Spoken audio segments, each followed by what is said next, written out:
Live for the very first time today, it is the LPL English broadcast. IG versus LNG will be our first matchup of the day, and your first commentators of the day will be me, Dia, and Quacks. And Quacks, once again, hitting it out of the park with that blazer. You have these two broadcasts back-to-back that we've been on where I have really liked your choice. Yeah, you know, I haven't worn the orange one in a little bit, primarily because there are so few colors that I feel like actually go well with orange. But I was like, you know what?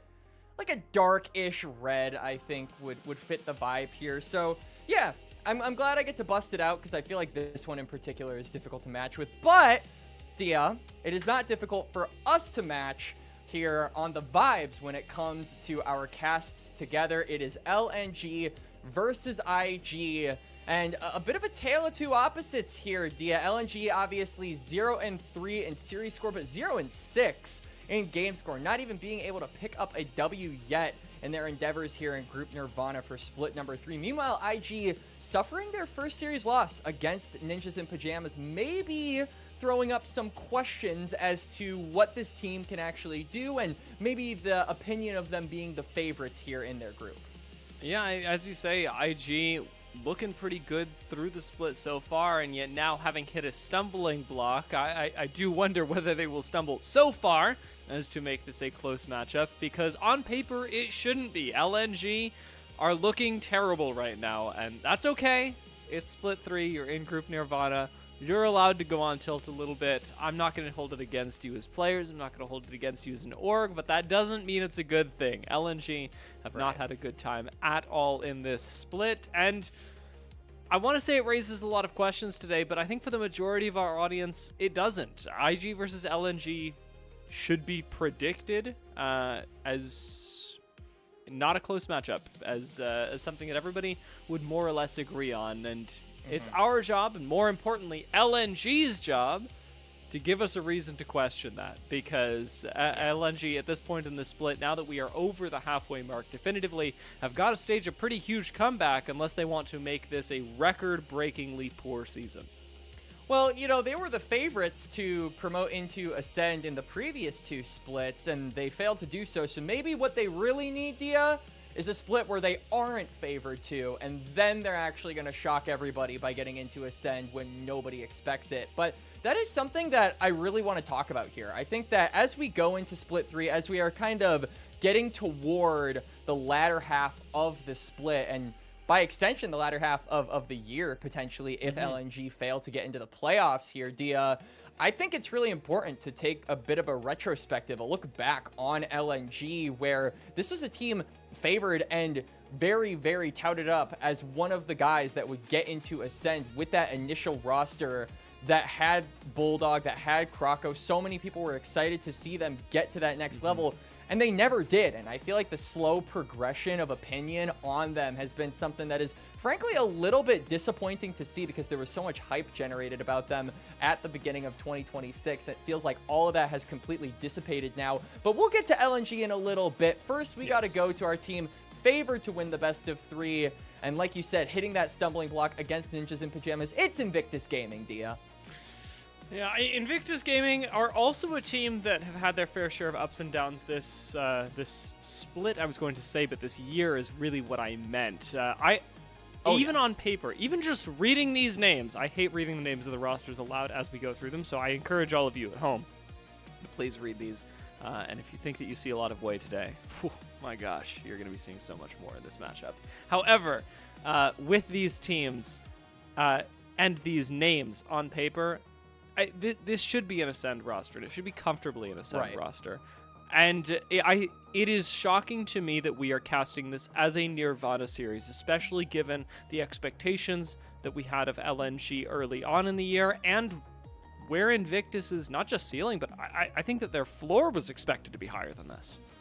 I agree, and they did beat LNG last time, so I think that obviously they're going in as favorites to this best of 3, but IG are not being looked at as a team where beating LNG is the extent of their ambitions, right? The extent of their strength. They're looking to beat the bottom teams in Ascend. They're looking to promote into Ascend. They're looking to go all the way once playoffs start to get there, and I feel like this winner's mentality is no more embodied more, I should say, than their top laner, the Shy, who a lot of people are extremely hyped that he is back.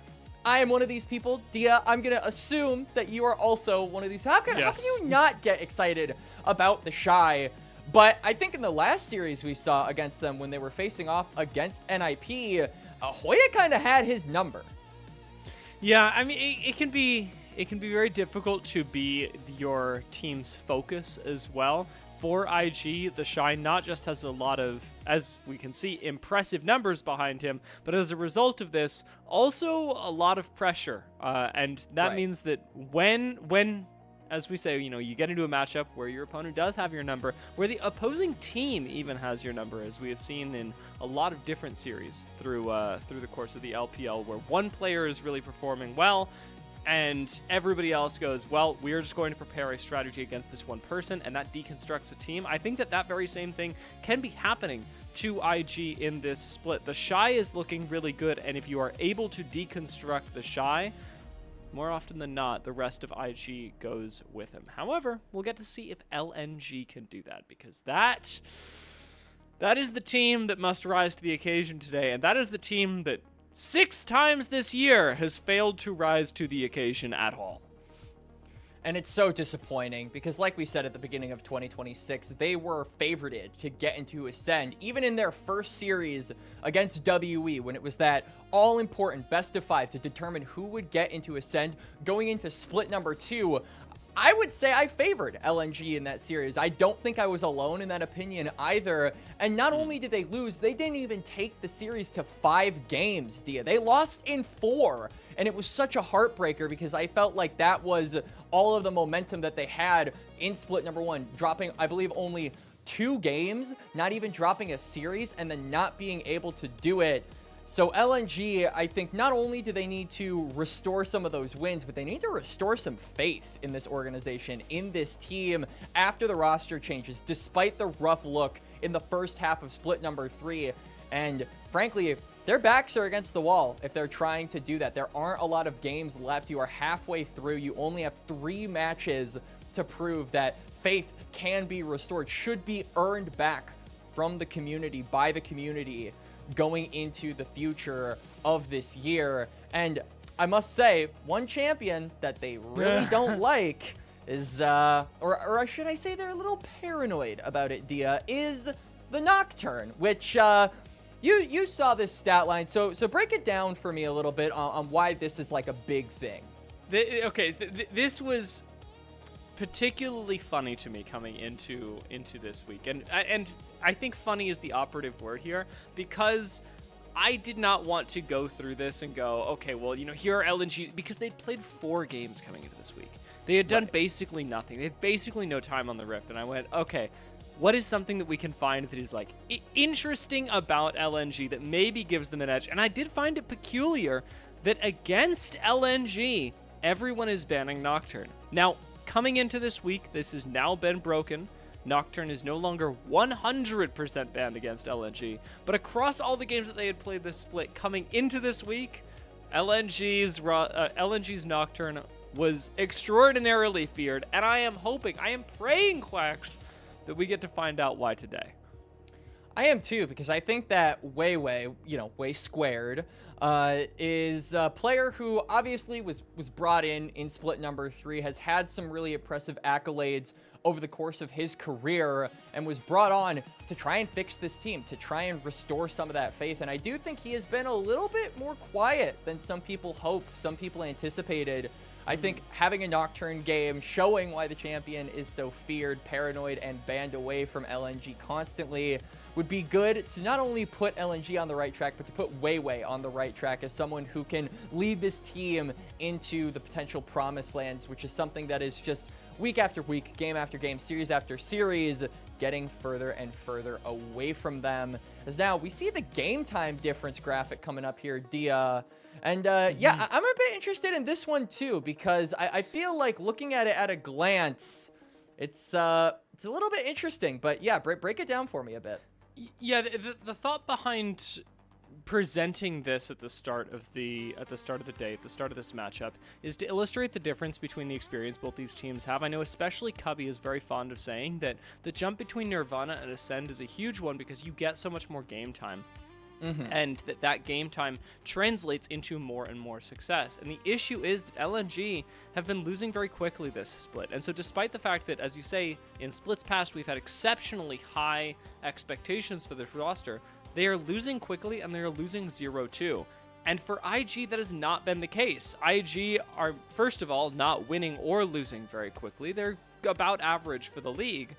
But then they're also often taking things to 3 games, which has ended up with, I think, a matchup that gives IG a huge advantage. And it's not just because of IG's record, it is because they have literally spent more time playing League of Legends this split, and that means so much, especially as we get later and later into it. IG should have a better idea of who they are coming into this matchup, and LNG, I mean, they're still in their first 3 hours of playing together. I think experience really is something that trumps all, and not only has it been an experience gap in the split, but also just an experience gap in the year for some of these players that have stuck with Invictus Gaming the whole way through. We've obviously run graphics in the past about how IG have had roster shuffle after roster shuffle, really trying to find the correct iteration to, oh, hello, cat cameo, to get them the best results. But I feel like the camaraderie with this team and just the fact that they have played more games, they have been in Ascend, actually, this split, right? So they've obviously had tougher, higher tier competition over the course of 2026. That has been a major contributing factor for them as well. And Game 3s also just allow you to have a few more cards up your sleeve. So I'm interested, if LNG actually do go to 3, what kind of drafts would we even see from them at that point?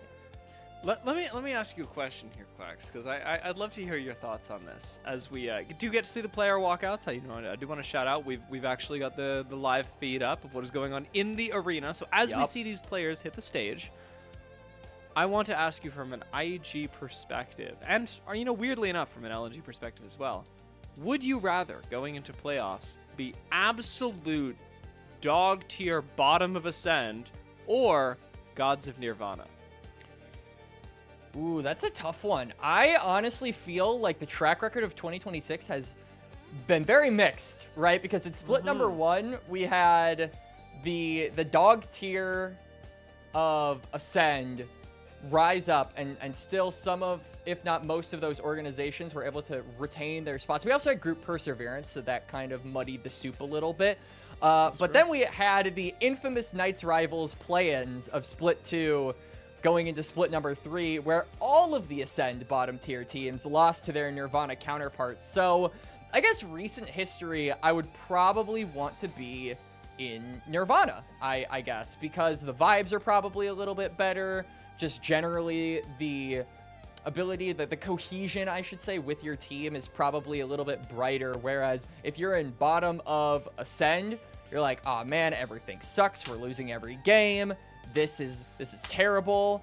But we're not just dealing with teams at the bottom of Ascend here, Dia. We're dealing with teams at the bottom of Nirvana. And although we are in a position in the year where that doesn't necessarily end your 2026, we are getting, like we said, toward the end of the regular season. So not getting into playoffs would put a real stop to your year. And I think for some of these players, some of that hype that they were generating at the beginning of 2026, that could dissipate along with it. I think this is no more apparent than 1xN, right? I hate to say it, but everybody, when I was coming on to LPL, when we were both coming on to LPL Diaz, this is our first year with the LPL English program, everyone was singing this guy's praise, and I feel like we have yet to see that praise really pay off, which is a bit disappointing. Yeah, I mean, we definitely had a lot of moments where you could see this is why people are excited about 1xN. This is why, especially wherever LNG has gone, whenever they are winning games, yes, he's looking really good. And 1xN, I think, has been a really talented AD carry. I can see why people are excited about him in theory, but what I haven't seen from 1xN is the ability to there's a phrase that I'm like, it's follow almost through appropriate. is what I would say. I think follow 3 is good, and I was thinking of live above his means. I think that a lot of value that you get as an AD carry is generated through being able to play beyond the gold that you have, or beyond the gold that your team has. That's what separates good AD carries, serviceable AD carries, from great AD carries, and I don't think 1xN has hit great this year, because so often the thing that is limiting him is reality, and an AD carry needs to have moments where that breaks a little. It can't be they transcend reality. Exactly. You have to be able to do that. Gotta have your Uzi Gumayushi Viper moment. I feel you. And I do think that 1xN, this team was really built around him. I think if you go back to that team at the beginning of the year that had Kroko, had Bulldog, a lot of people were saying 1xN really is the centerpiece of this team. You've got a lot of experienced players. You've got a lot of stability in other lanes to let this guy shine, to let him get you to Ascend where so many people thought his caliber was.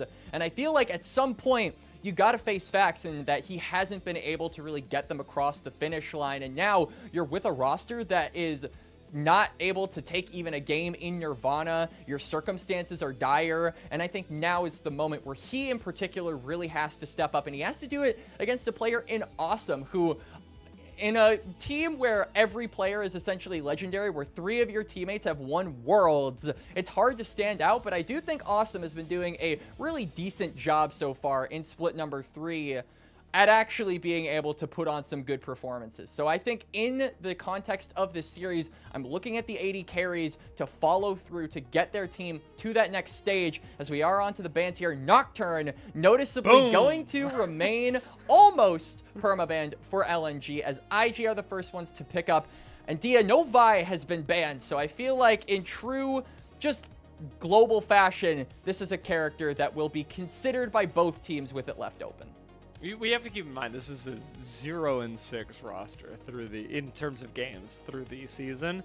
What is Weiwei doing in scrims that is making everybody banned? I know. Is he like dropping 20 bombs every game? It must be insane. On the other hand, Rise getting locked in pretty early for IG. Maybe not insane, but is a noticeable pass up of the Vi that you mentioned.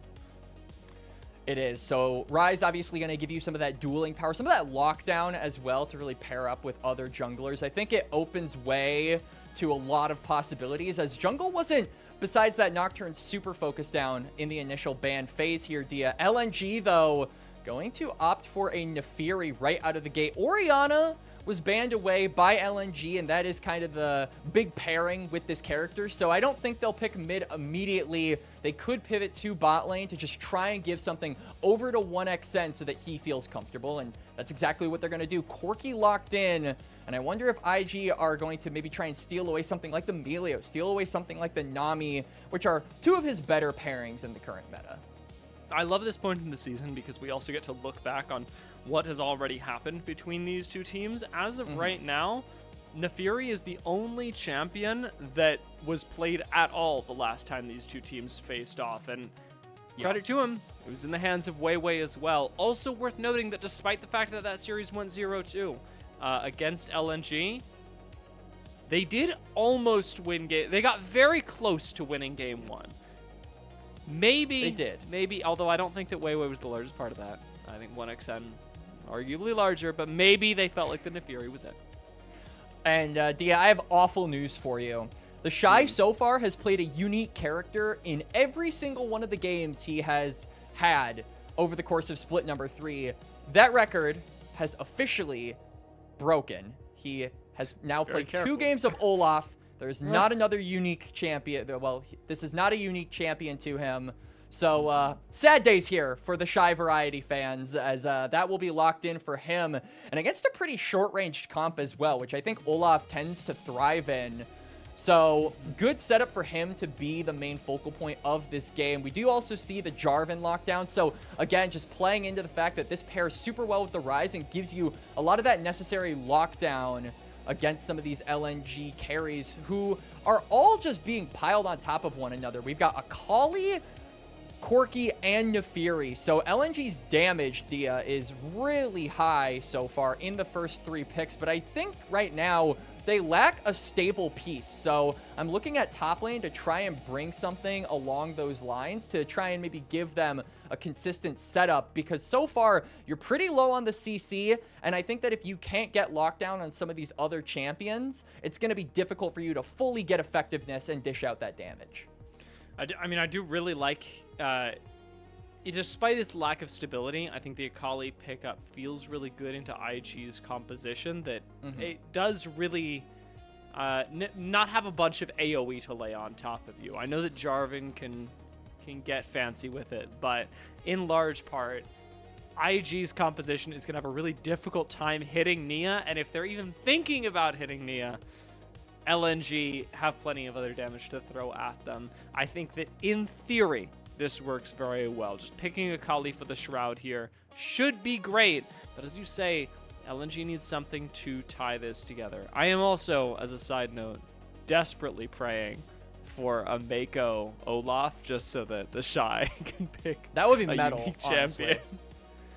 There are a bunch of good, decent supports up, though. I mean, Camille, notably, one of those has been super high in the priority list, but as a caveat, Camille's counters, the Shen and the Leona, the 2 most popular against her, are also open and available, so I feel like it's kind of a bait here, as IG are actually going to take away the Shen, so maybe they're considering giving Mako something along the lines of a Camille that would give you more necessary lockdown. And frankly, Hextech Ultimatum is actually really good against some of these more mobile carries on the side of LNG. You mentioned the mobility of the Akali and the Shroud being really effective.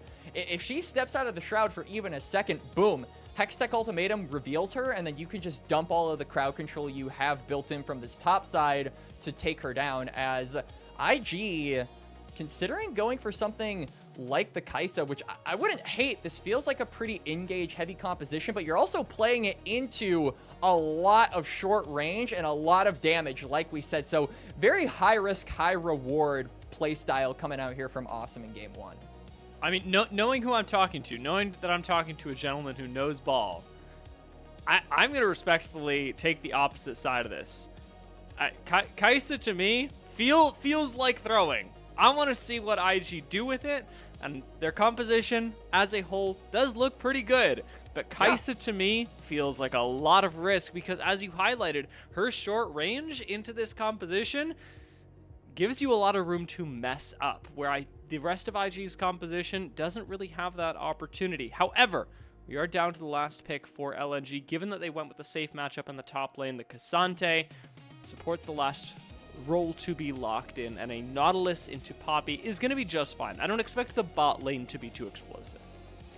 I don't. I think for LNG, this is a game where you really have to look at the new players. We haven't really highlighted them over the course of this pre-show, Dia, and in this draft, but Nya and Weiwei are the additions to LNG, the 2 guys that have been brought on to try and fix this team, to try and get them to that next level, and to try and really elevate LNG to that next step here in the LPL. And I think this is a composition where Akali and Nefiri are looked at as those carries, as those volatile members against an IG that is pretty difficult to punish early. I think there's a lot of mobility on a lot of these carries, and even after the early phases, a lot of them will be building health. They'll have enough peel to get away from you, and so it just kind of feels like a difficult game here for LNG overall, trying to get these more volatile matchups ahead in the early game, because if you can't do that, I think the 5v5 team fighting for IG going into this game is quite solid,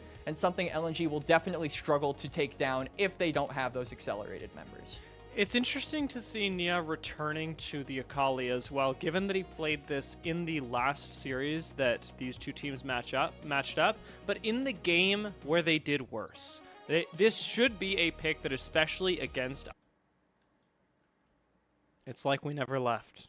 I will say that I have yet to actually see the game, but from what I'm hearing, we haven't got first blood yet. Honestly, it's fun to try and narrate League with just the sounds. I remember during COVID times in Worlds, I believe it was Worlds 2020, the game crashed during the match, but they could still hear it. So the casters tried to tell you what was happening with just the sound for a good 20 seconds.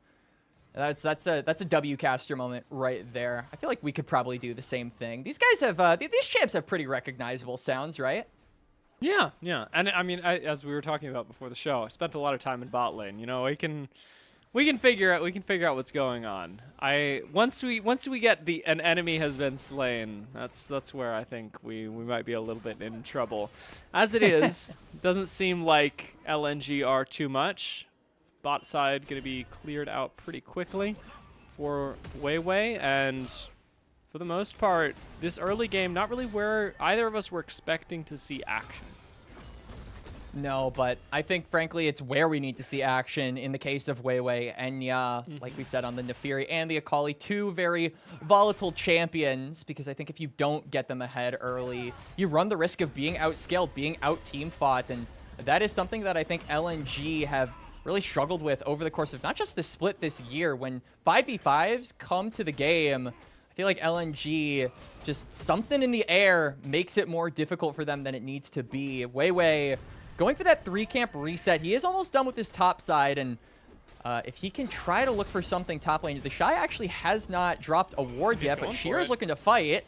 I mean, the Shy is literally a breath away from death. He steps 1 foot out of line, and Shear shuts him down. Weiwei didn't even have to visit. And Rookie. It's one of those play-by-play moments where I just sort of clasp my hands together in prayer. I go, Rookie, you have Flash, you have Ghost. There's no way you die, surely. Just let us breathe. Well, luckily he doesn't have to use either of them, but still good there. Good roam there from Missing to chunk out Rookie just a little bit. Replay of the top lane fight. I'm interested to see how the Shy actually went down here, because the Cassante is a counter pick and can sometimes be difficult in this matchup for Olaf pre-6, but I feel like dying here is just not something that you see every day. Yeah, Flash Empowered Auto gets the job done. Or Q Flash Empowered Auto gets the job done, I should say. And back to live here, we saw, I believe, Wei actually steal away Weiwei's tier 2 chickens. So setting the Naafiri behind just a little bit to equalize the advantage that seems to be brewing in top for Sheer. In case any of you are watching this on a second monitor, we are going to try and, you know, do our best to emphasize them differently, but think about it critically. Engage your brain for just a second. As the Shy, I would ask him to do the same, and he does. Neurons activated. The Shy walks away. Manages to hold on to that Flash too, but certainly not a great way to start out the game if you're Olaf trying to have just a stable laning phase overall, frankly, as he's actually not even going to be able to take the reset. He has Wei in the area, but Sheer is very, very tanky, and I think the Shy would struggle to get involved even if it was 2v1, so they're not going to go for it. Instead, Wei is going to take his first reset of the game at almost 5 minutes, so there's a lot of gold for the Jarvan to spend. And yeah, just really interested in how Wei, or the Shy rather, is going to get back into this game, as Missing is back mid lane. Ooh, a little bit of a generous hook there. That's all good. It happens to all of us. Rookie should still be able to get out of this, although having to expend both summoners is exactly what Missing was hoping for. No kill doesn't matter nearly as much here as the amount of ability to impact his own lane that Rookie just lost. I wasn't even sure he was going to be able to get this CS. Mako being found here trying to save his mid laner, but Missing just patrolling, making sure that he can't do that. I like that Rookie was staying really far back behind his tier 1 turret, just saying, all right, I know Nya has Flash, I know he has the second charge of his ult, I can die if I'm too disrespectful, so he makes the safe call, backs away, and will end up getting the reset because now Mako is able to hold the way for him for a time being.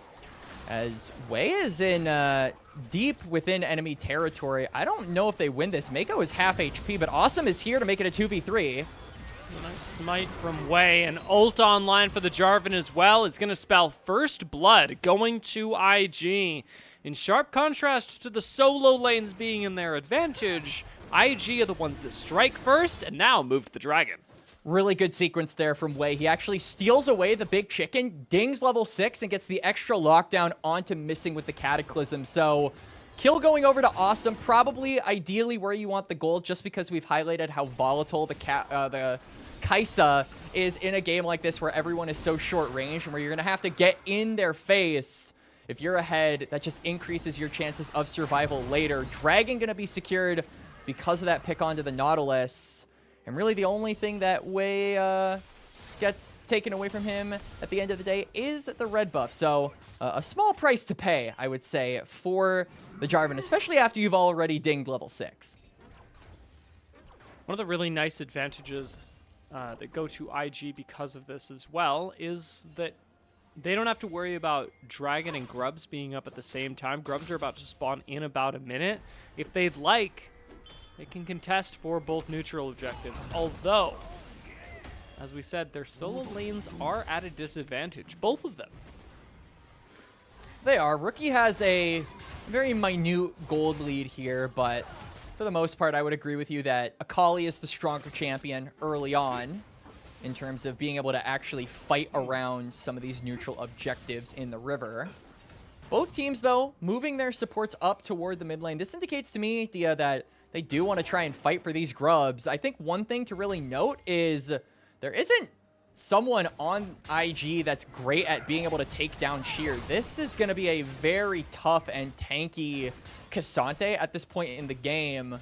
You don't have a lot of magic damage, and he's building all armor. So if he gets into that team fight, if he's able to actually impact the map there, could be a dangerous game you're playing. And so IG are actually going to ensure that nobody is trying to contest them. They will send everybody toward this top side to give themselves a numbers advantage. In response, though, 1xN is going to get some plates. So that kill that Awesome got essentially erased from the gold lead and putting some stock in this Corki to have influence on the game.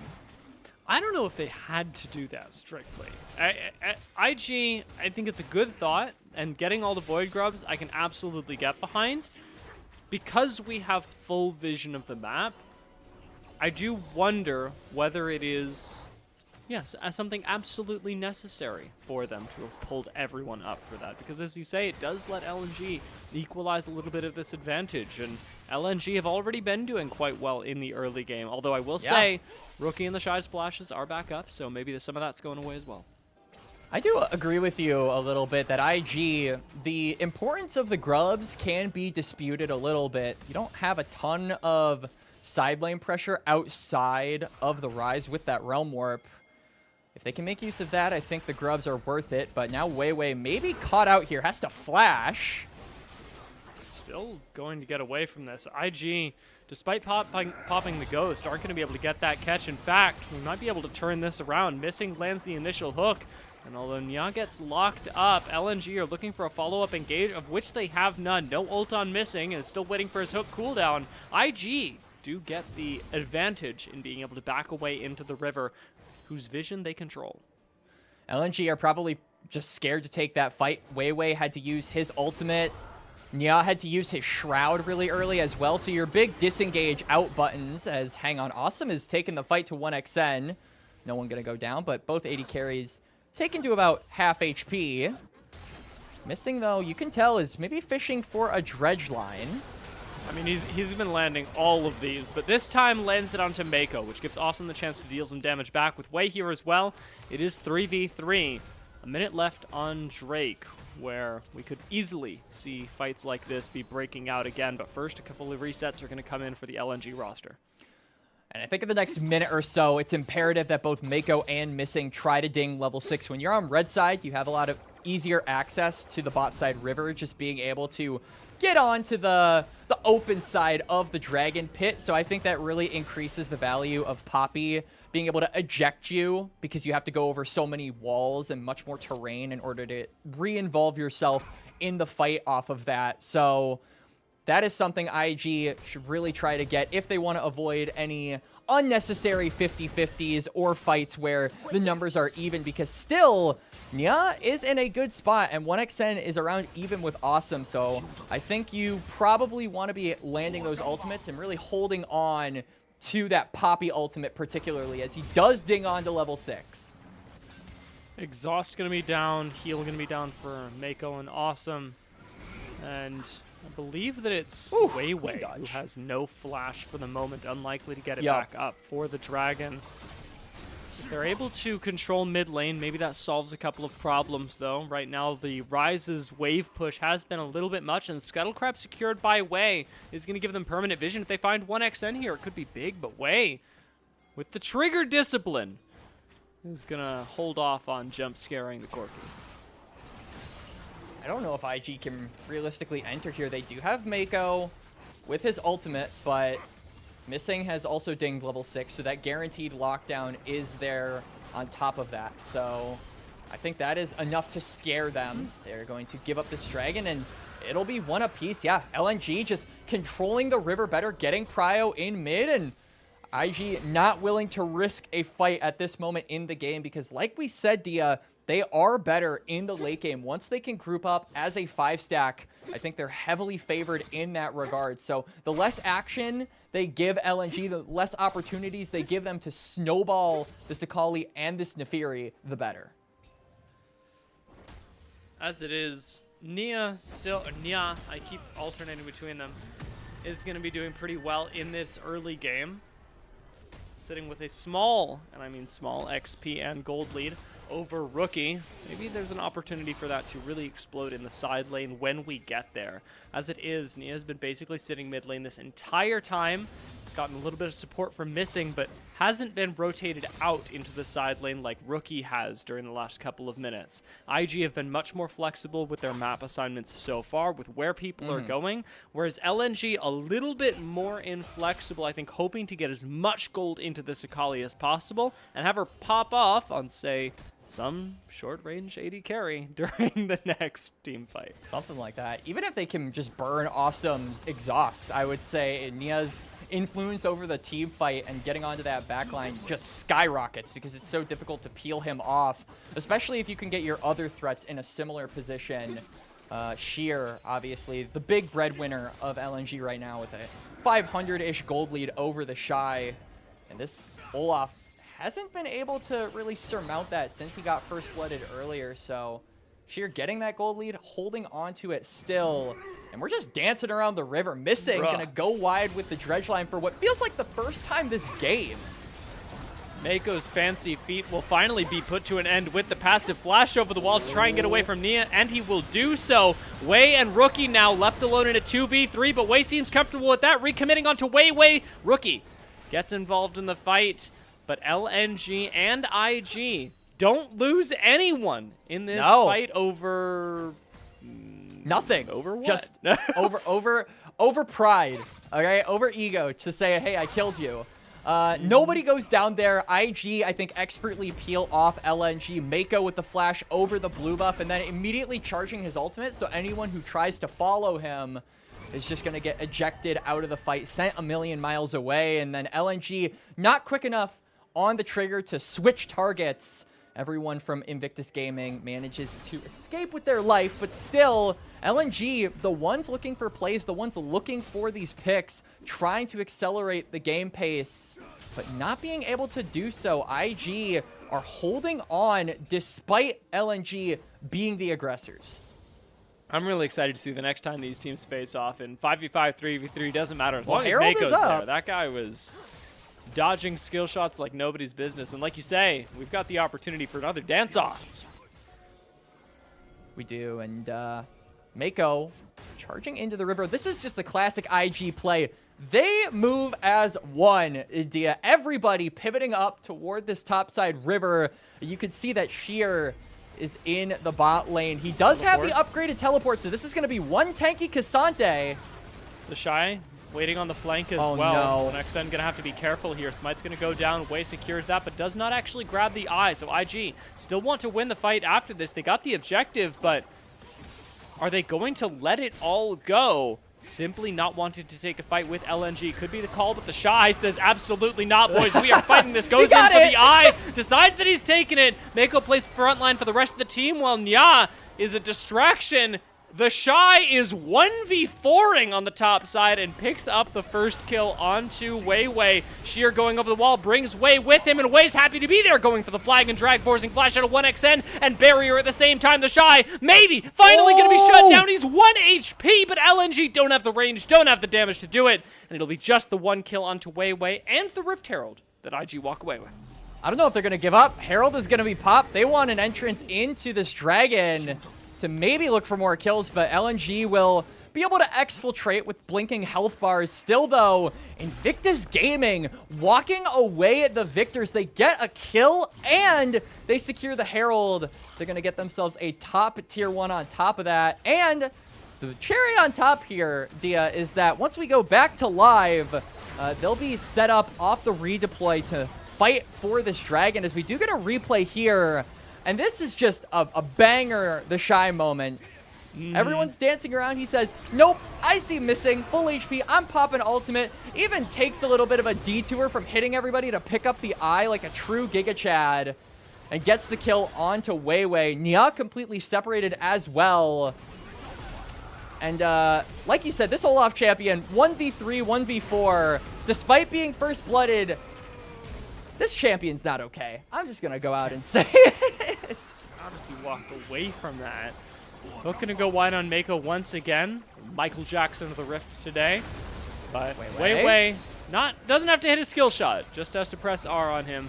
Mako pops the heal to get over to the mid lane, where his AD carry was theoretically in trouble. We wondered who would take down Sheer. It turns out that 4 people together can finally do it, but they trade Mako's life to make it happen. Teleport behind the rest of LNG, brings the Shy right back into the fight, tanks 2 tower shots, but gets away, as does Nia. Deathfire Touch, not going to be enough. Nia will live, but 2 members of LNG will die. And Dia, it's starting to fall apart. It was a solid early game. It was a calculated early game. But LNG, off of 1 lost fight, not even a terribly lost fight at the Rift Herald, the plans are starting to fall apart, and IG are rallying. The way that they've been playing has looked really good, and also in a way really funny. I think it's very infrequently, especially because I don't speak Chinese, that you can hear the comms through the gameplay. But the way that the Shy is played in these last 2 team fights, you can hear not just the "come on, we win this," but also the sigh of like, "Oh my God, I can't can we just do, you know? Do I have to be the one to do this every time?" That comes off of that gameplay. The Shy is playing with incredible confidence. He knows what fights IG are winning and not, and he's made it happen both times consecutively. The rest of IG, I think, getting a little bit more confidence, as Mako's demonstrating now with 1xN being exploded in this mid lane. And IG Flash wall slam. Mako securing the kill, and teleport coming through here from LNG by Sheer. Maybe trying to look for something back, but they've got no damage. They've got not enough members, and IG are just going to walk away here. Meanwhile, the Shy is pushing a top lane wave, so LNG, on top of not being able to respond with a fight of their own, with a pick of their own, feel like they're starting to be pulled apart. IG are playing really nicely on these side lane waves, even after the Shy goes for a reset. You can see Rookie is on the bot side. He's going to claim the tier 1 over there as well. They're just being drip-fed gold, and the scaling is really going to start to come online. Rookie is very close, about 3 minutes away, a little bit less than being able to try to complete his Roa. So we'll get 10 stacks of that pretty soon. And the Shy just dinged 2 items. So these topside members of IG, these scaling components of their comp, are really going to be hitting critical mass very, very soon. And I think LNG are starting to run out of gas. Dia, the snowballing of the Akali and the Nefiri just wasn't enough over the last 20 minutes, I think, for them to now have relevancy going forward. It's not very often that we see something like this happen, but the Shy being taken down once this game is going to make it a second time. This time, LNG do have to pull 2 members up to make it happen. It's well worth it for them. 20 minutes into the game, they control top side River, and I say that as a sort of temporary status, as Missing at least is going to get shoved out of the red side jungle that belongs to IG. You mentioned the Roa, and I was having a bit of, not not awe and not exactly laughter, just, well, that's cool. It's going to be stacked up exactly as dragon spawns. Like, within 5 seconds of dragon spawning, at the very least. It'll be pretty soon. It's on. Look, it's perfect. 59 seconds left. Yeah. No, it's. Oh my God, bro. Like, do you think he know? Do you think he did? Do you think you know? he's Honestly, thinking I about feel that like at if you, all? I feel like if you asked Rookie, he would probably say, "Well, of course, obviously." Yeah. But we know the truth. Yeah. We know the truth. He did not predict that. But it would be cool if he did. Anyway. It would be cool. IG now grouping up yet again as a confluence in the mid lane. Mid tier 1, very, very low for the side of LNG. So you can see Sheer and Missing just trying to defend it with their life means that they're not going to have access to the spot side river. And look at Wei in the wings waiting to try and engage. But LNG are going to do it first. Expending an ultimate, but not actually getting anything off of it. It'll be a trade of depth charge for Keeper's Verdict, and while Missing goes for another hook, there's not really a whole lot of great ways left for LNG to engage. You can say that on the other side. IG are missing some of their key disengage, but Mako plays frontline for the team once again, stalling the hook, going back in to try and stun Wei against the wall, but IG have traded 1-for-1 support for support in this early stage of the fight. 22 minutes into the game, Dragon is up, and IG still feeling like they have the better end of this compositionally and numerically are going to start up the Dragon. They absolutely do. That's their primary lockdown and their engage. How are they going to get into this fight here? Oh, he got it! Steal! Okay, Rookie's isolated. 1-for-1 again. Awesome free firing while the Shy tanks up a lot of time, a lot of space, flashes away just in time, and Awesome is going to dive in to secure the kill. Now left alone with Sheer, the Shy comes back to play hero for his AD carry, securing a double kill for Awesome, and his Wei in the front lines alone wraps up the fight. IG walk away dragonless, but with a team fight win. And they're going to be able to claim mid-turret as well, with many LNG members having fallen. So they'll at least get some objective on the map for the loss of the Dragon.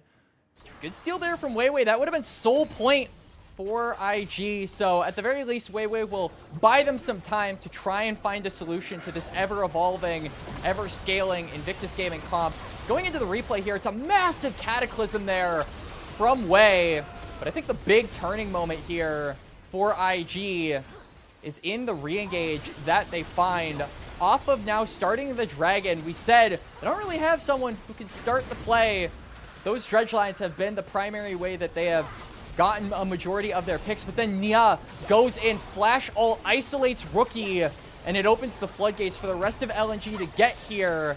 They dump all of their damage onto the Shy, but the Olaf living, they have no cooldowns to actually deal with the Jarvan or Awesome, so they just wreak absolute havoc on the remaining LNG members. Just a good in and out sequence from Invictus Gaming, but LNG still not super disappointed with the end result of that play, as like we said, they did deny the soul point. Big switch for the next fight. We saw how Rookie isolated, was still able to take down 1xN, but paid his life for it. This time he's got Seeker's Arm Guard for the next fight, and we see something like this break out again. There's a very good chance that Rise gets away with murder in the most literal sense that you can, gets away with murder in League of Legends. In-game. You always got to add the in-game there. So otherwise, Drew 11 is going to be on you. IG basically baiting LNG to match them in the 5v5, and so what will result is the Shy actually having a really good position to have threat on the top side. And you can see they're using that priority in bot side for the Shy, and they're using that priority to just get a red buff to get some space bot out here around this part of the map where the Dragons are spawning, and that really is the primary objective from here on out, is the next team to get it will grant themselves soul point and a win condition that really will play into who wins this game. And I think for LNG, they are praying that it is them, because right now, as we've talked about, I think the gas that Nia and Wei were given early on in this match, Dia, has kind of run on empty. And so it has to be through the team fighting. It has to be through other means. It has to be through the soul, I think, is the most apparent win condition that comes to mind. So any kind of setup they can get around that part of the map will be well warranted. But my biggest concern is that they don't have any turrets. They have no way to extend that vision line. So I think it really hampers Missing's ability to look for picks. I've seen this interaction before. Mako tanking every hook for the team and always with the steadfast presence as well to deny LNG an actual entry into the fight. I've been a big fan of Mako's popping during the course of this game. He's played the front line exceptionally, and now maybe that results in them having enough control over this river to start and perhaps even finish the Baron. Teleport in to try and deny this. Will IG turn? Will IG run? LNG are going to try and fight. They've got the big shield. Sheer does jump in right on top of Awesome, who immediately burns Seeker's arm guard, but still all in. Will catch him with Akali and Cassante on top of you. What are you going to do? Nothing. Oh, with my Olaf lord! on top of you, what can you ever hope to achieve? The Shy is running through the team, and while Weiwei will swap in and secure yet another kill for IG, a Realm Warp to bring everyone back over, throws Wei into the pit, and Missing to the Wolves, as IG will walk away with yet another kill. That is 4 for them around the Baron. IG win the fight convincingly, but chaotically. Weiwei with the bit of an alley-oop there to be the only LNG member to escape the clutches of IG. And the damage from Rookie in this fight. Look at how much the Spell Flux impacts this play. It's not just one member being constantly hit. It's multiple members being chiseled down gradually as the fight goes on. And one little bit of damage from the Shy and Wei is all it takes to knock down a majority of these LNG members. So much damage coming out from the Rise, and good team fight there from IG. It was initially looking like LNG would be able to win the fight. That extra shielding from the Cassante was really helping them in their initial engage, but it's the Rookie Rise damage that ends up getting them through that third dragon over to IG, and they are the ones with Soul Point Dia. The door seems to be closing for LNG if they cannot get a miracle play in the next few minutes. Yeah, I mean, especially the sole point that we just sort of cut back to casually is, as you had illustrated not 2 minutes ago, one of the biggest win conditions that either of these teams can hope for. IG are going to look for their secondary one once again, the Baron, forcing yet another teleport out of LNG. That is both teleports expended in these short minutes that we have had IG try for the Baron. Rookie maybe going to try for Weiwei right now as... Oh, they found him! The wall. Mako does find the knock into the wall. And that turns the rest of LNG into a team that must simply run, and that they cannot do. Another kill going to be facilitated by the Shy, and with a nice Realm Warp, even Sheer will die. However, with your Jarvan dead, do you start up the Baron? Looks like the answer is yes. Awesome in his whatever trillion kills, 9 kills, says yes. Yeah, gets a triple kill. I'm not going to say the obvious, which is that that's awesome, as Rookie is getting aggressed onto. Going golden for a moment. LNG should be down a mid laner. Awesome's going to be chasing this down, and extra bit of movement from the heal. 1xN here with an exhaust onto him. LNG could lose a lot more than just their mid laner. Awesome picking up a double, putting himself at 11 kills this game. Kaisa is a god or goddess in this particular round, and with 30 minutes on the board, Baron down, Soul Point already secured for IG, and a Dragon up in 3 minutes. You could see the writing on the wall. I was a little bit disappointed that Awesome doesn't have a scoreline of 11-11, so I could say the cringy make-a-wish joke. But going into this replay here, Weiwei just on the wrong side of the tracks, gets caught out with really no possible answer for the rest of his team. I mean, Sheer is here to get a pickback onto Wei in the 1v1 that eventually turns into a 1v3 where he ends up going down. But now we pan back to live Dia. It's a 9,000 gold lead for Invictus Gaming. Baron is still going to be active for them for 2 minutes. It feels so difficult to imagine a world where LNG can get their first win of the game from this one, as IG are just barreling down multiple lanes and pressuring them, slowly tightening their grip around their windpipe. And the one issue that I had with this composition has been solved in multiple ways. I was worried about Awesome's survivability. Goodbye, Missing. It's been solved in the sense that he has now 12 kills, thank you, Missing, but also Azanya's on top of it. There's not a way that you kill Awesome, because he's either going to kill you first or he's going to go invulnerable. And that solves a lot of issues for IG. It causes them for LNG, who have no way to deal with a 12-kill Kai'Sa and an Olaf with an axe that just won't quit. Sheer. Living for now. IG still wanting to apply as much pressure as possible to this mid lane tower, especially since they already got bot lane inhib. There are really only 2 lanes left to pressure, and they got folks in both of them. LNG, you hope for an overextension of some kind. Maybe they found it with a hook onto Wei. They could kill the jungler. Wei's being eaten alive by the dogs. Awesome gonna go golden, but he looks dead. Finally gonna be taken down by Wei, but again, you've got the Olaf in your back line. The Shy and the axe that just won't quit is gonna pick up a triple kill.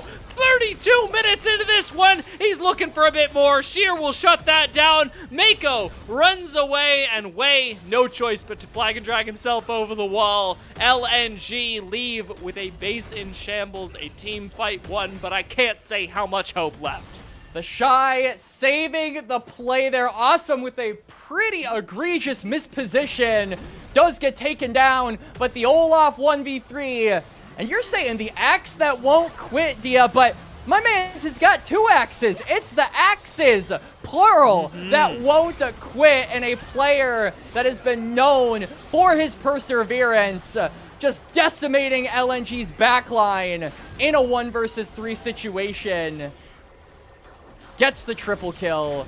And once we go back to live, I would imagine dragons having spawned, IG members coming back to life. This soul should be all but theirs as the base, even with IG members not pressuring it with a Baron buff or their bodies just in the area, it's double inhib, and they have got to be clearing out those waves. They cannot afford to be contesting this.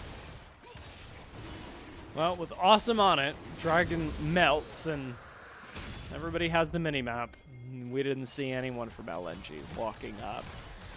Preferable to fight into soul than into a lack of vision, it seems, for LNG, as neither of those seem particularly good. And LNG likely to be on the losing end of this game. Miracles do happen, I believe. 11-11, make a wish, but maybe not this game. Sheer going to be sitting in the front line for now, but Wei finds access to Missing, who has to expend the depth charge to keep himself alive. Even that, a temporary status as IG, minions and all, are shepherding LNG into the smaller and smaller portion of Summoner's Rift they can call theirs. One last Nexus Tower standing. The Shy taking a 1v1 with the support while Sheer gets exploded in the front line. The towers aren't even the focus. IG are looking for player kills over anything. Hook gonna go wide for Missing. Awesome.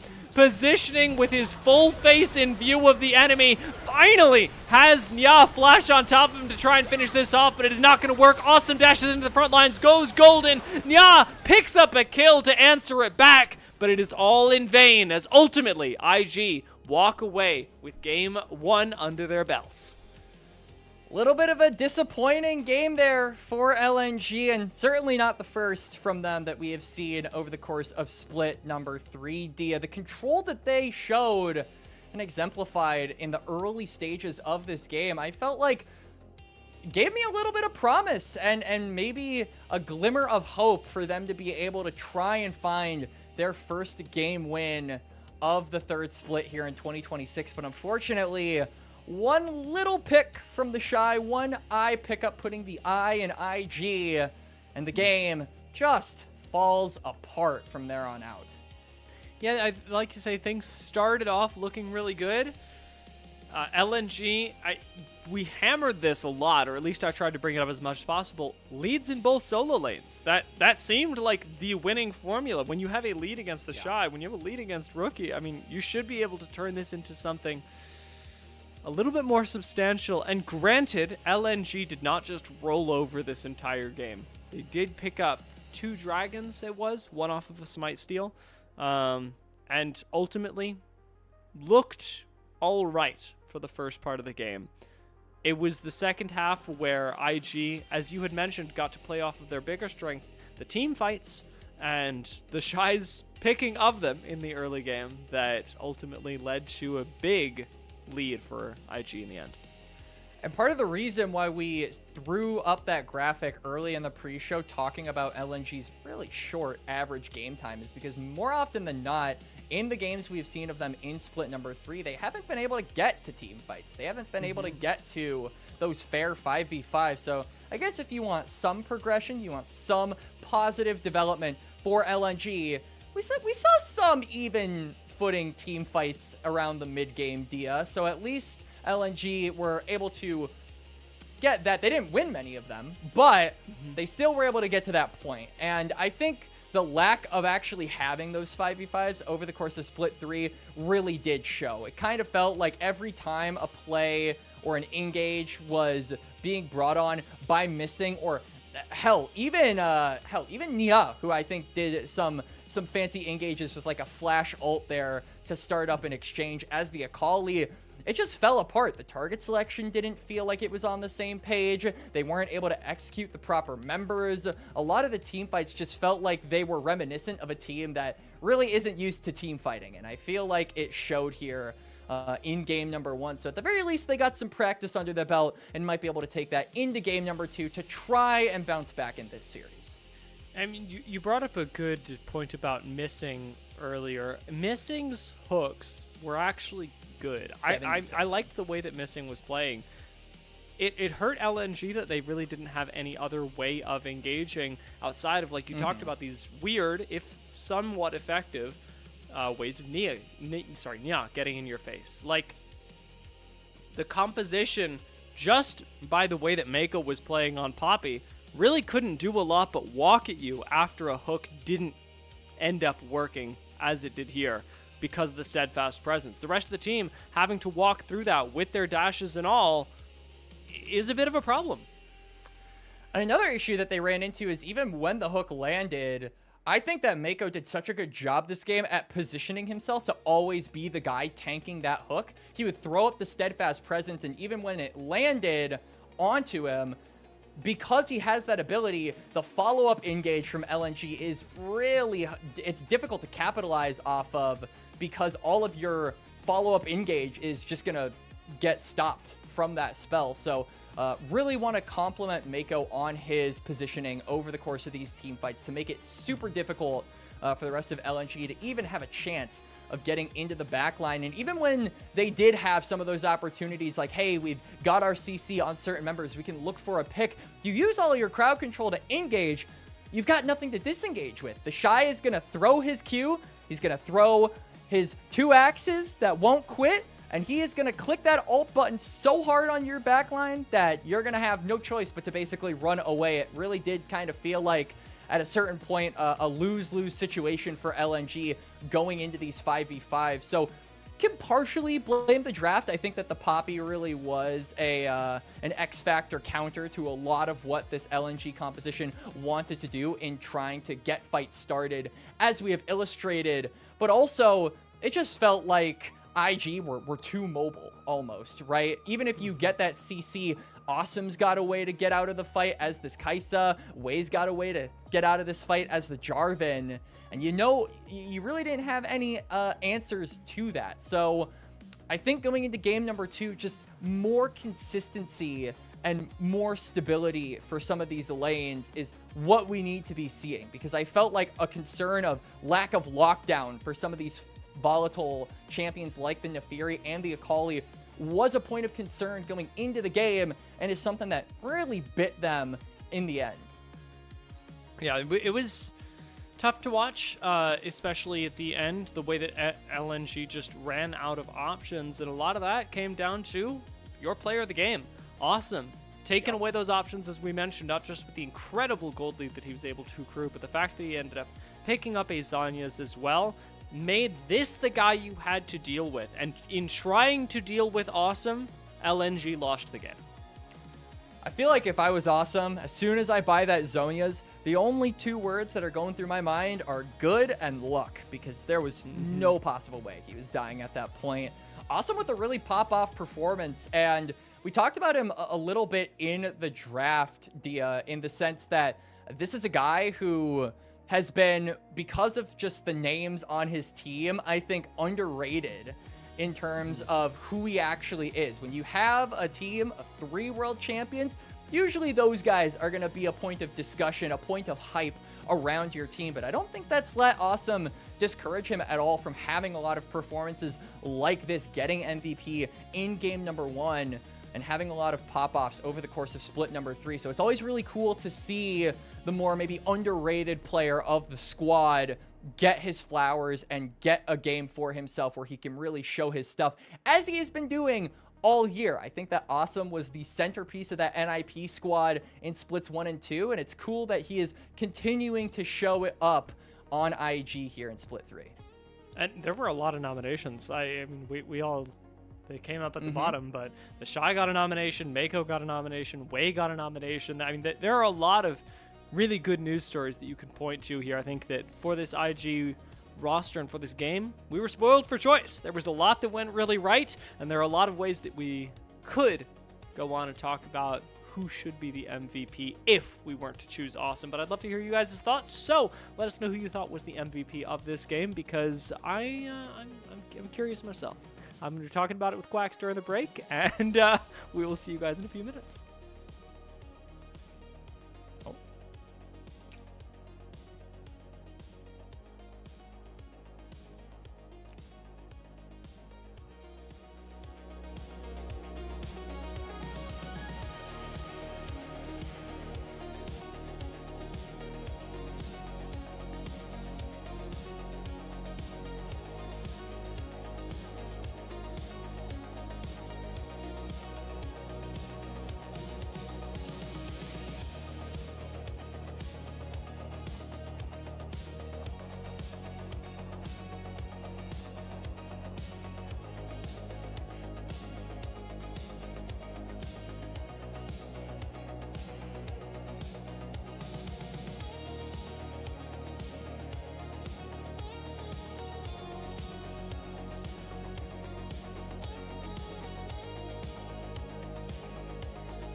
Welcome back, everyone, to the LPL English broadcast, where we're most excited every day to bring you coverage of what we started with as the best league in the world. I think we're fighting to regain that title, but we're definitely We are. We are. We okay, still are. Okay. Well, I certainly enjoy my time on the LPL English, and I hope that you do as well. Well, you're here, aren't you? And I'm saying that to both Quacks and the audience. If you do, I would encourage all of you to, if you have a moment, support us on Ko-fi, the best way to support the LPL English broadcast and make sure that we can bring you the LPL English and allegedly the best region in the world every single day. Through Ko-fi, the majority of your contributions will go directly to supporting the broadcast through giving us graphics, not just like this, but all of the other ones that you've seen during the show, as well as supporting the commentators like ourselves that bring you each game for better or worse, I've had my moments, where I go, well, somebody had to listen to that, and you know what? After game 1, I'm feeling pretty good, and looking forward to game 2. As long as I'm not on LNG, I'm feeling even better. Yeah, Ko-fi helps me pay for these. So think of it like that. If you don't help us out, I'm gonna be wearing orange for the rest of my life, guys. Come on. But anyway, back onto the games, Dia.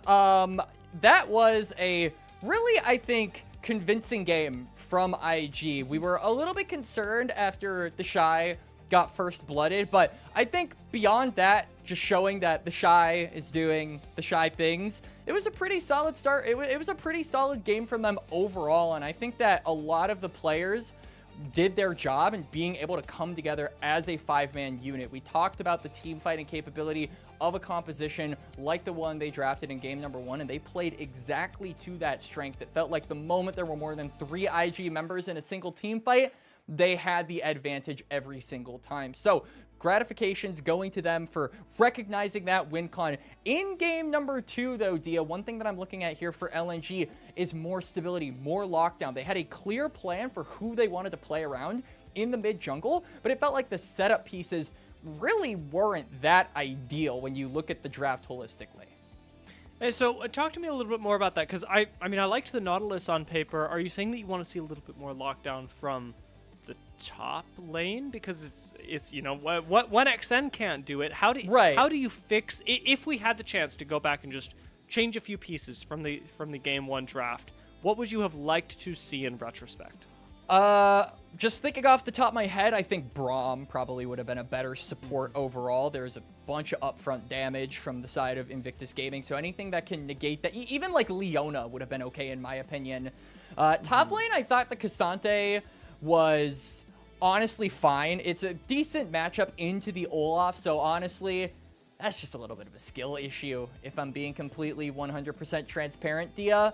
But I felt like the overall playstyle and just the overall composition was not sufficient enough to get the Nefiri and the Akali ahead. So I think going into game number 2, we need to see that direction jumped onto a lot quicker, and we need to see it be a bit more, how do I say this? The word that's coming to mind is ferocious, but be more unrelenting about it, because it felt like there were moments where LNG could have pulled the trigger a little bit more and just didn't. So I think I want to see more aggression come out from LNG if you're drafting for an aggressive composition, because it felt like IG were doing the total complete polar opposite early on, where they're comfortable not fighting you, but once they group up, they are going to fight you for every single inch in the game, and that worked out perfectly for them. So I think LNG just need to be more aware of the timer they might be on to get some of those compositions and the ball that they entail rolling sooner and rolling a lot more efficiently. As I am looking at game number 2 now, I have always been fascinated by how big the like ear muffler thingies are on those headsets. Am I the only one that thinks that they are absolutely massive? I don't know. I can tell you that it has occurred to me 0 times. But I also, I don't know how they do it in the LPL. In other competitions, know that they can get really large because you'll have, in-ears under them. and then also that over to block out as much sound from the audience as possible. Again, I don't know. I don't have insight into how the LPL does it. This is just speaking from experience on other broadcasts. Sometimes they can get massive because they're layered. But I will pull us into the world where at least I am much more comfortable than in audio tech. It's League of Legends and the draft specifically. Like you said, we want a little bit more aggression out of LNG in the draft, but it's important to keep in mind aggression isn't just in the draft. Aggression is a lifestyle, and they've got to take that onto the Rift as well. Nocturne going to remain permabanned against... I just need to see the scrim records. What is he doing in scrims? I need to see what this guy is capable of in the LNG scrims, because there's got to be, like, a reason. This is, like, Junhao Lee Sin levels of permaban against LNG.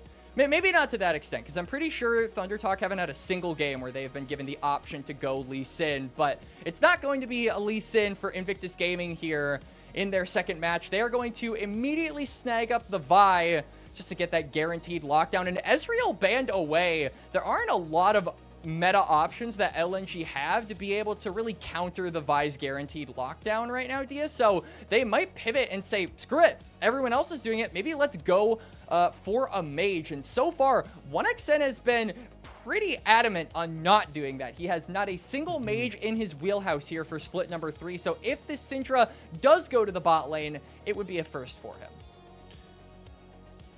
The Syndra is a nice pickup as well, because it's a way to open this door, but not close it on the LNG composition. You can always move Syndra over to the mid lane later on in the draft, as long as you don't pick a mid laner, and that is something that LNG avoid for now by grabbing themselves a Skarner in response to Vi. So a really nice front line to go for this Syndra wherever she may be, whether it be 1xN or Nya. You'll have Wei playing frontline for you. An early LeBlanc hover here would be pretty bold from Rookie, considering, as we have illustrated, the Syndra is a flex pick. So you run the risk of throwing that down blind, but it seems like IG are going to pivot for now and instead snag themselves a Rumble, which is not only, I would say, good pairing up with the Vi. The Equalizer is a great tool to capitalize off the guaranteed lockdown Vi brings, but also this is one of Shear's favorite champions, so it feels like a denial of just giving the LNG top laner his comfort champion. Talk to me about this Jhin. I mean, I am not an enjoyer of locking Jhin in this early, especially when you see Skarner face up already. Seems like a risk for IG, one that is perhaps unnecessary. Can definitely agree with that. I also think that Jhin has no way of getting out of the scatter the weak. Could bring the cleanse, but then I think that inherently hampers your ability to go aggressive. You won't have that ghost. You won't be able to probably run an aggressive summoner spell with your support. So that would signal to me that IG aren't playing for the 2v2 in the bot lane. They aren't even going to be playing for the bot lane, period, and are really going to be giving a lot of attention over toward this top side, which would be the norm for Invictus Gaming, as I feel like a lot of their games, especially early on, have been piloted and played toward their solo lanes. But with Awesome having such a good performance in game number 1, you kind of would wish this guy was given a big, beefy carry for him to continue popping off in these matches, Dia. Just doesn't... I mean, either they think that Jhin is going to go as hard as Kai'Sa did and blow people up at 12 kills, because he would, or yeah, they're planning to sideline Awesome this game, which, you know, with a Rumble in the top lane, sure, you can make it happen. Camille, importantly, still up as we get into the second round of bans. A lot of focus has been dropped towards the supports right now, with Bard and Alistar taken away by LNG and IG respectively. Still looking for the supports on both rosters, though, so they don't want to leave something up, and Camille has been and will continue to be the focus of teams around the LPL and around the world. I think for Invictus Gaming, you've got a good guaranteed engage tool with the Vi, but not a lot of follow-up with it. We did mention the Equalizer, but when I say follow-up in this context, I mean literally someone there to go in with you. A person, not an inanimate missile launch coming through from the Rumble. I think that is going to be something I really look at Mako to accomplish. Things like the Alistar are there, but that's going to be banned away. So Leona still open if he wants to try and do that. Braum, I think, could even be an option. Maybe something else could be like the Rakan if you also want to get some peel to try and give space over to the Jhin, who, as we've mentioned, the immobility of this champion could prove to be an issue against what LNG are currently drafting and how much pick potential they have with things like the Syndra and the Skarner. And now the Shen, with that Shadow Dash, being able to add on to the multitude of CC that LNG have drafted. This seemed like not a very confident pick from LNG. It took a while to lock in the Shen, I think because it doesn't synergize perfectly with their composition. It doesn't really work as well as something else might, but it is a great takeaway from IG when you're talking about supports that can commit with you and can follow up on a Vi. It's terrifying, the thought of leaving Shen up for IG. Instead, however, of going somebody who goes into the fight with Wei, Mako is going to pivot to a Karma, maybe letting the Jhin have a little bit more lane power, but at the cost of follow-up for IG later on. Do they pick a mid laner who's able to follow up, perhaps? I would like the Ahri a lot more because of that follow-up, but also because I think Charm is a really good tool when being able to open up a fight if you're looking for picks. Jhin can follow up on that. Karma can follow up on that. There's a lot of ways you can capitalize off of Rookie going for this Ahri, so I like that it's being locked in here. But on the other side, LNG have saved this Syndra's true role till the last second here, as we're getting Sylas hovers.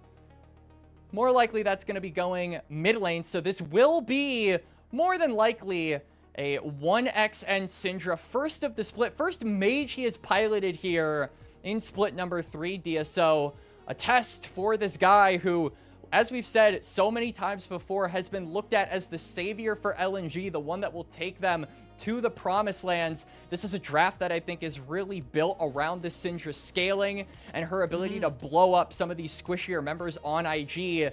And that is going to have to be what LNG play toward. Similarly, I think that Invictus Gaming have a lot of one-shot potential, but it is totally conditioned on you being able to accelerate some of these more volatile members. I think that Awesome is a bit of a double-edged sword here in the sense that he can do a lot of damage. He can bring a lot of follow-up to your lockdown, but he's also a very easy target for LNG if they're the ones getting ahead. So the bot lane matchup, certainly something I will be keeping my eyes on. And I think for LNG, that's exactly where they want the eyes to be because 1xN has been their mainstay. He has been the guy that so many people have hyped up here in 2026, and he's going to have to be the guy that when LNG's backs are against the wall here in Split 3, Dia, he brings them back, he claws them from the abyss, and he gives them a fighting chance against Invictus Gaming here in Game 2. A lot of pressure on 1xN to make this work. LNG came into this draft looking for a way to get aggressive, a way to translate that into the early stages of the game. And I think we've walked away with just another question, and that's just, can 1xN do it seemingly on his own?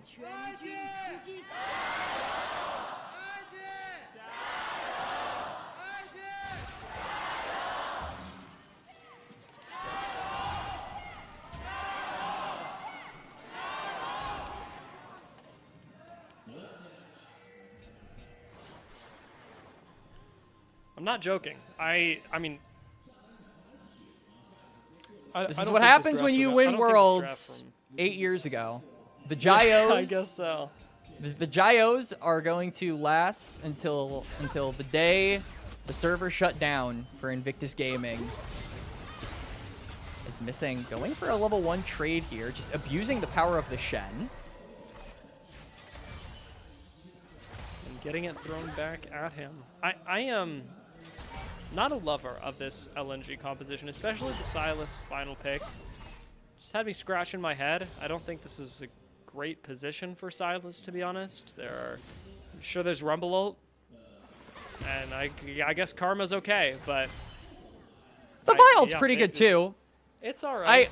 I unironically think Sylas with Vi ult has more follow-up from his team than Vi does, period, from their team. So that'll be a pretty valuable tool, I think, once we start coasting toward these team fights, which is, as we have said so many times, a big struggle for LNG, right? The 5v5s, it is very rare, I think, in split number 3 where we have seen them be on even footing compared to their opponents when we look at those 5v5s and when those team fights really start coasting, because things go very badly for LNG very quickly.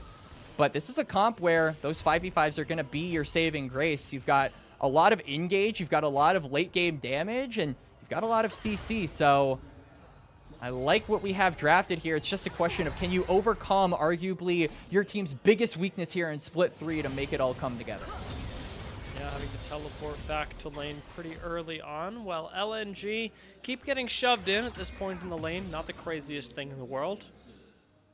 Awesome and Mako have a lot of push for them, especially with the Karma that got drafted pretty late for IG, but definitely is something to accentuate Jin's power in the early and mid game.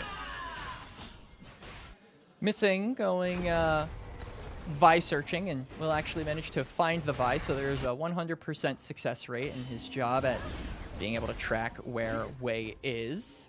Nothing too crazy happening on the first clears. I think both junglers basically just being very opportunistic champions, right? Once they get level 6, you have that extra guarantee of the lockdown, and almost always when those ultimates are burned, especially in the early phase of the game, they tend to burn at the very least a flash. So I don't think Wei and Wei are going to be too pressed about not being able to make a big splash here in the opening minutes of this match, but we'll have to see just if that leads to anything later, as Missing is taking a lot of damage. This was a bit of really nice micro from Awesome, though, just to wait out the Spirit's Refuge, land 4th shot on Missing. It almost results in a kill, to be honest. Forces the flash out of Missing, which not only will it make it easier for Wei to get the drop on him if he does end up looking for a gank. Have to remember that the Vi is pathing bot lane, so there will be ample opportunity for that, but also means that Missing is going to have to be really careful if he ever wants to get aggressive with those shadow dashes, because early levels, that thing is on a really long cooldown. So if you misjudge your 2v2 damage, there is a chance that you go in, you do not come out. The danger for Missing now is that he's doing that around the map, but maybe it works onto Rookie. Wei is here as well, and Rookie does have Flash. Gets stunned immediately after the taunt, however, and has to burn Ignite to survive as well. Mako shows up just in the nick of time. Rookie still following up on this in case Mako lands a tether. And with Wei rocketing into the front lines, but not quite landing the knockup, IG will be giving up the play, as will LNG. Shadow Dash used, Ishtal's Impact used, LNG, you could see wanting to maybe try and re-engage that fight after they chunked Rookie, but just not having the tools to do so. Those long cooldowns really being a detriment to them to try and continue this potential train of aggression. But because of that chunk onto Nya, and you also see Wei going toward that top side, that's going to give the green light over to Wei to just start up this dragon, and no contest going to be possible here for LNG. Level 6 for both of our top laners has Sheer going Mega, and the Shy pressing his I choose not to interact with this lane button, burning away the wave, and likely finding a recall while IG claim the first dragon of the game, and very timely manner, I might add. This is a similar situation to last game where IG pick up the dragon so early that they could turn it into Void Grubs as well. And with the dragons being taken early, that means that the soul win condition, we are still pretty far away from that, but that just means dragons are going to be more important sooner in the game. And I think that Invictus Gaming, as we've kind of talked about, really excel in a pick comp. As speaking of picks, 1xN might be in danger of getting picked. This is just like game 2 of the last time these teams faced. Diving 1xN underneath the tower. This time, he'll be able to get out. But it costs a teleport and a whole lot of XP and CS that LNG are going to give up by having their Syndra reset in this way. Meanwhile, IG are going to continue going for the fight, actually picking up first blood for Rookie on an overextended and under-leveled Missing. Oh, all right. Well, he misses the smite, but hang on. They're going on to Mako. Wei is completely alone. Left flash from Wei to get away. Get to escape from the Impale. It's a tongue twister. Don't worry. Gordo messed with me the first time these two teams met, and you are not subjecting me to that torture. So Dia, I am forever indebted to you for not scrambling my brain with the way. There's a will, there's a way, and he gets away. I remember watching that. It was very funny. It was a good time for the spectators. But IG, a bit of a fumble on the latter half of that play, but still being able to find first blood at the blue buff and give it over to Rookie as well. So he'll just be getting closer and closer to that Malignance. That's a really big power spike for the Ahri, obviously, and will just make Rookie that much more deadly in the skirmishes and the picks, which is, as we keep reiterating, just the way Invictus Gaming want to be playing around this game. Grub's up in about 15 seconds, and you can see that Mako has crossed over. Missing is also in the mid lane, so there's potential for these teams to scrap around that area, but crucially, I'm looking top lane, Dia. The Shy does have priority, so Sheer would not be able to move if a fight did break out. This is basically a replay from last game as well. Awesome's walked up moving here, and again, we're leaving 1x in the bot lane, which IG seem to be fine with because they guarantee a numbers advantage, guarantee themselves Void Grubs, and Awesome gets to walk back down. They don't even have to get the full 5 stack of the Invictus Gaming members toward this fight in order to get river control. The Shy going to be moving down himself, will be face-to-face with Wei, but doesn't look like LNG are going to be doing anything to contest. So first Dragon, first and only, I should say, set of Grubs. Yeah, we're no longer in Season 2025. IG will claim both neutral objectives, and really the only thing that LNG have gotten as recompense is a little bit of gold over to 1xN, as he was able to get a couple of waves to himself without being disturbed.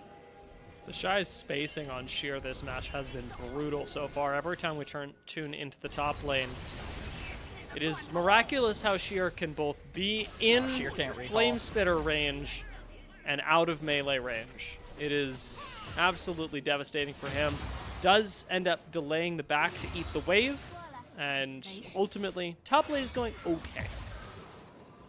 Top lane is going all right, but the Shy is just cordially farming with Sheer, and I think that overall, this is still a net benefit for Invictus Gaming because we mentioned how the Equalizer is going to be a really important tool for IG later on in the game when Wei goes in, having that Equalizer to lay down on the target being selected by the Vi just basically guarantees somebody on this side of LNG is going to be hitting the gray screen. So just decent game overall here from IG, and the only member truly accelerated on their end is going to be Rookie. And like we said, this is one of your main pick tools when you're looking to try and play that style. We'll have to see if he can do that in the next few seconds here, as Dragon will be up in a little over 30 seconds. You can tell that LNG maybe want to try and fight for this, as 2 members of their team reset at the same time, just looking to buy and looking to spend that gold before any type of skirmishes are to hit the rift. A lot of the vision right now still controlled by IG, especially when we move up to the halfway point, with plenty of it being in the top side river, but a lot placed in the bot side jungle of IG by LNG. There's certainly a chance that LNG can convert that into a dragon themselves. Wei is heading over towards the Infernal Dragon, and unfortunately with Nyan not having any push in this lane against an Ahri, things are quite difficult. Rookie also hit that Malignance power spike too, so this Ahri is going to be really strong going into the fight. You can also see that Sheer went for a reset and is opting to not jettison it toward the bot lane, so Wei. Nice impale. Wei's pretty tanky because he's got a Shen popping in on top of him, missing. Gonna go for Rookie, but missed the Shadow Dash, leaving Rookie to walk this one out. LNG show up to the fight, but show up a bit late. And Invictus should be able to walk this one out. Dragon still around, however. And LNG would like to convert the small health lead that they have now into that big neutral objective. Flash forward to Rookie, but the charm and the kill changes the tide of this battle, however. A knock up into the wall onto Wei does take him down, giving LNG a big advantage. And as another kill is searched for, it'll be Rookie who lands yet another charm and walks away the better for it. Wei tanks up a tower shot. It's one too many. And as the Shy and Sheer teleport in, it's a double kill for the Shy and Sheer, walking away the worst for Ware into the enemy jungle.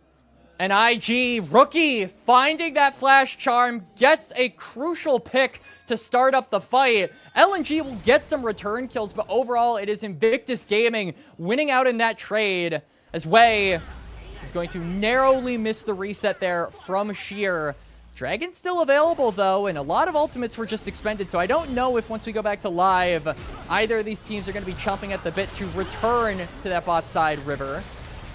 As we get a replay here, just good engage there from Rookie. And then the CC from LNG, we mentioned how this was going to be really tough for them to overcome on the side of Invictus Gaming, and I think it is the main commodity that allows them to get some of these return kills as Wei gets the slow onto Rookie, gets the kill. But in the backline, the Shy is just completely left to his own devices, so double kill over to the Rumble and the solo laners for Invictus Gaming, the main components for this comp to really run over LNG. They're the ones accelerated. Meanwhile, on the other end, it feels like LNG haven't been giving a ton of resources over to 1xN. The centerpiece of this comp really relies on the Syndra to be the one dictating how LNG want to fight, and he hasn't been able to get, in my opinion, the necessary amount of gold in order to do that, as the junglers are just again. messing around. Yeah. This time goes a lot better, at least in the fight for LNG, but Invictus give up their support for a dragon, and even as a support, I would do it too. Yep. Drake for support, definitely worth it there for IG, and continuing to control these side lanes. You can see the Shy is just waiting to burn someone down, and the Sheer might be that person. He is taking so much damage. Ultimates layered on top of him as well, like you say, is a guarantee that you hit the gray screen. Wei with the Impale is going to drag Wei over the Equalizer, but it does a little bit more than equalize. It punishes to an extreme degree, missing, burning down as well. Has to burn his own flash. That is 1, 2... I think, yeah, 2 flashes burned in that exchange, and still IG come out on top of it in a 1 for 2. IG, the Shy, once again getting himself a kill, and with the Rumble just showing that aggression in the enemy's jungle as well. Rookie, though, I don't know if you guys get this. He has ult, and he doesn't even need flash. Yeah, just dodges. Oh, boy. He could just kill missing. Oh, there it is. The ult to kill missing ends up working out. Thinking about doing the same thing to Nia. Lands the charm, and another ult away. Lots of healing off of Nia, and things are close. But IG and LNG choose not to extend this fight any further. Nobody coming down, and Nia and Rookie certainly don't need to risk anything. Yeah, Nia just barely getting in range to activate the Kingslayer, get that healing onto Rookie is the thing that saves him from the double kill. There's more fighting on the top side, but IG are poised to win this again, I feel, but the ult there from Missing actually might change this. Mako peeling for the Shy right now, but not quite enough health, especially with the Impale to come in. And LNG send the cavalry top lane, grabbing the Shy and shutting him down. With Wei jumping onto 1xN though, the resourceless Syndra is lucky to live. Doesn't have the ultimate, but does have Mako's lockdown. Maybe he's gambled a little bit too much with that. You can only get lucky so many times. 1xN just disrespecting the positioning of the IG members. They claim the mid turret. Now LNG will get the grub, so they themselves will be able to threaten a tier 1 tower of their own, but maybe not without their lives being threatened. The Herald picked up by Wei, but he is certainly dying for it. Who's the kill going to? If I read that right, it was Mako. Not the ideal member for it to go to, but IG are just steamrolling this game now, 10-6 in kills and 3 each respectively for the top laners of this composition, the main damage dealers of this team.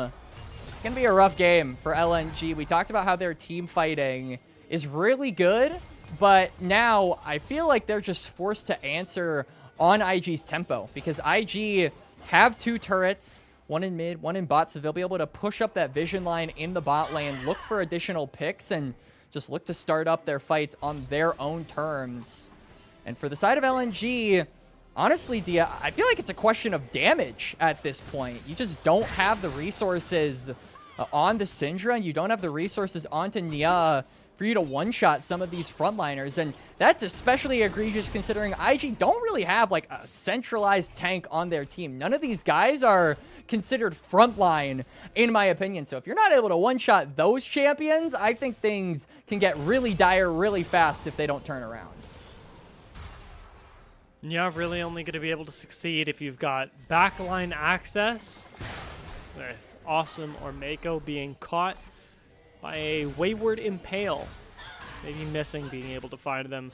Rookie's positioning and ult just have made it much too difficult to punish somebody like the Ahri, and I got a little nervous for Wei there, but he seems alright.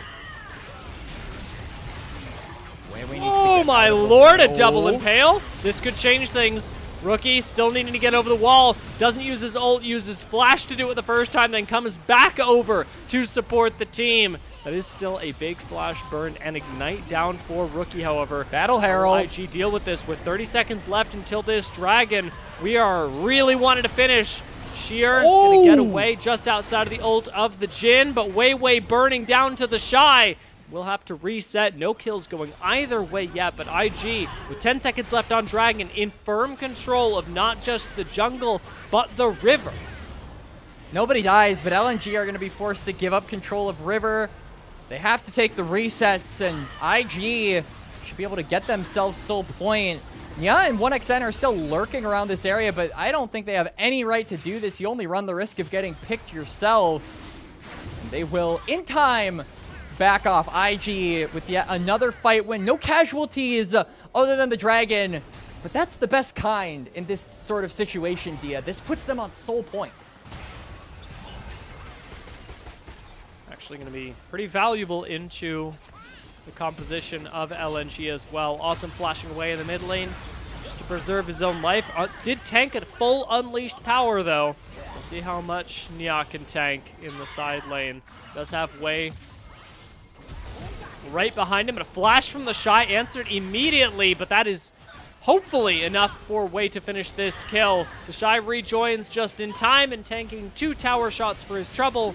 IG will walk away with at least the singular kill. Mako flashing underneath his tower in the mid lane buys time for Rookie to join up with him and make sure that he is safe. The rest of IG collapsing on this, and the aggressive play from LNG. The lifestyle being lived by them may still come back to bite them. Wei gets burned down. The Shy uses his own ultimate to force a flash out of missing, and LNG walk away. A kill the better.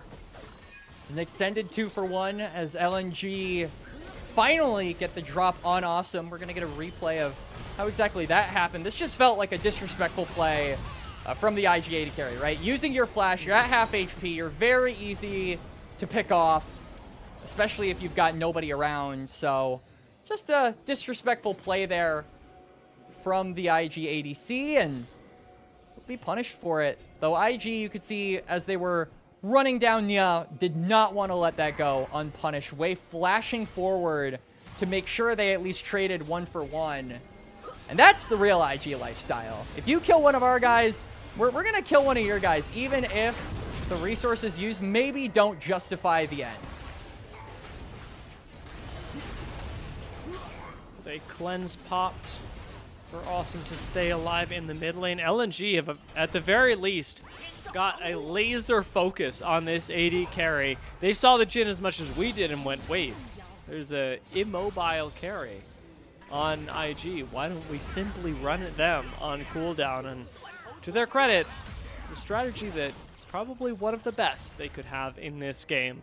With Invictus still controlling the majority of the map, however, there are some notable spots of vision for LNG scattered throughout their jungle, but it's not enough to tell them that Wei is hiding over the wall.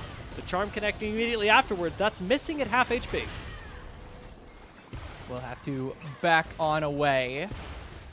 This is what I said to Gordo the last time we did this cast, where even when I'm not saying the word way, any type of word that has like the syllable way in it, it's like saying it over and over and over again until it doesn't sound like English. So when I say away or shock wave, if there was like an Oriana in this game, it just, you hear it in the speech and just inherently, you're like, I said the word again, even though you didn't say it directly. It starts just not even... You go into like the Matrix. Make you question your own sanity, exactly. Yeah. You're like, what you is like break language, into the though? fourth dimension, of consciousness. It's I was trying in game 1 to just not say way at all, unless I was referring to the player, and it didn't really work. I tried, and it's a worthy effort, but it's not realistic, I think. I fear. The play-by-plays, it's like a spectrum of the play-by-plays enjoyment of having way versus way. On one end, you've got Gordo, who's making puns left, right, and center, word plays and tongue twisters at every single sentence. And then I would say on the other side, Dia, there's you who's actively trying to avoid it. Honestly, that would be like a fun poll. If we could throw in, like, how much do you enjoy this type of matchup, or like, would you play into it on a scale of 1 to 10? I feel like we would get varying responses from basically everybody. We would. I think even our play-by-plays especially would be pretty split, because we got a lot of fun-loving play-by-plays. And I'm not saying that I'm not a fun-loving play-by-play. I just, have you value your sanity. I used to listen to a lot of casts instead of watch them, and I know that if I were listening and I was just hearing way, I would get a little tilted. And yeah, how are you supposed to visualize that, right? Because we're about to visualize a dragon fight here. Rookie, notably, is at half HP, so... that was a gorgeous flash taunt from Missing! LNG pick up Rookie immediately, and while Missing may give his life for it, he manages to get away over the wall, burning down to a Rumble Ult. Somebody's got to die for this, and it will finally be Missing. Mako flashes forward to try and secure the lockdown on 1xN, but a responding flash just has 1xN barreling down the face of the Shy, who burns him to death. A triple kill for the Rumble, and Invictus Gaming, after losing their mid laner, will gain so much. And IG Madness is the name of the game whenever you watch this team, and they get mad there. Dia mid laner goes down, and they barrel forward onto LNG with bloodshot eyes. It's a near ace for them, and they get themselves the Chem Tech Soul. So the concern of them not having a frontline, not having someone to lead the charge in a lot of these games, that is completely out the window. They have gained a new form of tankiness here in this match with the Chemtech Soul acquired. Replay comes up here, and yeah, they just immediately blow up Rookie. Missing, I think, maybe made a mistake not going down to join the rest of his team, and then went up and had to Shadow Dash over the wall and still went down. But even now, I mean, it's a 4v4. Sheer, I think, has a pretty good shove. Nia has good entrance into the fight, but it completely falls apart when the Shy flashes into the backline, splits up LNG, and creates havoc. This man has been so instrumental in all of the game wins that IG have had in split number 3, and he is showing up on this pick. Missing, looking for another engage, but with Soul secured, how do you even kill IG at this point? I guess we're about to find out as Wei beats everyone to death in the front line. 1xN is gone. Wei will join him. We'll be lucky if the rest of LNG survive the next 2 minutes. Sheer tanking up a lot of these shots as well. Baron is available. Towers still under threat. IG can have whatever they want on the map because they have certainly got the kills and the control to do it. And they're going to choose to be served up. Calamari? Squid? What do you think, like, Baron is adjacent to in terms of food that we have here in the real world? Because I've heard some people say he's like a fish, or he's like a squid almost. But I don't know, man. That thing doesn't look like a squid to me. Frog? Have you had frog? It's like, I mean, people say it's like chicken. It's very I feel like slimy. I want to say I've had like frog legs one time when I was maybe like a child, but I don't know. I can't remember. Anyway, replay here.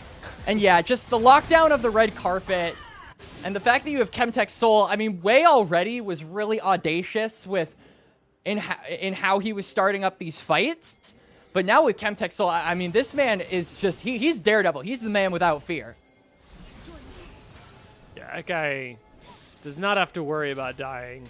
At this point in the game, with the lead that IG have, and the fact that there is a Chemtech Soul on top of all of that, Wei is functionally immortal, even if not actually. Oh! The same cannot be said for Rookie, however. That was a well thought out impale from Wei Wei, and awesome. Gonna be another fatality for LNG as they continue following up on that. The rest of IG really just not able to do much. Once they see the first impale go down, they're not in position to deal with having lost their mid and AD carry, but Shy will do what he can, as ever. They get 2 Baron buffs off of IG members, and the remaining IG members that are up are still unafraid of being able to try and take the fight to LNG. At the very least, they'll be able to, I would imagine, catch this wave, prevent Nia from claiming this turret. Actually, he might claim it, but he might give his life for it, as people are just going to walk away at the end of the day. IG not wanting to risk it, wanting to hold on to those remaining Baron buffs. And, you know, real ones would have recognized that the bouncing grenade went into the bush. And then Rookie walks up anyway. So, it's you know, the devil's in the details, Rookie. I think Awesome knew. Based on the way he was playing, he started backing Awesome up. saw it, but Rookie was like, started all right, walking man, if for it. you can't detect that there's a Skarner in here, that's a skill issue. Yeah. That's just something that you and I guess me later will have to deal with. IG, having returned in full force to the map, now have the chance to deal with it together. With a little bit more vision cleared out in this bot side. They don't want something like that happening again, which means they need eyes on Wei Wei. And Wei up on 5. Will be sitting in the bush, making sure there's no Skarner in this one. They're without the Gnar too. Gnar is probably the biggest commodity for LNG when it comes to disengaging a fight. Having that shove to just create that space is really important. So the remaining LNG members have to be very careful not to give an opportunity over to Wei, as Rookie forced a flash there, still walking up. Disrespecting a little bit here, as he almost dies a second time. That was a really smart play from Missing as well. Missing Shen has actually been low-key awesome. I am really liking the way that he is Awesome playing. is not on just with IG. the pick around the... Say what? Awesome is on IG.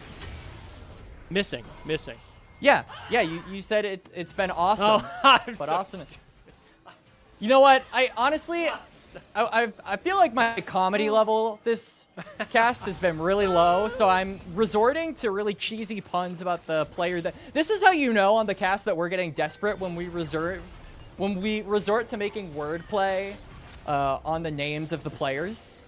That's like DEFCON 1 for us. If we're not finding opportunities to be funny, that's what we have to resort to. It's like pulling out the joke book, basically. What does this count as for Missing? What level of desperation is walking into your own jungle at this stage in the game? It seems pretty high, as not a lot that LNG can do. Awesome even flashes forward to finish off 1XN, and Wei Wei, an afterthought. A fade-away kill for the Shy, who picks up a double in that exchange.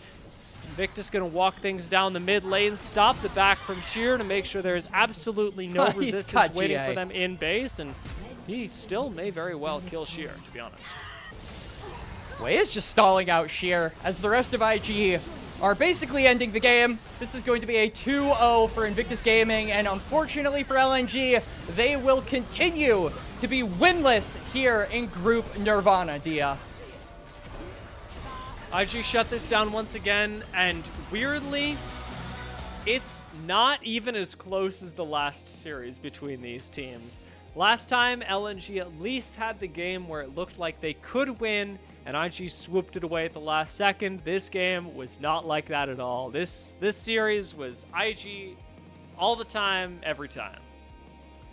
And it feels like a big tale of two opposites as far as the court of public opinion goes, Dia. Because at the beginning of the year, I think that people for IG were really high on this team's capability. Were really interested to see how they would do, especially after a really strong Demacia Cup showing. I know that there are varying amounts of degree that people put in the stock of what Demacia Cup actually means, but regardless, that got people talking. That got people kind of excited for what this team could do. And I feel like the overall impression of this team, like the rosters they have been fielding the entirety of 2026, Dia, have been all over the place. But for the side of LNG, it has just been a downwards trend. And recently, it's been going from like this, like a steady decline. And I feel like in split number 3, it's just been all the way down. I think that the overall enthusiasm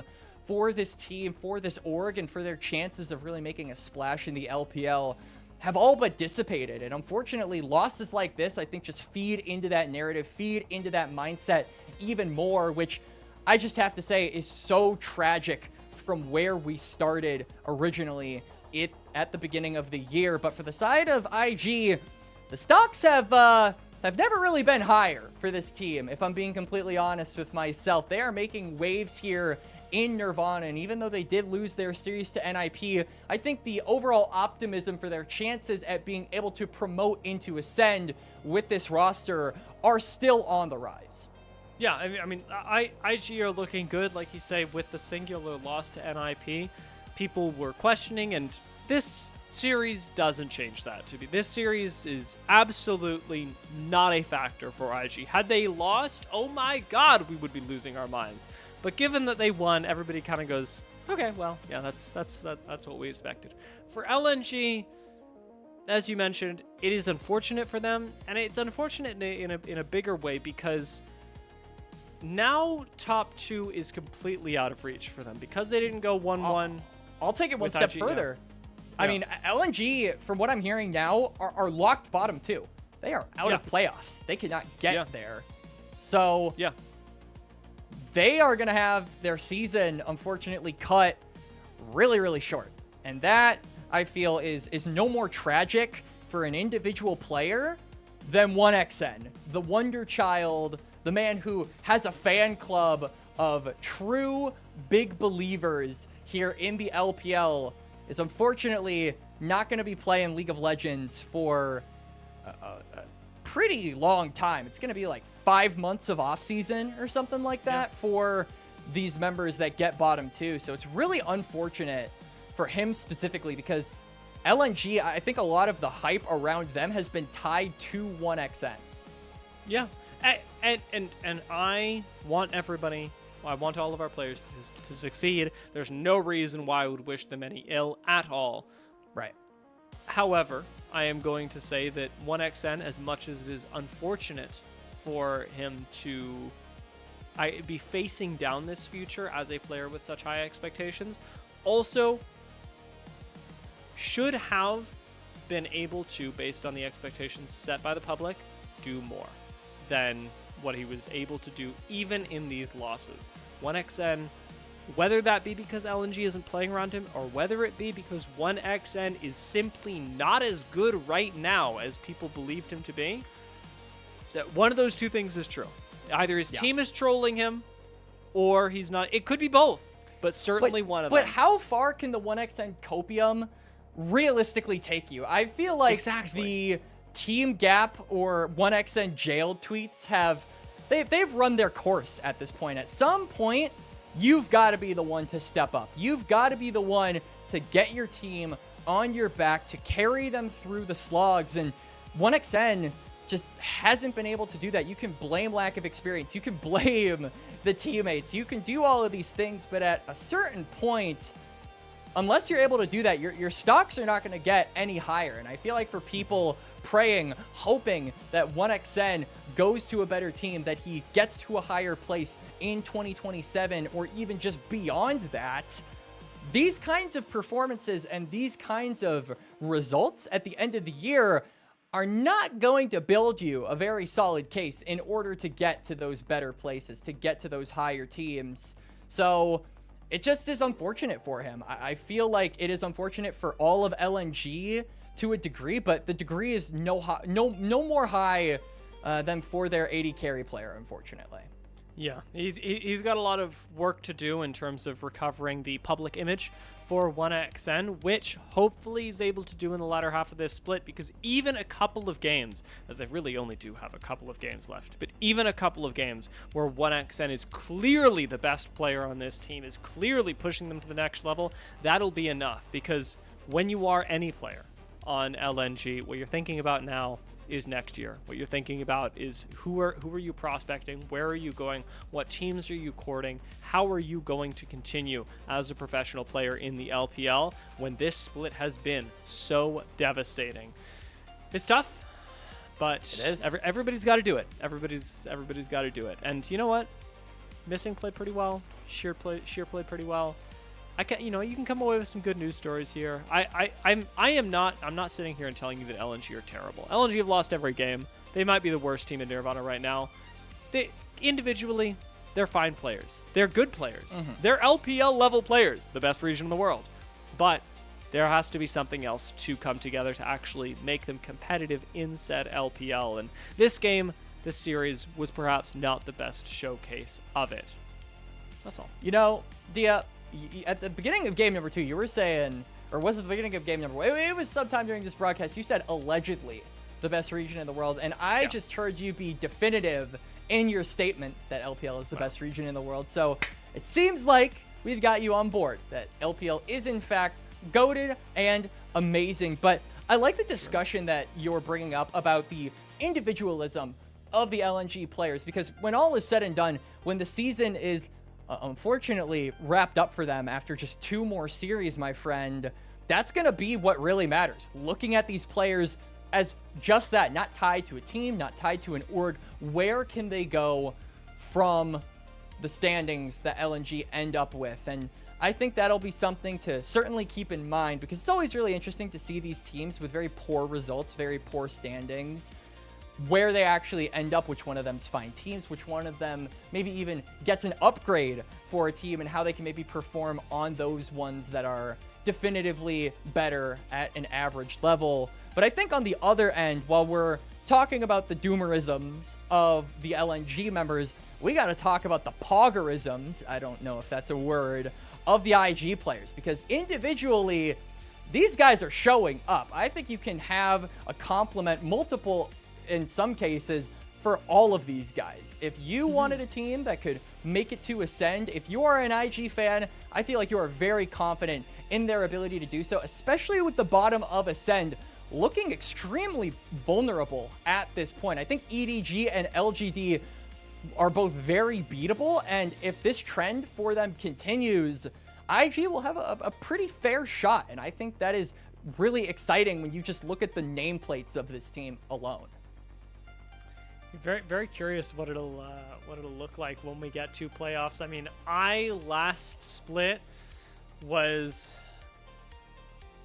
not surprised when we got into playoffs, and suddenly WE overperformed my expectations. Let's not be coy. But was I surprised that they were able to beat Nirvana teams? No, not at all. And EDG, I am not on the same wavelength about. Last split, as we were going through the regular season, I was going, sure, WE are having a terrible split, but probably like the Nirvana teams are just going to evaporate in front of them, and for the most part, that was true. EDG, I'm really, really not sure. I mean, you know me. I know you. We're NIP believers. And NIP, they're definitely beating EDG. Dude, NIP are... It's like it's the wonder child for us, Dio. Our first split, we were the NIP believers. We were the ninjas in pajamas behind the scenes. And yeah, I'm excited to see the damage that they can do. I'm hoping to cast at least one of their games before the split is over, because I was not able to actually cover any of NIP's content in split number 2. But We got you. we're on to IG LNG as this is kind of wrapping up here. We can see the Shy is going to get MVP for game number 2. Now, Dia, we've had MVP from Awesome. We've had MVP from the Shy in their respective games. Who do we think is going to get MVP of the series? Who crosses that finish line? I think it's probably the Shy as well, no? I would agree with you. I mean, it's almost unanimous, actually, that the Shy is getting MVP here. I swear to God, every time the Shy is one player of the game, almost everybody has been on the same page when voting for him. There has been very little doubt, very little discussion. He has taken those game MVPs and basically ran with them. There's nobody else that deserves them when he gets them. Yeah, it was very, very impressive in the first game what he was able to do, but the vote ultimately ended up getting split because Awesome also looked really good, was able to play exceptionally on Kai'Sa. This second game, not nearly as much of a question, but you factor that in with the Olaf and the incredible value that he was able to have, especially in the mid game, and together, there's no questioning that the Shy was the player of the series. In this particular round, I don't see this changing. I mean, he is such an important part of the roster. The Shy is always going to be in this conversation. But like you say, we were spoiled for choice in a lot of ways today, and I say that as maybe a sort of desperation pun here, but Wei was also in the conversation across both games, and he looked really good in the as their jungler. I think I could have used a little bit more from Rookie. Last time these two teams faced up specifically, I thought Rookie was going insane and was crazily undervalued by the whole player of the game, player of the series thing on his Orianna. And this game, it didn't really feel the same. I think his play was good. His play was Rookie level, but it wasn't like blowing anyone. Yeah, I can agree with that. I think that Rookie's floor is maybe slightly lower than the other IG members, but his ceiling is pretty damn high in my opinion. I think that there is a lot of variance for his performance, and that'll be really important when we're factoring in some of these playoffs, play-ins matches when you're going up against the Ascend teams, because I think that mid lane has been something, somewhat of a hot debate, especially for LGD and EDG. I think that Bulldog has been under a lot of criticism individually for his play on EDG, and then, I mean, LNG, everyone on that team has been under a healthy amount of scrutiny, but I do think that Tongyuan has been somewhat, funnily enough, exempt from that. I think the beating heart of LGD has been Hung and Tongyuan, so if Rookie is able to get over that, if he's able to topple Tongyuan, if these teams, of course, do meet, I think that significantly increases IG's chances of being able to take a series against them. I mean, we've got a lot to look forward to through the rest of the split, but not just that, Quacks. We've got a lot to look forward to through the rest of the day, as we still have 2 more series coming up today. Up next will be Thunder Talk versus Top Esports, and that'll be covered by Jay Beto and Mazel. So, Quacks, you and I are going to grab some water, sit back, and watch the rest of the LPL today. Yes, but we are. For the rest of you, have an amazing time with Jay Beto and Mazel. They will take very good care of you, and we will see you later.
Well, welcome back, everyone, to LPL English, your unofficial home for everything LPL. I'm Mazel. I'm joined by Jay Beto, and we've got Ice behind us on Prod, and we are into our second series of the night, the final night of this week, number 3. It's crazy we're already at this point, but it's been a fun one, at least nonetheless here. To open up, we had the 2-0 for IG. They truly are back, but Jay Beto, how you feeling?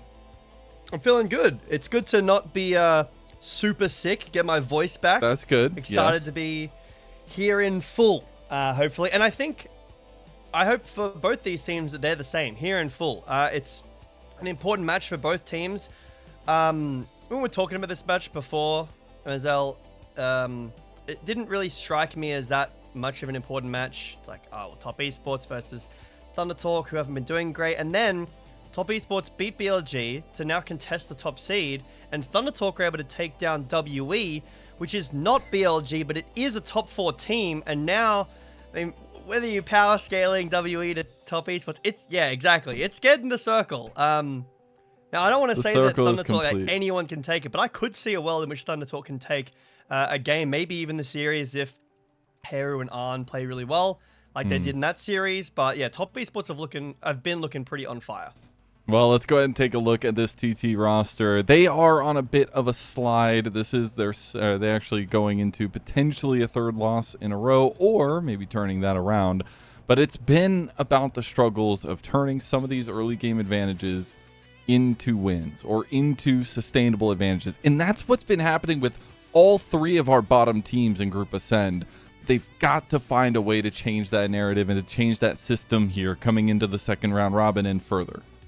Yeah, not a great place to be in when you work so hard to get to this place, and now it really does feel like it was just, at some points, a bit of a fluke, a bit of a lucky week for our ex-Group Nirvana teams who really aren't hanging with the top teams so far in split number 3.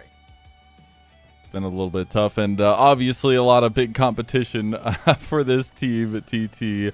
As we're going to be talking a little bit about that here as well, because it always feels like that, and I feel like we talk about it like this all the time. I mean, I know LGD and EDG are there, but they're in the background.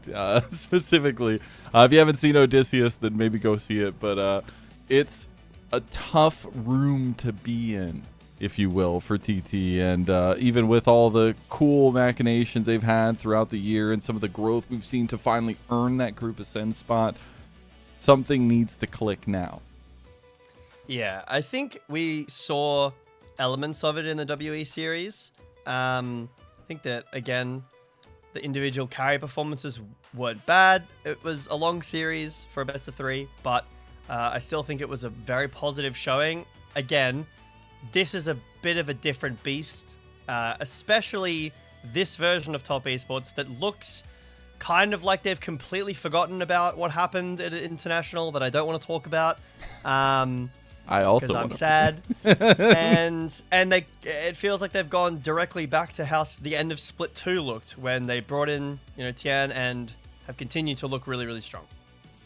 Yeah, and those are some of the big giants they're going to be facing off tonight, which is a very tough task. And speaking of, let's go ahead and talk about that other team, the elephant in the room, if you will, Top Esports, who took down BLG 2-0. They had a game where they were down 7,000 plus gold, and they came back and won it. If that's not grit, I don't know what is, and that has been the epitome of this Top Esports team. The regular season kings feel like they're back here in split number 3, and they're really contesting that 1st place seed with BLG. Yeah, really, really good comeback in that first game. Game 2 looked really dominant too. I think Cream had one of the best series I've seen from him. Jackie Love, who's looked kind of shaky at times. I feel like in the LPL, if your name's not Viper, we haven't really, there's no real number 2. Jackie Love putting up a very solid argument for that, maybe even number 1 if he can continue up this form tonight and onwards. I was watching an interview with Dom, coach of C9, and he was saying that in this meta, in Season 16, the shutdown gold is so immense that it's genuinely, you can win at any part of the game if the enemy team throws, or if you're able to make creative outplays and get those shutdowns. The gold swings are so drastic I think Top Esports really showed, like you mentioned before, grit, determination in that series. It's a tough opponent to go up against tonight. Yeah, it is indeed. I got to also shout out, I don't know if you saw it on Twitter, but there was that whole like kind of translation of the situation with Cream driving or having driven an hour for a bowl of noodles that didn't turn out too good, and the whole team was making fun of him for it. I love those little things. It was kind of fun. And for me, it's going to go deeper. It's stupid on the surface, but I think when you get to see some of the connections with the team and some of the laughter and stuff between them, I think this team is starting to gel, and that's really nice to see.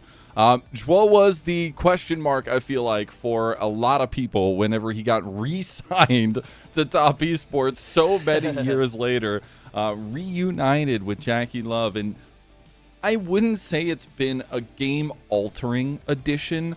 Some stability at the support role is very nice for this team, because after dealing with some of the fluctuations over the last couple of years, I think that's something we really need to focus on. But this guy has been all over the place, and he's a return to 2 different teams. And he really, truly has become kind of a mercenary that people maybe doubt a little too much. Yeah, it's good to see a player like him on a team like this. I have to say, because it's distracting me, Mazel, You're a what you would call an unk in the league casting scene, I would say. What is that team? Is that Vega Squadron? Who is the Shark team? I've never seen that logo. It might is that be what E-Star. it is? I've never seen that logo. I know all the other ones, obviously, but I don't know that one. 2018. It was a while ago. Anyway. Oh, no, it was Moss 7. Moss 7. Ooh. Yeah. Never heard of it. But I was like, it doesn't look like a star, but it is purple. Man, I miss E-Star. But yeah, it's been a while, and obviously this guy's been around for a while, but it's something to focus on, that maybe he does bring the factor they need for Top Esports to make the run. We're going to actually be going through some of the clips for Top Esports as a whole. I know you were looking at these. So nearly 8K down, like you said, right? Yeah. 8,000 gold down nearly, 2 dragons down. The start of these clips are all about this first game. And the funny thing about it is that the fights are not close for either team. It's I think it's 4 for 5, 3 for 5 maybe here. There's too many fights where BLG are going this close in fights, and it's evening up the gold every single time. This happened multiple times. This is the game-turning fight, though. Cream absolutely popping off, and they get Baron off of that.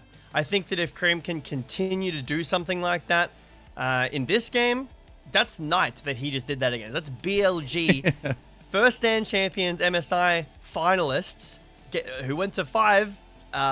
I'm a little worried for the Thunder Talk boys here if Cream is looking as good as he did in that series.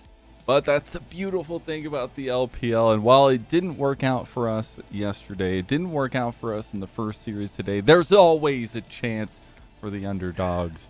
Yeah, yesterday was a little bit of a surprise. But even today, I thought LNG would actually give a little bit of a fight to IG. But now it's TT's turn to try to make something happen, to dream with thunder, as is their motto. But I think it's going to be tough, and especially when Top Esports are trying to really knock out the troubles they've had with some of the strategy they use, and they're really trying to hone the edge coming into this second round robin and further on into the second round robin. And I just don't want TT to become prey. That's all I want. Yeah, I agree. And looking at this matchup on paper, it's very easy to see how that could happen. I would be lying if I didn't say that this is a monumental matchup for Thunder Talk to try to overcome. It is kind of like the boulder pushing up the hill. I don't actually remember what the name of that person is, or that myth, but that's what it feels like. Sisyphus? I think that's right. I think you are correct. The Top Esports is a very scary team, like you mentioned earlier, trying to continue to stay within touching distance of BLG, and everything kind of points towards them doing that, right? Their form against BLG, the history of this team in Split 2 and Split 3, ignoring internationals. And that's a worry for Thunder Talk. I think that they've been struggling. All of the Group Nirvana additions have been struggling. While Thunder Talk did get the win over WE, and maybe that's a blueprint as to how they're going to approach this series, it's still a very one-sided affair. Yeah. And maybe we are upset. Maybe things don't go as planned. But as you look on paper, it definitely is that way. But that being said, I think a crucial factor here tonight, and we'll actually be able to bring that one up here as the players will be taking their seats here shortly. But the matchup that a lot of this centers on, and it always does in the LPL at this point, is the jungle matchup. And I think Junhao has been able to find early game advantages for TT. That's when they've looked their best, when they can play around that. But Tien has been ruthless. And to see how he's been able to manipulate the jungle, I'm really, really interested at what they're going to try to do to combat that for Junhao. Both have very similar champ pools. Both look to do the kind of same actions in the early game. But Tien just has the mechanical execution. Yes, that's fairly close, which is surprising to me. But I think Tien plays such a vital role in almost every team that he's been in.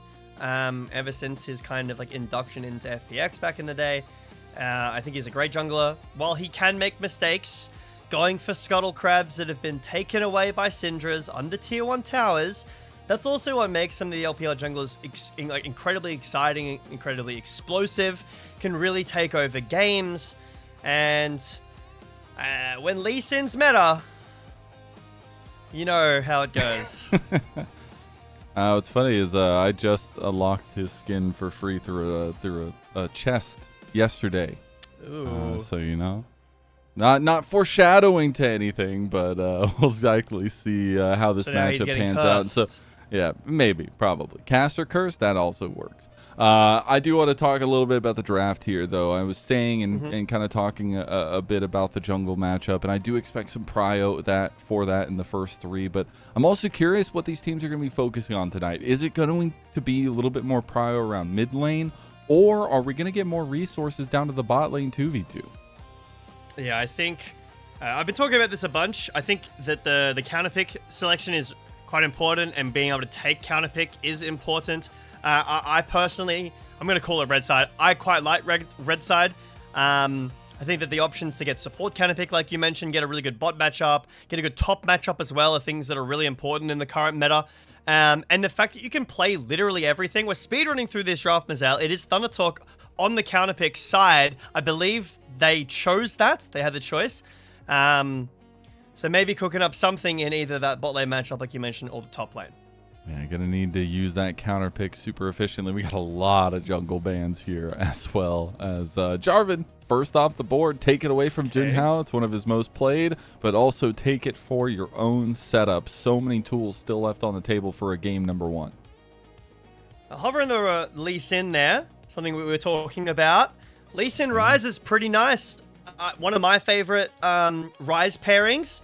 Taking it away from Tien as well is really good for the series. I think Ezreal is a very likely addition on 3 here for Thunder Talk for the mobility out of Cataclysm. If you're not going for bot lane, I think that an Ambassador on 3 looks really good too. Always on red side, taking an Ambassador on 3 and then being able to ban for it. But the Ezreal might actually be taken away. Could see Ezreal Karma. Ezreal Leona is not bad. Like, you want some lockdown into Lee Sin, so maybe the Leona or the Nautilus could look quite nice too. I expect Top Esports to go towards a full bot lane and then have, instead, I guess, happy with the amount of supports that are up, gonna go for this Rumble blind instead.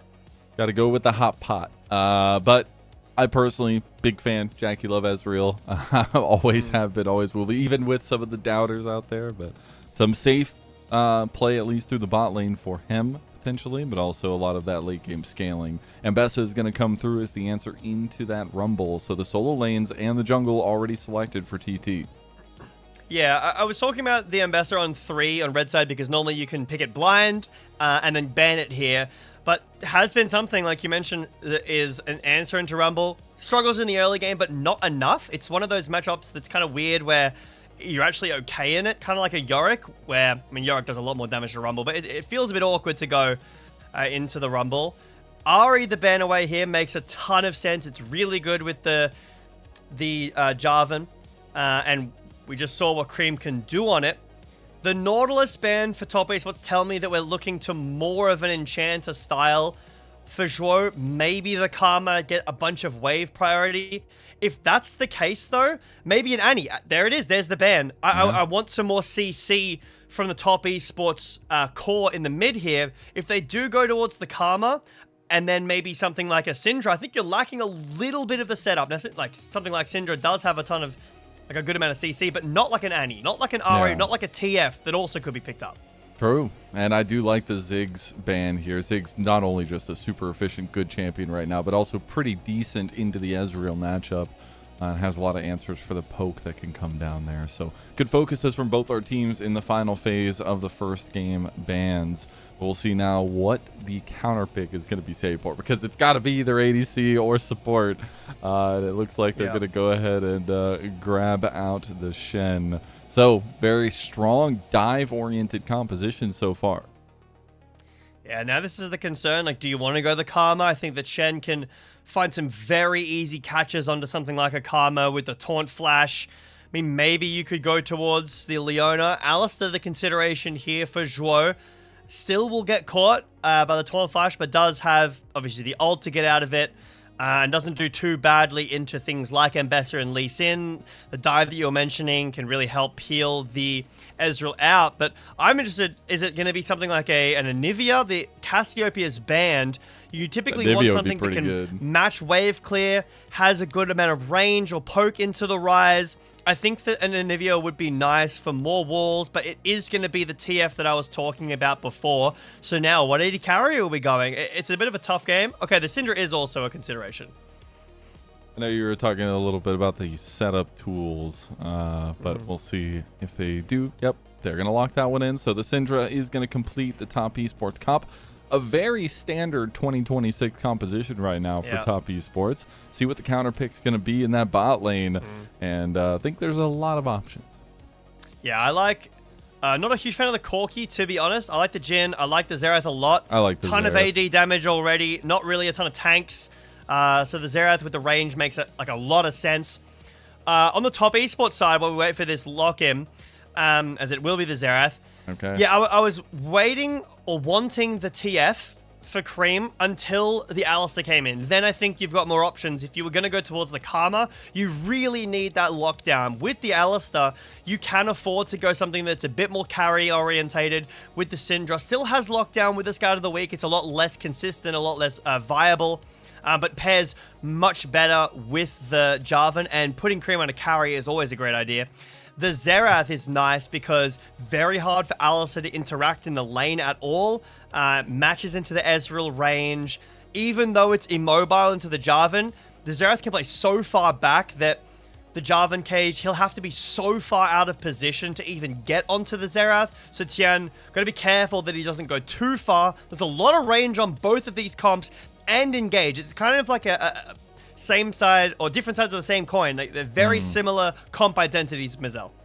Very much more a pointed spear for TT, though. I gotta say, they look like they want to try to snowball. They have some options, obviously Rise scaling throughout the game and a couple other pieces as well, but this is a team that wants to function efficiently together, and those are the kinds of moments that give me some question marks for TT throughout this first round robin and now coming into the second. So putting this on the table, giving themselves a little bit higher of a ceiling, but also a little bit higher of a bar to reach. I'm curious how it's going to work out for TT, because I do feel like it's a pretty easy to execute composition from top esports, and being able to have kind of those consistent, sustained damage fights for them. It's game number 1 of our second series, top esports versus TT.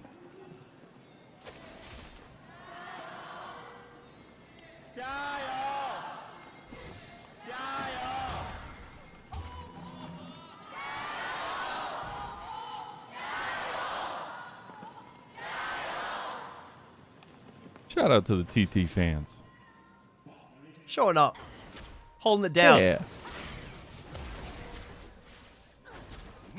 Now there's range for both these comps. I was getting into this a little bit, but not as much for Thunder Talk.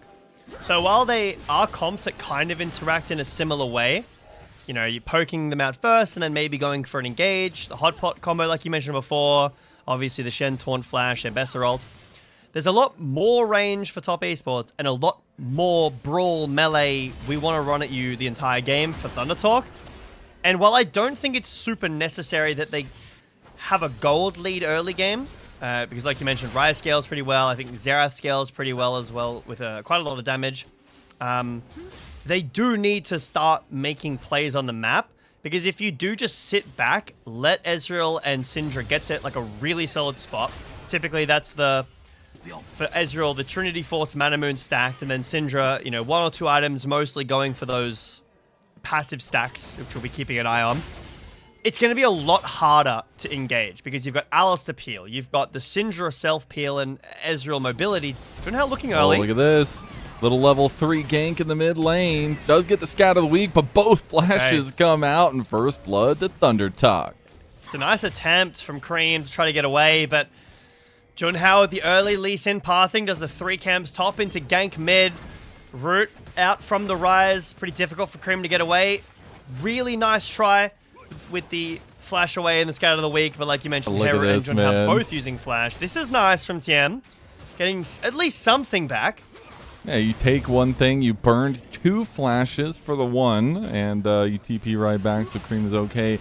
Decent death. I wouldn't say good death, but decent death. Yeah. My concern we'll about the flashes is that I'll need to hold my thought. As Tien's on the bot side, Lee Sin's here too. Looks like just taking a base here, but Cataclysm into Rise can be scary, but Rise is so tanky that the flash doesn't really concern me being down this early in the game. There's probably not enough damage to actually fully kill Rise. He's already getting some prots when he starts building the Catalyst for his Roa. It's going to make him even harder to kill. And Lee Sin is so mobile already. Ever since they buffed his W cooldown, made it a lot shorter, really hard to actually catch a Lee Sin out. So the flashes being down is nice, but don't know how much it's actually going to result in. Decent trades coming in the bot lane 2v2, but yeah, we'll have to return to that. If it does get appointed on, I think that's when we'll have to re-talk about how those resources were used early. But so far, Hero having a little bit of an advantage with that early kill is going to feel pretty good.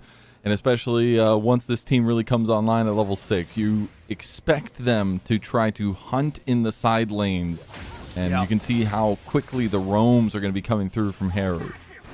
Yeah, it's actually a really good comp to play for individual members. And I think that the individual members you want to play for this game is Shro taking a little visit here in mid. Just a howdy doody. Haru dodge now, scout of the week. He is fine and dandy. Whoa, just going to continue making sure he walks all the way out. And I think the members that you're roaming to this game are Keshi and Junhao. Your AD threats, and throughout this mid game, when we get there, Ambessa and Lee Sin are very scary, or they have very scary damage profiles. You've got the Realm Warp, which can escort anyone to the fight, including Heru himself. You've got Arn, who has the ult, right of the Arcane, that can participate from the fight ages away. It also has a ton of range, and you've got Feather's ult. So what I want to see from Thunder Talk is using this small lead to try to create a bigger lead. Either roaming to Junhao to try to force invades, force these dragons, get the early grubs. They're on red side, so dragon access is a lot easier. Or go towards the top lane with Junhao, with Feather, and Hero as well, to try to go for either dives onto Zhuang, kills when Zhuang's too far in, as you're often pushing with Rumble, as you just have so much raw wave clear. And try to get your leads that way, because I think that if they don't do that, there's so much of a disadvantage when it comes to the team fights, because while you've got Realm Warp and the Stand United with Thunder Talk, on the other side, you've got Alistair. He's incredibly tanky. You've got the Unleash Powers at the name of Syndra ult. So much more team fighting potential with the ults from Top Esports Comp.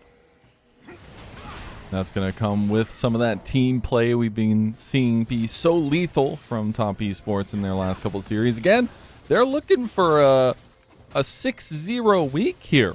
As been playing 3 series a week for a lot of our Ascend teams, and having 2 2-0s already this week, looking to make it a 3rd. It's pretty scary. Pretty impressive as well, I would say. 6-0 week. See if Thunder Talk can upset that. As a lot of members coming up towards the top side. Zhuo and Tian maybe going for a dive here, but they'll spot Junhao. Equalizer on the wave. Come down. They just want to check out the situation up here. They are on full vision. Feather's going to move over as well.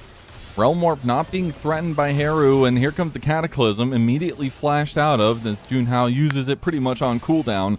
They can't get the roam out of Haru, so now it's just a 3v3 with the health bars being fully in favor of Top Esports. I don't know if they have the power to move through into that one as mid laners started to roam over, and that threatens the play. The flash out of Lee Sin again. Junhao caught by the bouncy castle combo. Tian will get the red buff. It's a small prize. Slow start to this game. No kills just yet, but still a good prize to get. Putting yourself back in the driver's seat in terms of XP. And should be gold as well. As Feather comes down towards the mid lane, this is something we see a lot of supports doing these days. Just coming to the mid, help out clear, look for a gank, maybe force a summon a spell, Syndra and a mobile mage. Very easy for Feather to force that. Junhao is on the dragon. Our top esports going to be here in time. So I will say Tian's done a really, really good job of getting some XP over Junhao, but it's not going to matter in this situation. Tian's just going to be on vision. True Shot Barrage, way too late. Does hit Junhao, does do a decent amount of damage, but the dragon has already gone over to TT. We do have the grubby tubbies coming up in about 5 seconds or so. As Jackie Love getting aggressed by On. There is a bit of an advantage down here for On for the time being, as he does have a level over Jackie Love. A lot of cross-mapping in this game so far, as she tries to look. Grubs for the dragon, and then earlier looking for a dive, just getting the flash. Not a whole lot of fully committing to these things and trying to look for big fights as of just yet, which I think isn't uncommon in a game that looks like this. Yes, you've got the Lee Sin, the Ambessa, the Jarvan, these champions that really want to skirmish early, but then you've also got your carries who don't want to. Ezreal wants to poke, and he can do a lot of damage, and yeah, so can... Look at this, though. Here comes the roam, though. So we have the roam, but more so, I'm just looking at Tian, man. Tian is just cherry-picking TT's jungle over and over again, finding camps left and right, constantly invading every time they see Junhao across the map, and finally Junhao invades on his own terms and is able to get a little bit of that back. His Feather actually takes an engage on a Zhuo. Zhuo doesn't have the Unbreakable yet, and we'll be okay for now at least. As the back is being completed from Jackie Love. Realm Warp coming in. Zhuo doesn't have the ult, doesn't have any way out, and will just be taken down by Junhao. Yeah, I think Zhuo really wants to get the XP from this wave to get that level 6, because he is half a level down, maybe a little bit more. But it obviously is the wrong call. Haru comes down with a nice Realm Warp, and Zhuo's mistake. I think that while, yeah, Tian is invading, but Junhao has an XP and a gold lead. He's doing better, despite the fact that Tian is kind of what it feels like all over Junhao's camps, whether that's the kill or whether that's because we just aren't seeing him do the invades on his own. I think that Thundertalk in such a great position. Equalizer down. Shouldn't quite be a kill. Very close to going down. He's okay for now. Didn't have to burn the flash. Was wondering if we were going to see a bit of an aggressive path. Yeah, I think that while Top Esports, it feels like they're doing things, they're not actually getting any tangible advantage. While Zhuang's got a bit of a lead, Junhao has a lead. Cream has 200 gold lead, On has double that, just due to the lane and the assist and some plates that he's been picking up. Thundertalk are very happy right now to just make their cross-map plays, keep their lanes winning that aren't top lane, and allow Junhao to just roam around, continue to impact the map. And even though Jackie Love's CS isn't suffering, he is suffering in the items. Already the Luden's completed for On. 2 minutes from now when the dragon spawns, Jackie Love should have his Trinity Force, but for now, Thundertalk are in a really nice position. And we'll see if they can continue using some of that power to get into the side lanes some more. Still use these Realm Warps once they become available for Haru. We are looking at a move towards the side lane now, as there's the Stand United onto Keshi. It's going to be a 2-for-1 for now, or at least 2v1, now a 2v2, now a 3v2, as Top Esports going to try to make an escape. We're going to turn into a 3v3, now a 3v4 in favor of Top Esports, and now turns into a 4v4, but it's TT falling down. They're losing their health bars, and this is exactly what we foreshadowed to, J Beto. It doesn't matter what the early game machinations are for TT, something always falters. Yeah, Cream continuing on to Heru. Nice out of the weak, forces the flash out. I mean, Cream is out-rotating Heru on Rise. That's as much as you need to know for how that fight went. If that's happening in a game like this, not great. Tian rotates over, Zhuo puts in a ton of work in that fight too, and even though Feather's ult is early, there's not enough damage. If we take a look back, so it's the start of the all-in. Zhuo is on the roam up, which is really well timed. Here comes the Stand United, but Zhuo is ready for it. And he's going to buy so much time here with the CC. Cancels Junhao on the engage. Juan flashes out. Like, this is time that Juan would be dead if this didn't happen. Then Tian comes in. Then Cream's here as well. Way earlier than Heru on this Rise. That's a roaming champion that we wanted to see Heru impact the side lanes. Some heroics here from Zhuo and Cream as they get here. Impact the map, impact the fight drastically. 5 seconds on this dragon. Look at the flashes for Thunder Talk. Yeah.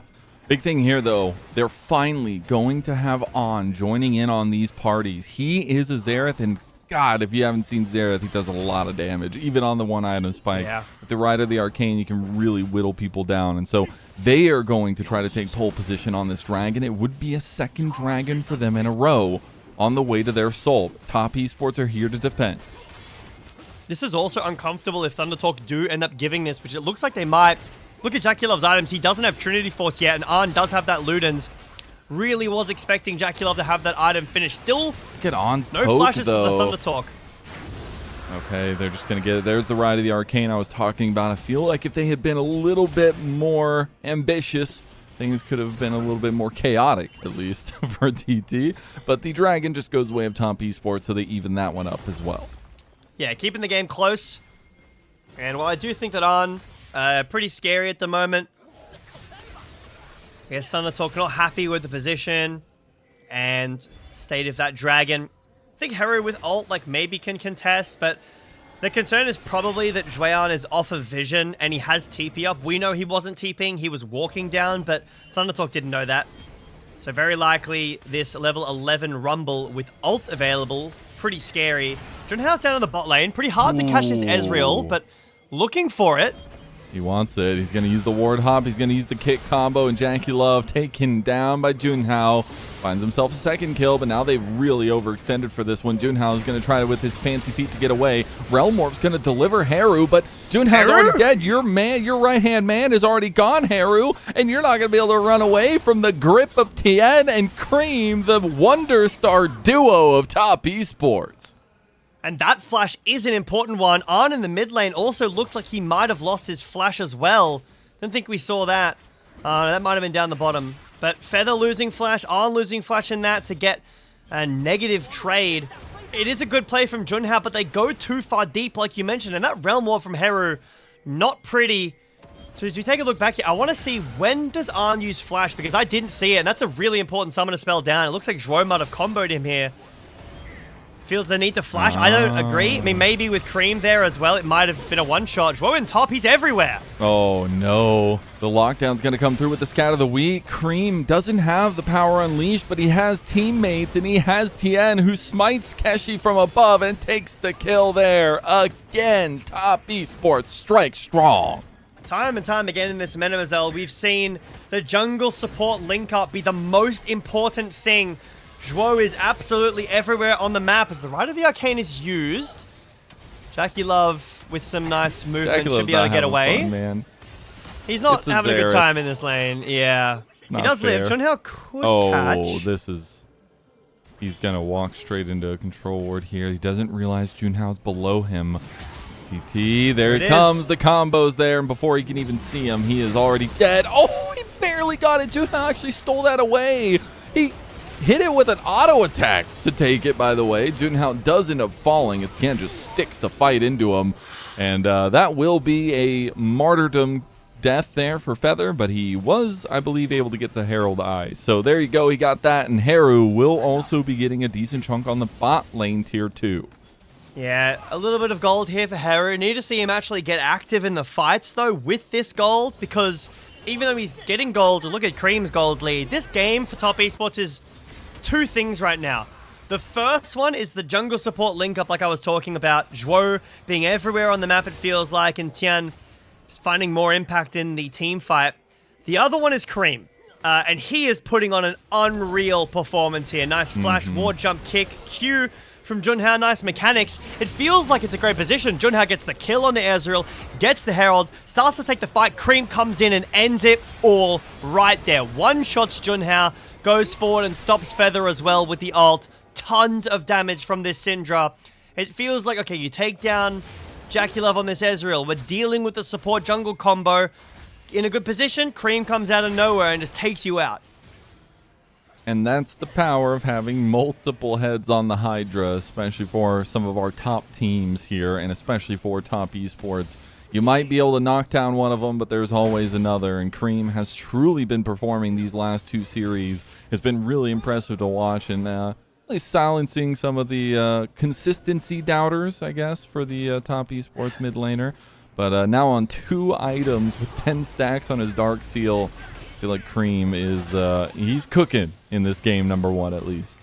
Yeah, I remember Cubby asking and using a graphic. I think it was a lower third. There was a lot of those. There was a lot for Cream, like the cream of the crop, I think it was, you know, on a scale of 1 to 10. I think Cubby would be pretty happy and impressed with the way that Cream has been playing in the last couple of games. Definitely towards the top end of that scale. He has been monstrous. He is a lot of nothing is what I'm going to say. That's the Stand United, that's the Realm Warp. They're trying to impact the side lanes, Mazel, and it's just not working. They are going to get the turret at least. It's not first turret. They get some plates, but this is also giving the dragon over. So second dragon in a row for Top Esports. They're losing turrets in bot lane. They're potentially going to lose a little bit in mid lane as well. We'll see if it ends up panning out for them, but they just felt like they needed to get something on the map. It's a very macro-focused game, which for the LPL, especially not if it's the 2 top teams fighting, it isn't the most common. And Top Esports are showing that they are clearly better in the macro right now. At the beginning, I wasn't as sure. It felt like Thunder Talk were in a fine position, and Top Esports were trying things on their own, and it wasn't really working. Now, the situation is flipped. Top Esports are trying things, and... Thunder Talk are trying things, and Top Esports are finding a much bigger window. Nice stun! No. Wow. Oh, if he was in range for the power unleashed, that's a kill. On barely scrapes away with his life. But this also goes back to something I was talking about coming out of draft, and that ease of execution. You look at the ease of execution for Top Esports. I mean, it's pretty damn simple. You just throw a couple bodies, layer everything else on top of it, and it works out peachy fine. But it is the other side of things for TT that they need combos to land. They need things to be entering the backline at the same time. They have extreme dive presence, and we now, on a back foot, haven't been able to see that from them. They also don't really do objectives that well either, which is a concern for the comp. It's a very common thing with the double mage comp. You don't really have a massive Baron threat ever, so you can't pull those sneaky T1 style Barons where you end up flipping the game back on its head. You're not able to do dragons that fast, whereas Rumble, Ezreal, Jarvan, they do Baron Dragon pretty quick, right? So now you're in a position in this game where, yeah, Arn has a lead. Cream is monster fed. 10 stacks Dark Seal, working on his 3rd item, which is Zhonya's. You thought he was hard to kill before. With the range, he's going to be even harder to kill if he's ever gotten on top of here. You know, if Junhao manages to get a nice insect attempt, well, Zhonya's comes through. Doesn't work. It's going to be the Herald in mid to try to crack this tower. TP in from Cream to answer. They look like they want the fight here. All I'm going to say on Cream, he hasn't bought the book yet, and that makes me sad, but he might just be looking for kills instead. As the Rift Herald does crash in the mid lane, doesn't take the turret, and Top Esports regain a little bit of positioning around this top side river. They want Keshi. Keshi's going to have to flash out of Cataclysm, so that will be something that can be returned to, but he is alive for now. Forcing Thunder Talk out of the jungle. The mid lane play doesn't work. It's feeling a little desperate from Thunder Talk, and I don't necessarily think it needs to. They do have damage late game. Nice flash from Feather, but Cream is just putting so much pressure on. I think it's been quite a quiet game from Heru, and I know it's not the easiest comp for him to interact with, but that's your late game scaling. That's your late game insurance right there. Oh, this is a lot of everything. Stand United with the Realm Warp on 2. They do find the kill, but it's going to go over to Feather. I know it's not the biggest thing in all the grand scheme of things, but that's 300 golds you'd really like to have on somebody else. Yeah, you'd love it on Heru right now on this rise. I mean, here's the attempt. I was talking about this a bit earlier. I don't think this is possible with this comp. He's getting chunked already, losing huge hits of health there by the Baron. They have to immediately pull off. I thought I was about to have to start my Obsession arc. Take a look back at this. You haven't seen the movie, have you? I have. What did you... Oh. It's Obsession Art? Is that what you said? Or Arc? Arc. Sometimes your accents, they get me, and I don't actually know what you guys say. Speaking of that, on, I hate the way you guys say on. It's always like on, and it sounds like on to me. Wow. I can't Just tell. tell me you hate me, man. It's fine. We're live on exactly. broadcast. No, I have Cool. seen the movie. It's great. Very scary. Great performances as well. True. So you're saying, wait, which role are you in this situation? Let's say Well, I Thunder Talk started just saying pull the Baron. no over and over. Oh, I thought we were having a nice game. There we go. We got there in the end. That's the coordination that maybe TT need some of. As Keshi's gonna get the whole kitchen sink thrown at him. I said they were gonna return to that no flash Ambessa, and they did Back just the Baron, that. though. Found him in the side Doesn't lane. work. Wow. They just can't do it. They try, immediately think, nah, damage isn't good enough. Cream's around. He one-shots both of us. Not a great spot right now. Because of the brawly nature of Thunder Talk's comp 2, this Ocean Soul is going to get a ton of value if it does go over to top esports. Ooh, tried to go for the Ouch. shadow dash there. They just can't engage. That. Cream's Syndra has been so good this game at not only doing damage and finding these solo kills, but the Scout of the Weeks have been so perfect. Dwayan, I don't think you win that.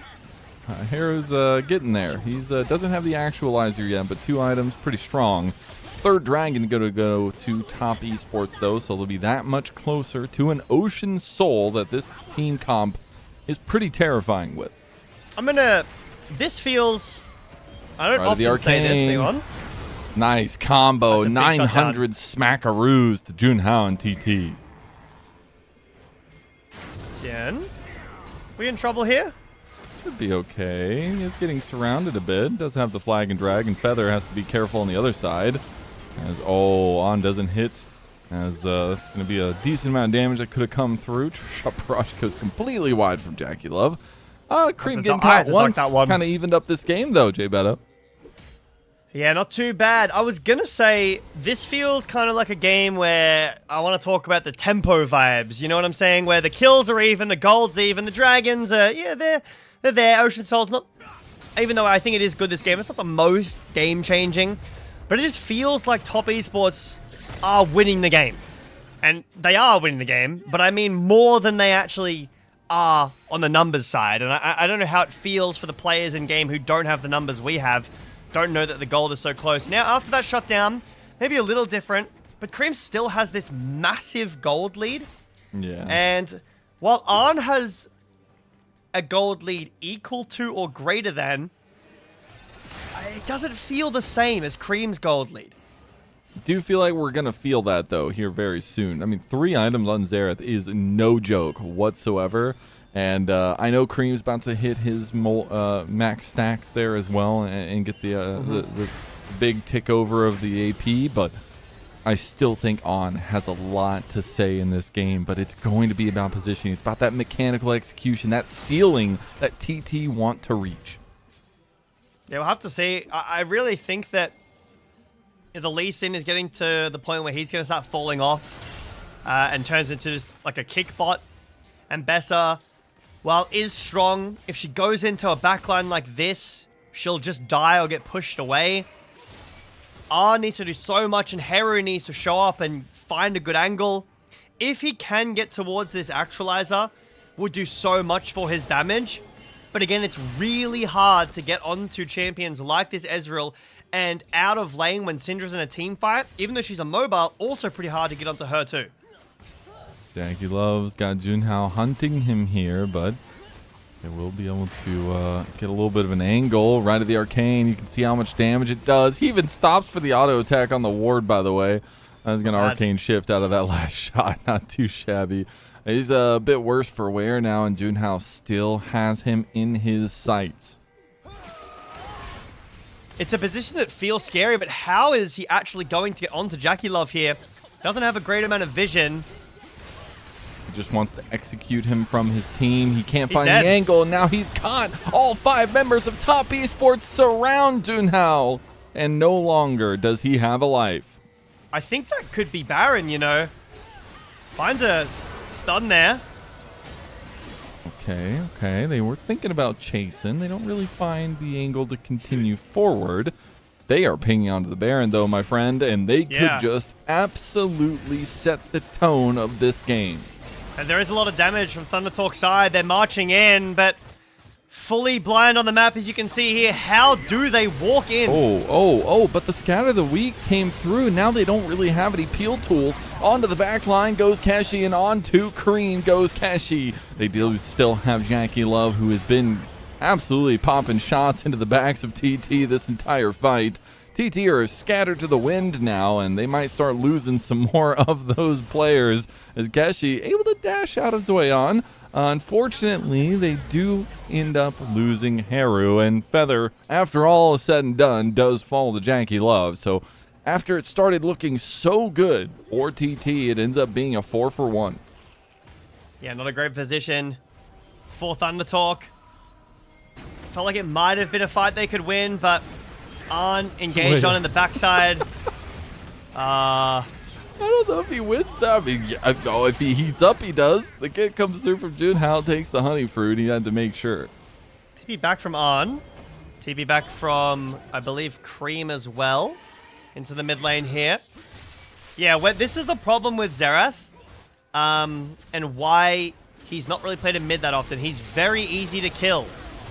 So Keshi gets caught very easily. Arn dies instantly, and then Heru, well, yes, Keshi does take Cream. The Realm Warp gets cancelled here by Tian. Heru gets taken down as well a little bit later, and then it's just split off into these small little skirmishes. Yeah. Tian will chase down Heru. Top lane will chase down top lane. And Feather gets chased down as well eventually.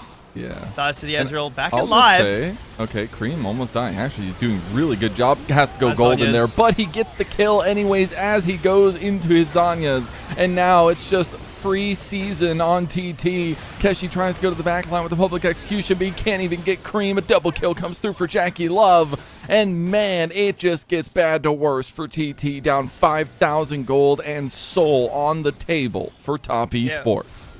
Very likely could be Baron as well. It feels like the game has just crumbled away for Thunder Talk. 5k like you mentioned, the Ocean Soul, the Baron up next. And Cream is just doing so much. Tian is buying time with Zhuo, but Cream's self-peel, the CC set up for his team, the damage he's able to put out with these completed stacks. The Zhonya's was perfectly timed too. He may have lost some Dark Seal stacks. The ring isn't as shiny, but he's got some other nice little toys to play with here and some other items. He is taking over this game. Almost a point-blank Realm Warp there that Heru will not take. There's a little bit of threat onto the turret to be able to take that one down. That's going to feel okay for them as we take a look back at that fight, and they tried so hard to get Cream.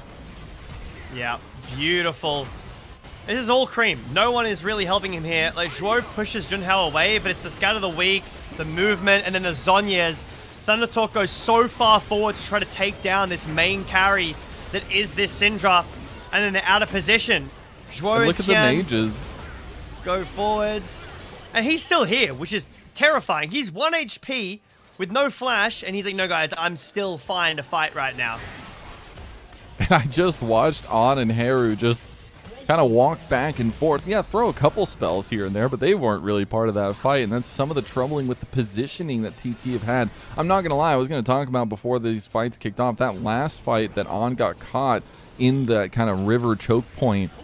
If the position was a little bit better, that fight goes, I feel like, completely different for him. But that's the problem with these kinds of compositions. You have to be executing on the highest level, and that was the threat we said was facing TT. So far, Top Esports have had every answer into this composition, and they are just crossing the T's, dotting the I's at this point.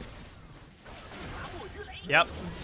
And after all of this, the bot lane gold lead is completely evened up. We can't see it right now, but Jackie Love, I believe, has a gold lead as hell. He does. You can see Cream up 3k. Thundertalk have lost all footing in this game. Minute and 20 on Baron. It feels like the game is just over. Junhao tries to go for the play on the Jackie Love. Doesn't find the connection right at the Arcane coming in with the Realm Warp. Jackie Love still alive. Jackie Love still kicking. Cleanses out of the Realm Prison. And Haru's now going to be the one that falls first. Cream's still alive. Top Esports, they're not even going to lose a single body as everybody from TT is vanquished. Top Esports rise triumphantly in game number 1 and are 1 game away from a 6-0 week in week number 3 of the regular season. It felt like it was over because it absolutely was over, Mazel. It's a valiant effort from Thundertalk at the end here to try to look for something, some kind of fight, some kind of engage. Maybe we can kill the Ezreal. Maybe we can kill this Syndra. You can't kill either. Both of them pretty difficult to get on top of at the end of this game. And after a slow start from Top Esports in the beginning of that game, Cream absolutely exploded. Thundertalk couldn't really do anything to him. He was carrying every fight. That transitioned the lead onto Tien, onto Jackie Love. I think that Zhuo and Tien played really well together. I think it's a pretty slam dunk MVP for Cream as well. A pretty monstrous game from the Top Esports squad. Yeah, and I think it all starts, I know I'm going to harp on it, but the Tien Cream combo is really coming alive. Tien was just constantly asking questions to Junhao. Hey, are you going to be here at your camp? No? Oh, you're going to be on the other side of the camp? Okay, I'll take this one. Oh, no, you're not here right now. You just did something on top side? Oh, okay, I'll take this one. And just constantly forcing these pressure decisions from Junhao. And yes, Cream over the top, the alley-oop. I mean, it requires 2 people to get that point. But it still is the fact that this combination is starting to look just the power level that we expect them to be at. Yes, and hopefully they can transition that internationally. But we don't have to talk about that right now because domestically, in a split 2, they looked great. So far in this split, they've looked awesome and contesting that top seed, which is, you know, BLG and Top Esports. That's the 2 teams that we're really looking at. Arn did a lot of damage, but this is kind of what I was talking about. Haru had a really quiet game. A couple of attempts of Realm Warps in the top side, but man, the global ults, the semi-globals that this Thundertalk team comp had, I expected so much more movement throughout the early game. Yeah, and they weren't able to really connect those. They were also delving a ton of resources to those side lane plays that never really panned out for them as well. But that's also back to the conversation point of Top Esports just having pretty damn good macro in this game. I mean, Jackie Love was oppressed, and that was pretty funny to watch. But it was about everything else that Top Esports were getting during those plays or during these downtime moments, and this is where things really started to turn around. Yeah, the interrupt from Zhuo, ridiculous. Buys so much time. He's 1v3ing with ult. Alistair can do that. Does get a lot of damage immunity.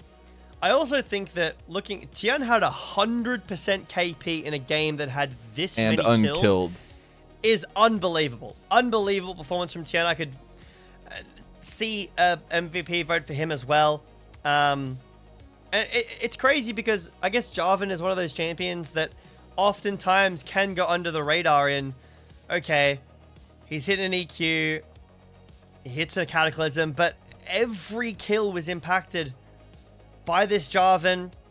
So there's like one mistake here by Cream, but really it's just a creative play from Junhao. I can't fault him. He tries to go for it again, ends up getting caught here. This is basically what ends the game.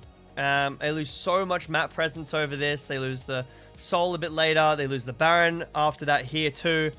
And while ThunderTalk had a good start to this game, I really think the macro is where it fell apart. These later on team fights is really where it fell apart too.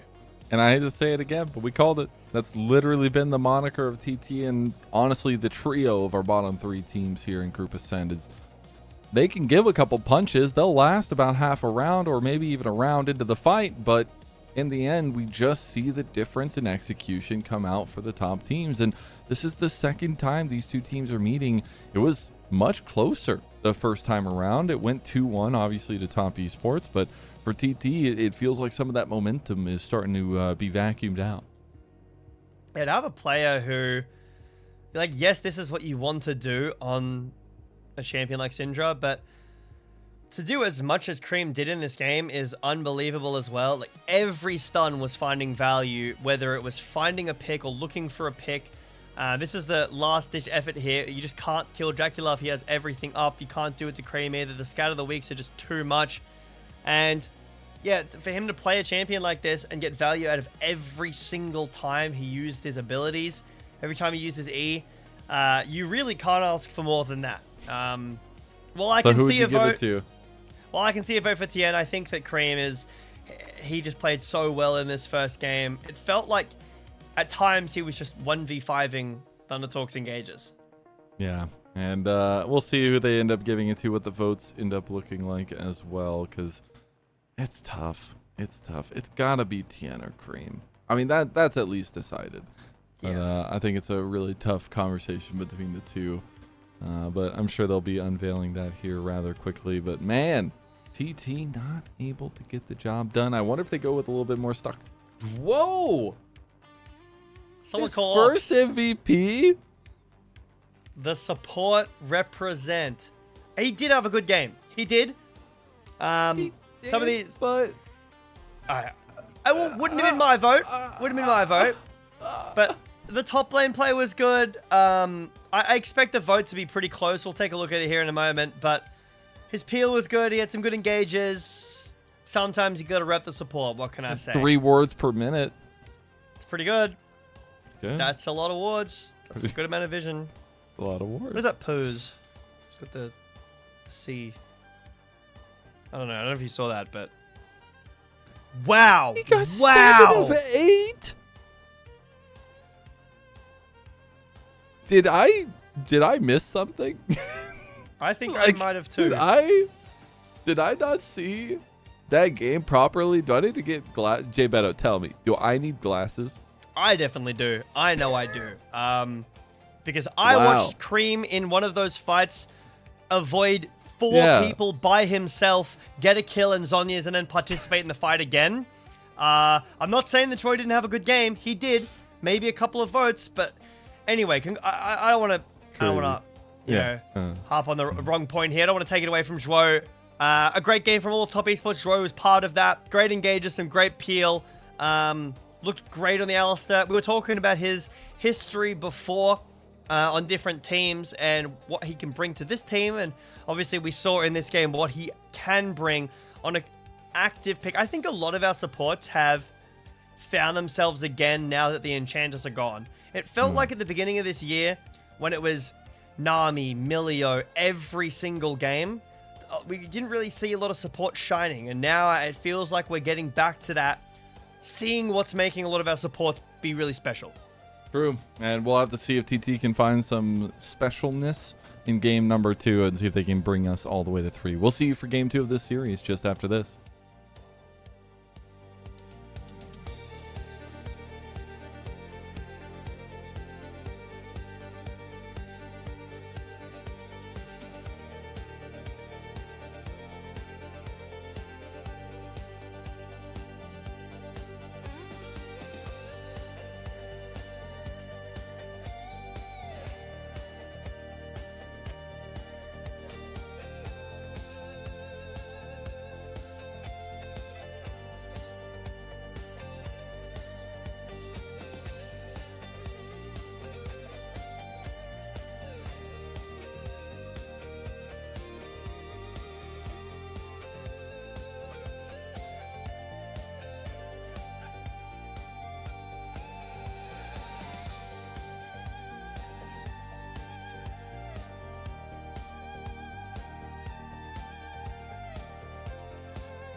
my stuff.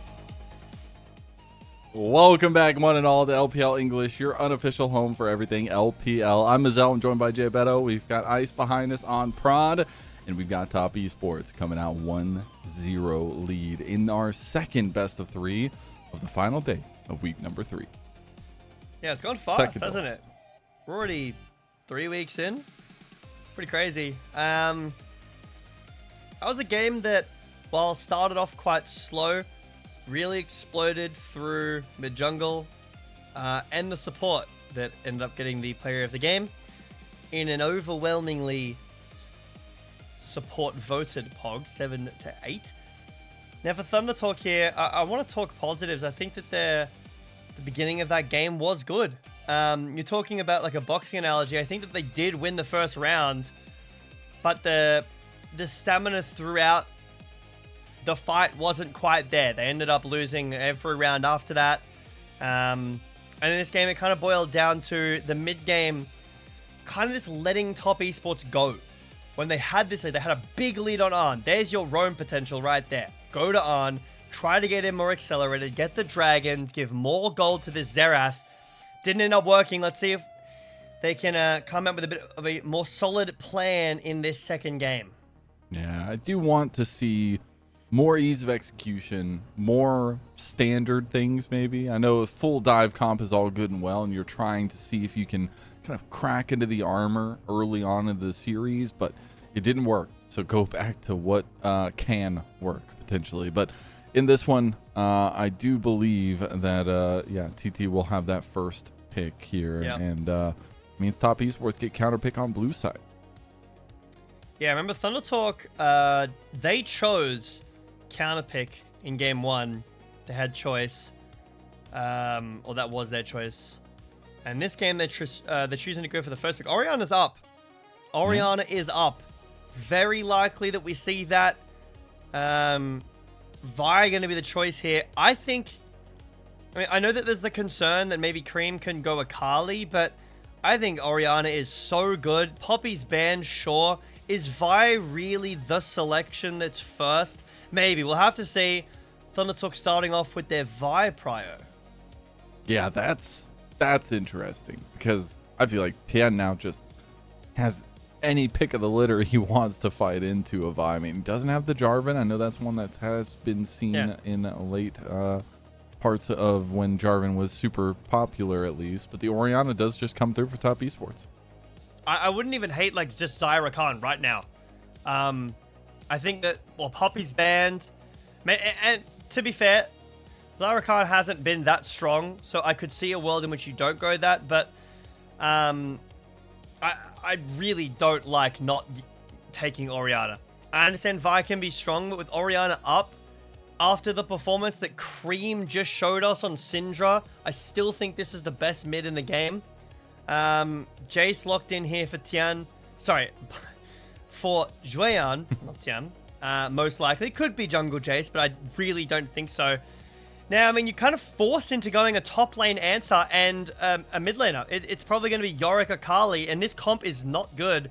Okay. I don't like Ahri into Oriana. I think it's really hard. Yeah. Just going for the combo, it seems, because this is like the tried and true Ahri combo with the Vi. You guarantee the charm, you get all that damage, the burst down. The York does end up coming through as well for side lane presence from Keshi. I'd love some tanks. This could be support. This could be jungle as well. But there's so much damage already from Top Esports. You just need something to go in front of it to block the charms, to help heal and stop the Vi from going in. Tons of games we see Vi's go very deep, going for that really far dive, and no one can follow. Vi ends up dying. Ahri is a champion that can follow if you give her a good angle. But I think that the game, the way that it goes is, yeah, maybe Thunder Talk's draft is strong against Top Esports draft, but they have to be active, right? They have to have agency in the game and take it to Top Esports. And in that last game, that's not what happened at all. Yeah. I think that the early lanes are pretty hard. Like, Oriana's going to win mid lane early. It's going to be a while before Ahri's in a great position to actually take over this matchup. The Jason to Yorick is the same. It's going to be a while before... the Yorick is winning. doesn't leave very many spaces for the Vi to get active. It's all about this second phase now, though. What can they kind of assure with the rest of their comp? As we take a look at some of those ban prios, it will be the Ziggs that still is taken away. The Nautilus is actually the focus by TT, so not wanting some of the supportal matchups. Yeah, trying to take some of this away. I still think you can go Zyra Khan here, and it's great. I think Braum isn't even too bad here. Not something we see too much of, and that's probably more support matchup dependent than anything, but I think it's pretty good into Vi. Not bad into Ahri. Maybe you want some lockdown for the Ahri, so maybe something like that could be a bit better, and that's why the Nautilus is getting banned away here by ThunderTalk. That does make sense. But Top Esports just happy to take away 80 carries. I imagine they're going to take theirs here, leave their support for counterpick would make the most sense to me. Could go Jhin as well. Pretty safe into the comp that ThunderTalk has. Obviously, if they get on top of you, it's risky. But plays at such a range can really work with Pantheon. If this is the Pantheon in the jungle with that Deadly Flourish and impact the team fights out of Viari's range. We know Tien is a very, very strong Pantheon. As the Ashe comes through for Jackie Love, you have now that secondary engage with the Enchanted Crystal Arrows. Yeah, so I think that ThunderTalk are basically shoved into a corner here. If you don't go Leona or something like that, they're going to play Rakan. Then you can't play the game anymore. If you don't, they get Braum. And if you do play Leona or something like this Seraphine here, they play Braum and they block everything and you can't play the game again. I think that Top Esports are in such an excellent position here in the draft. They're taking away the Seraphine from the matchup, sure. Maybe that's the concern. My thoughts were always on the engage. I think there's enough damage from the Orianna, Jace, and the Ashe. Jhin Seraphine is decent. I think Braum is so good here. It might not get picked up. It might be just some more engage. Maybe it will just be an Ashe Leona. Maybe even an Enchanter here, a Karma, a Milio. But if it is a Braum angle, I think ThunderTalk's comp is really, really hard to play. We'll see if Joel is willing. I know he's been willing to stretch into the Camille as well. See if that is something they want to kind of pair up with that aggression that Tien's going to be rocking on the Pantheon. It's the Lulu that comes through. So some of that Enchanter prio and Quo's first Lulu of the split. It does make sense into things like Viari. You know, they want to get on top of you. You have the polymorph for it. I think that there's not as much peel. I know that that's kind of crazy to say. You do have the wild growth, the shield, you have the polymorph as well. So I don't mind it. I don't like it. I'm a fan of the Braum.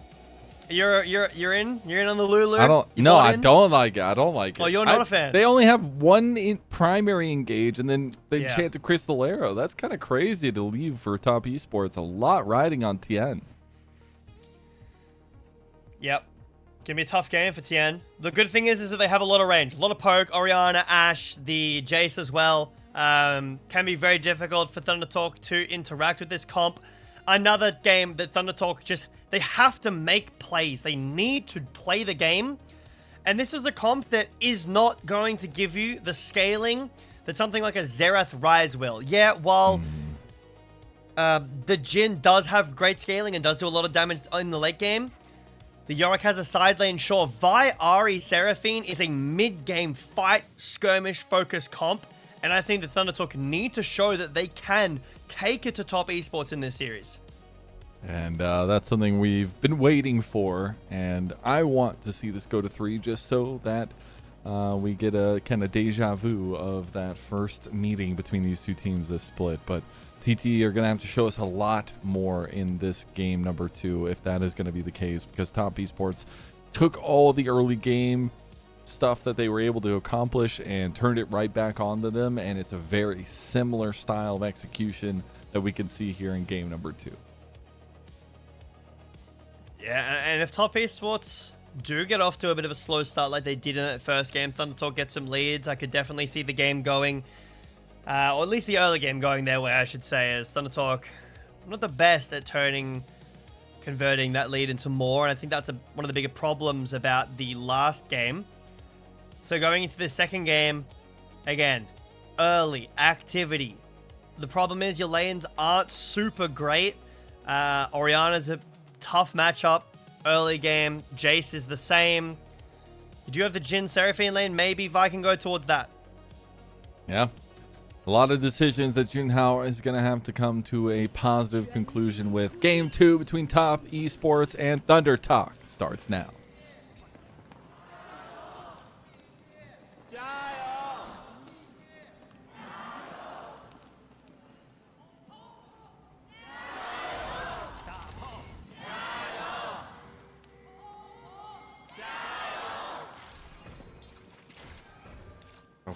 Okay.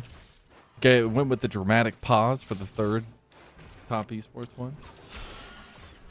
Paid actors, these chant leaders. Got the Storm Raiders, Jays in the top lane. Nothing else sticking out. Not too crazy. Least. Yeah, not much on the comment span of the on the ring. Orianna is a little interesting. I would maybe be more accustomed to seeing like the Storm Raider Surge, maybe even the Airy. Gonna be the Comet. Bit more poking potential in this. Less protection with the Airy, but still, it's gonna be an Orianna dominated mid lane. It's gonna be a Jace dominated start. It's gonna be a while before these like answers in the draft at least. I hesitate to say counter picks, but the answers are gonna start answering. It's gonna be a bit.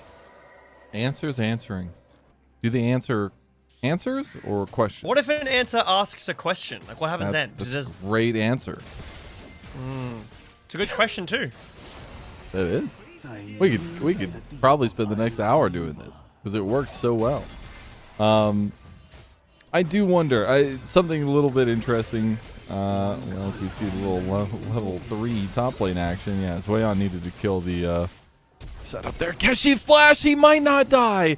The healing coming through, or at least the life still there. The flash saving it for now, but Zweon now has a little bit of an advantage over Keshi.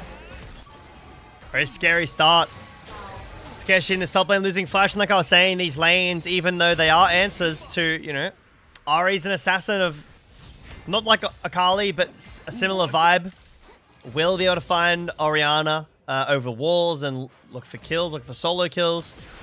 Not yet. And the Yorick one specifically, not great so far. A while before the Yorick can start to really do well into Jace. The range and the early damage from this Jace is a little bit too much to handle. Bot lane is pretty stable despite it being very squishy, which I'm surprised about. Can see some already very early bases being channeled. Yeah, that is interesting. There's a lot of CC on the Thunder Talk side. So it makes sense for Jackie-Love, right? You've got like parts of Vi's kit you can cleanse.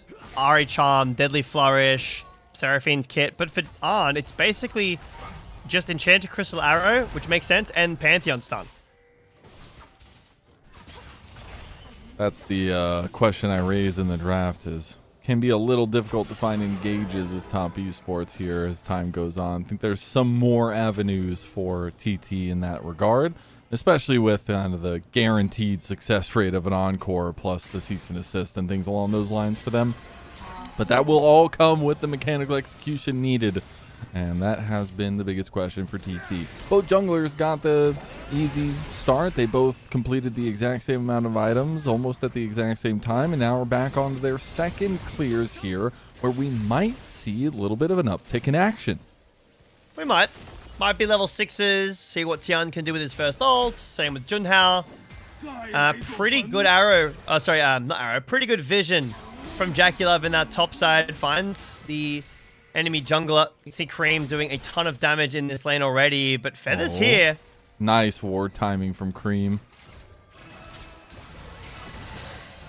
Junhao's on the side. Cream really wants to get this wave in. I don't know if he's going to be able to.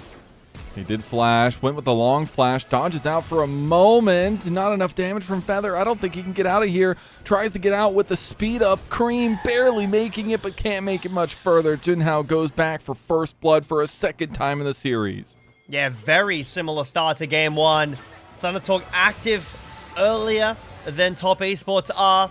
Again, it's in the mid. Not as early as last game, but still a very similar vibe of Cream wanting to play out the 1v1 lane. And Thundertalk not going to let him do that. Now remember, we do know what happened in the last game, but this game, Vi Flash is not worth anything, basically. You just use it to get kills. That's great. It's down. Doesn't matter. Orianna Flash being down this time is super important. You're against an Ahri who loves to hunt you down. You're against a Vi who's going to have level 6. Loves to hunt you down. And even though Feathers Flash is down on his side, still, you can rotate in. Get some CC chain going onto Cream. I think Cream needs to play super passive now in this lane. Might even need to call in Zhuo or Tian to help push out some of these waves while he's got no flash. Been thinking about that flash, man. I feel like if we could get a replay of it, it'd be awesome. Obviously, we probably won't, but wonder what happens if the flash goes maybe in another direction. But we'll never know. And Cream now will have to pay the price. We get the Grand Starfall, but guess who was waiting the entire time? Junhao was just sitting here, but they still find the combo. They still find Keshi, even with Junhao standing right beside him. It's the level 6 marks that make the difference. Zueon with a to the skies to knock back Junhao. It's going to be the cross-map global that doesn't even connect, and a double kill for Tian. Well, like Tian was leaving that kill for Zhueon, and he was like, no, sorry, stabbed mine. Yeah, really well timed on the level 6. Just got it off of the Scuttle Crab, I believe. Goes straight top after that. So Scuttle Crab, we saw a lot of teams roaming and fighting for in the early stages of this year, and now I believe he levels up off the Scuttle. We're not going to see it here, but that would make sense to me. It's a great cover by Junhao. He's here ready. But like you mentioned, the level 6 is the early skirmishing from the Pantheon and the Jace specifically. Just too much for Thundertalk to handle. That flash from Tian was devious, man. I love Zueon as well, just hovering over, knowing the Vault Breaker was going to try to come through. And now, we've seen this position many times for dear old Tian. 2-0 lead on a Pantheon. He was completely the Grim Reaper in split number 2 on this pick.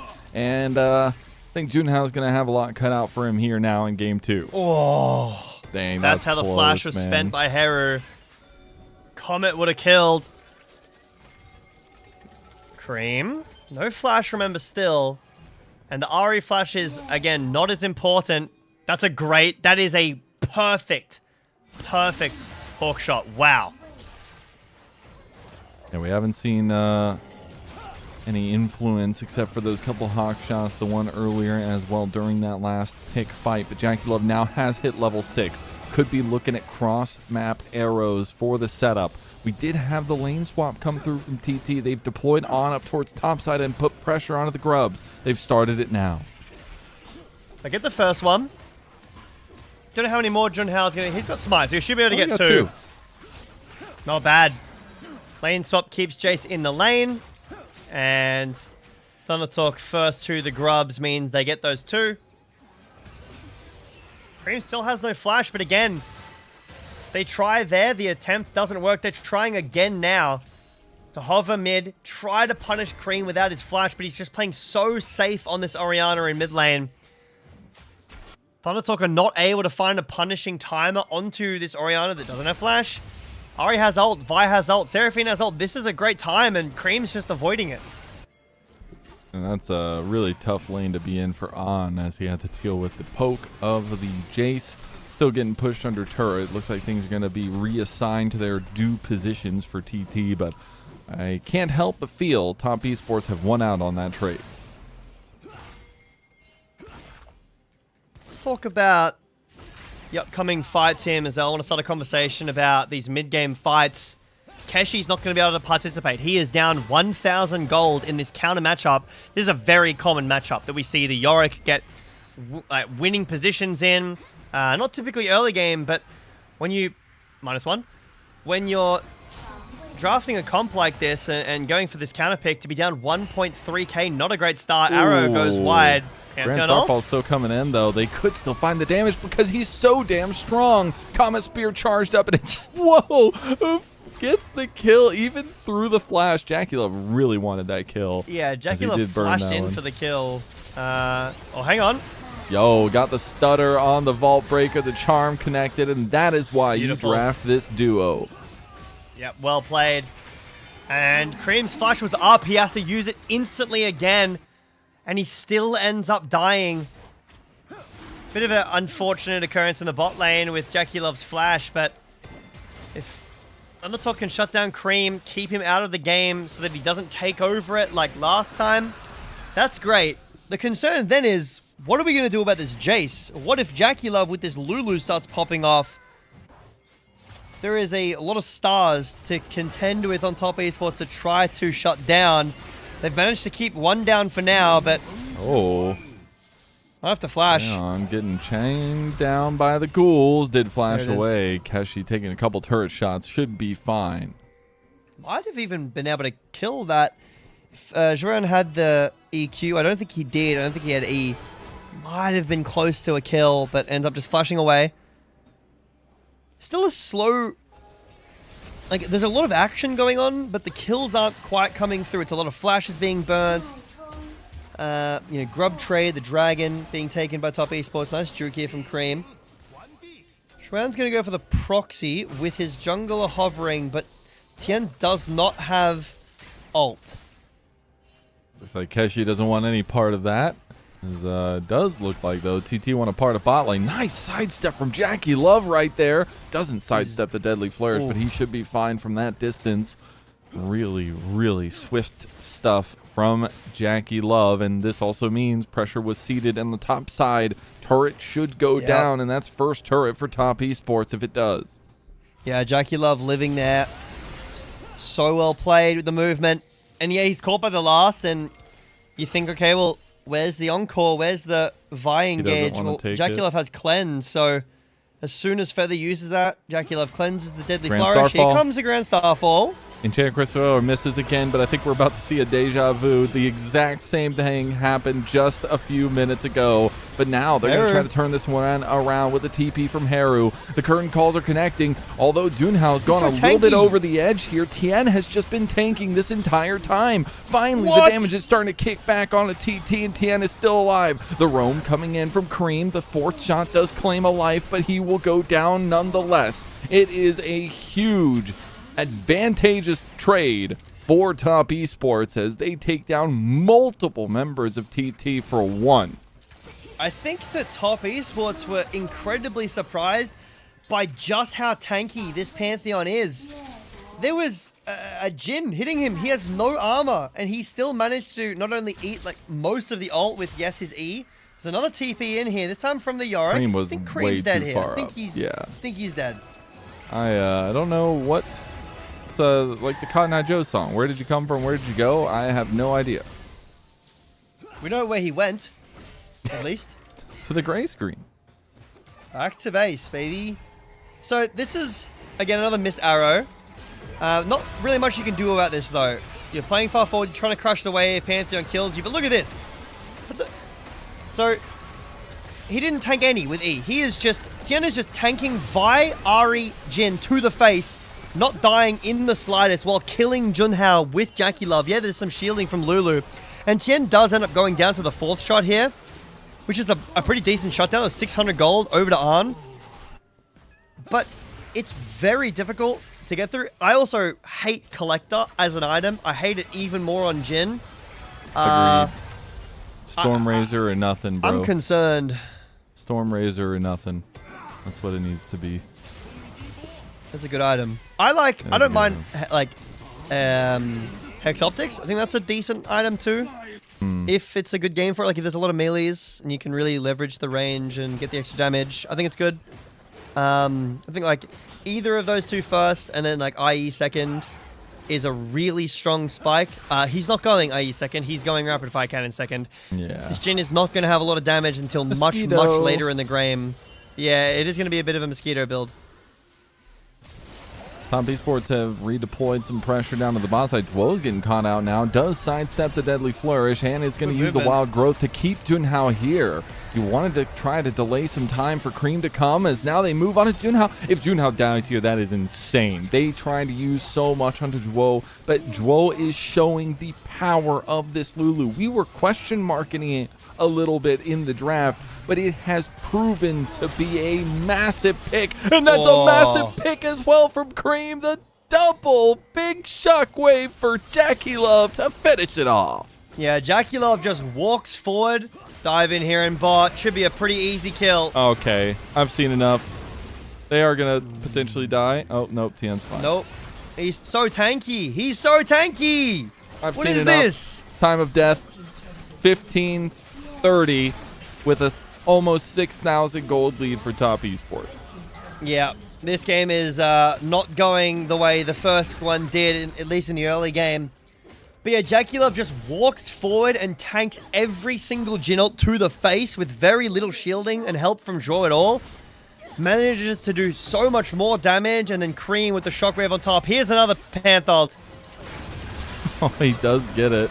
They're going to go back in with the Encore, but they didn't even kill anybody with that combo. Okay, Cream finally dies. But now Tien has turned his sights onto the squishy members. Feather is locked into the back of the pit with no exit. They didn't get the eye. There will be no martyrdom this time for Feather. He cannot go grab it. And while TT get the objective, they don't get the lasting presence and the utility.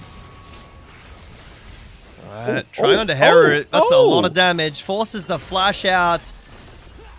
It's falling apart here for Thunder Talk. They get a kill on the Cream. Yeah, they've shut him down. They've kept him down in this game. He's 1-4. Someone's going to take a look at that on goal.gg and think, man, Cream had a bad game too. It's not Cream's fault. Thunder Talk have put everything into shutting Cream down, and the rest of the map has fallen apart. Yeah. 2.5k lead for Jueon, 1.5 for Tien, 1k for Jackie Love. Doesn't that just go hand in hand with what we were talking about last game, where it's they put everything to try to shut down Jackie Love? He wasn't able to have a very good game. Cream popped off. Cream gets focused. Another head pops up. The Hydra just keeps biting, and Top Esports just keep going. And it's impressive to see across the board. Tien really a centerpiece to that, but I gotta say, whoa, with a couple aggressive wild growths so far and the pressure on a Lulu that he's presenting to TT, I'm pretty impressed. As Keshi, he'll be pretty impressed by Keshi's another not impressed, great yeah. oh my God, Ouch. man. Oh my God. Yeah, wrap it up. They have families. It's Cloud Soul too. If you thought it was hard to outrun the Pantheon before, after he ults you, you're not ever getting away anymore. This is one of those games, Mazel, that you just kind of have to watch. There's not a whole lot to say from an analytical standpoint. Thunder Talk are just kind of getting run over. I don't know by what. A train, a bus, a spaceship, maybe. I think it's going planetary at this point. Yeah, Cream's gonna die.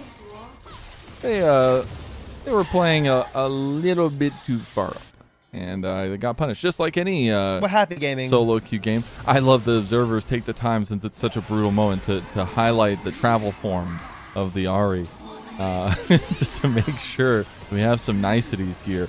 Well, whoa, gets almost 100 to 0, but the shielding comes right back, gets him a little bit back. All right, Top Esports starting to fall asleep at the wheel a little bit. We're starting to drift off the highway, and here comes a TP to try to get them back on track. Maybe it's a little bit of wake up here for them. Tien still surviving. He is going to get the Sundered Sky at the last second, but here comes Heru, who gets insta-kicked. Oh my God. As he is just gone. Zueon takes him down, and the arrow connects there onto Feather. Feather will just be hammer-slammed down. 2 more kills to Top Esports, and Juo looking for another play. He's going to go help out with Cream. Keshi is the focus now. Cream locked into the setup here from Keshi, but doesn't look like it's going to matter that much. Just slowly but surely, Keshi's going to die. There's the last dissonance that claims his life. So who is MVP for this game? Because Top Esports are winning. You get 2. Is it Raw again on the Lulu? I feel like maybe this is just the bias from last game speaking, and yeah, I feel like he did more last game than he's doing this game. He's done some stuff. It's got to be Tien, but like also top lane, like Jueon is really popping off. This is a nice TP, body blocks the ults here, the curtain call. I don't know. It's between them for me. It's between top and jungle. I wish I had a vote. That's what I'd be locking it in right now, but I don't know which one. Both. But it's something I do want to talk about since it's getting a little bit loosey-goosey here. Ice, if we could go ahead and bring up that lower third that we were looking at a little bit earlier. Meanwhile, Top Esports just looking for more kills here. But this Top Esports team in the regular season just seems to turn it on. It's a meme. We talk about it all the time. For some reason, they just are dominant when we are here in the regular domestic season. And it's been really awesome to continue to see that here. It's sad when things happen internationally that don't maybe go their way, but this is a team that knows how to lock in and continue to be on the podium in the LPL. I would like them to be on other podiums too, potentially in the future. A lot of wins recently. 1, 2, 3, 4, 5, 6, 7, 8. That's a lot. It is a lot. And the fact that they are looking at a 6-0 week in-game score this week is massive for them. And not only that, but one of those wins, or one of those series rather, was over BLG. Yeah, they're looking. They've got 2020 vision right now looking at the 6-0 week. I know we're kind of having fun. I really don't see a world in which Thunder Talk can come back. I mean, there's a 1K shutdown on Jueyan, sure. It's probably not getting done in 50 seconds. He just half hit on as well. This is becoming impossible to play as Thunder Talk because you try to engage. There's a Lulu there. There is a lot of CC from the Pantheon and this Ashe. You're losing multiple towers. Turns out you don't need more than one or two half engages. Exactly. Tian just ults on your head and you die every time. You don't even need to hit the arrows. It's just a distraction technique. Hey, it's worked out for him so far as well. Unkilled for Jackie Love comparatively to that last game. We have Dragon up in about 10 seconds though. Can TT put on an offensive? It doesn't look like they will want to anyways. They will give themselves under 5 minutes to kind of scale up, but a 9,000 gold lead 22 minutes in is a rarity, and it's going to continue to grow. Yeah, the thing for me is, like, where are they scaling? It feels like they're scaling down, you know? Like, as the game goes on, they're actually getting weaker, because Keshi's supposed to be doing something in the top lane at this point in the game. He's supposed to be winning and pushing towers. He's down 2 full items. Vi is going to engage and die. Ari he got the pick. Ari's at a parity. Arn does no damage yet with this build. Maybe Feather could hit a really big ult. Jackie probably just cleanses it. It's dire straits here for Thunder Talk. He's got the Bastion Breaker. He does. We rarely see this item, but it's kind of funny. It's been getting a little bit more, potentially. I saw a video about it on Viego, and then I think I've seen it a couple of times in Tier 1. Yeah, the true damage is really nice. Like, not the true damage to towers. That's nice too, but the true damage you can do to enemies. That's really nice. I wouldn't even be surprised to see, like, a Cyclo Sword just one-shot somebody out of a brush. He's level 17, by the way. Like, what is going on? How is this even remotely possible? Keshi is the same level as Arn, basically. Jackie Love, Cream, Haru. He's up one level. And he took this pick into the Jace. This is a counter pick. It's supposed to win. And it is not. I'll say one thing about Keshi, and I'll probably leave him alone because I don't feel like we need to... No. They knew. He got solo killed by Bertle 3 times in one series. I think that might just be a state of the situation for TT in their top lane, as they're going to lose more in mid. It's been a tough go of it for TT, and it's about to get even tougher. My God, Jueyan does so much damn damage, man. What the hell was that? Jesus Christ, man. Now, don't. It's not the item. Drew He's Levin. Nearly level 18. Drew Levin. Please. He has 3 items at 24 minutes. This is a humongous top diff. I feel like eventually, like if this game keeps going, we're gonna very likely get to a point in which Jueyan will 100-0 on if he hits the EQ. He's level 18. He is 5 levels up on Arn. He is 7 levels up on Feather. It is, it's hard out here for the TT bros. As we are kind of circling the drain for TT here. It doesn't look like they are going to be able to match the first outing between these two teams when it was a 2-1 victory for Top Esports. Top Esports have grown. They've matured. They are looking for a 2-0, and they are truly reinforcing that regular season Top Esports that has been a terror of our league for it feels like years. Yeah. Top Esports are demons currently in this game. It feels like anywhere they go, anything they do, the game just might be over. The waves are pushing in. I don't think Thundertalk can get a single kill here. And Charm goes a little bit wide for Haru. One last engage. Oh man, everything going a little bit wide. Junhao just tries to go for the initial execution, but he can't do it. Can't even get the kill. Can't get the lockdown. The wild growth comes through, and TES, they've come and they are taking care of business. Top Esports with a 2-0 over TT. They don't even get Tian's GA. Can't do anything. Who do you vote for? Who do you give MVP to? Is it Jueyan? I think it has my mind to is be. like late game. Like Jueyan is doing so much, but then Tian did so much in the early game. I think What's it's got to be worse Jueyan is for I me too. actually think Zhuo has more of an argument in this game than he did in last game. I'm Wish he not got far the MVP from for that agreeing with you here. That was Oh, man. a That was one-sided affair. That was one of the Dude, biggest I'm just stomps not I've allowed seen. to have good games. You know, I've casted 3 series in 2 days, and they've all been complete stops. Not allowed. Not allowed. That's my personal bias. I mean, the beginning of game 1 was close. You can have that. But yeah, about 8 minutes. Yeah, we got about 8 minutes of that game. It was good. We were fine. But let's be real. Like, this Top Esports team, they're terrifying. It's awesome to have a 6-0 game score week. But that being said, they can't kind of keep their foot off the gas because in a way, like, they've been tussling with BLG for that top echelon, and BLG still look dominant. You really want to try to finish at least in those first 2 if you can, and trying to solidify that. Yeah, it's also good to see our teams be like the number 1 seed be contentious is what I'm trying to say. That there is not a solid number 1 right now. I still think BLG, it's probably likely that they're still number 1, but after Top Esports, after that series, they looked really good tonight. Couple of mistakes in the early game is all you can really point at. Game 2 was an utter domination. Keeping the league close at the top is what you like to see. It's what keeps it competitive.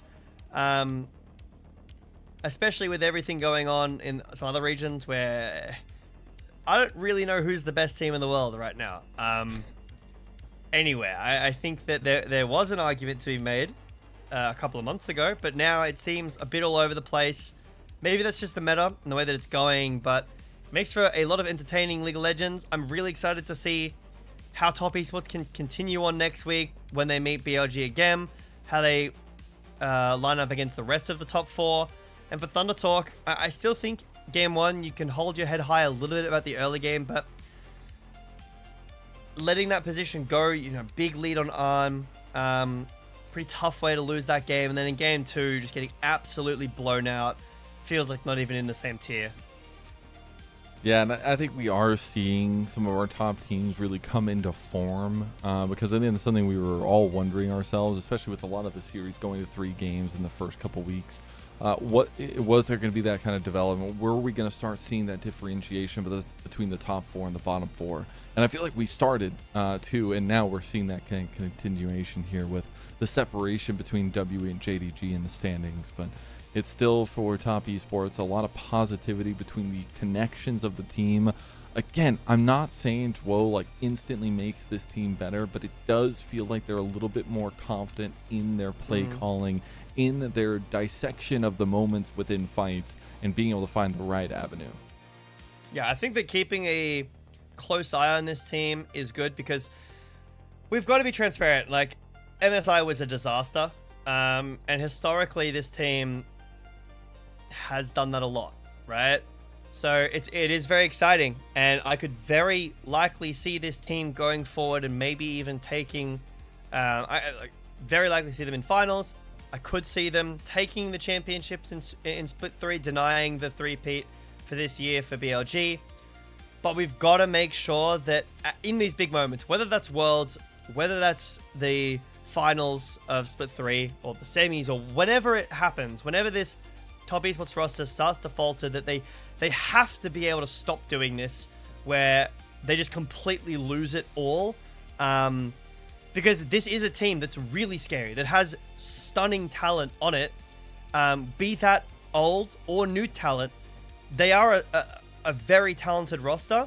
And I need to see, I just need to have that be represented to the community. I think that this roster is so much better than the public perception of them, or the version of top esports that they show at times. So they've really got to make sure that these issues are ironed out by the time we get to the Split 3 playoffs. And I think they're en route for a championship, or at the very least, championship contention. All right, well, let's stop off at the TT camp for just a few moments. I don't want to go too deeply into it, but what needs to change on this team, man? What needs to turn around for them to continue building that little bit of faith we had from them in the first couple weeks?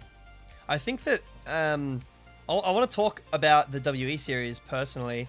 I think that was their best showing so far. It's a team that is looking really exciting. WE getting taken down by Thunder Talk, and while Game 2 wasn't great for Thunder Talk, I think that Game 1 and mostly Game 3 individually just performing better. Having a better day, rocking up on the day and looking really good, and having a better individual performance is, I think, where you need to go from, because I think there's two things about this team. The first one is you can't be losing lanes like that in the top lane. I understand that the beginning of the lane is tough for something like a Yorick.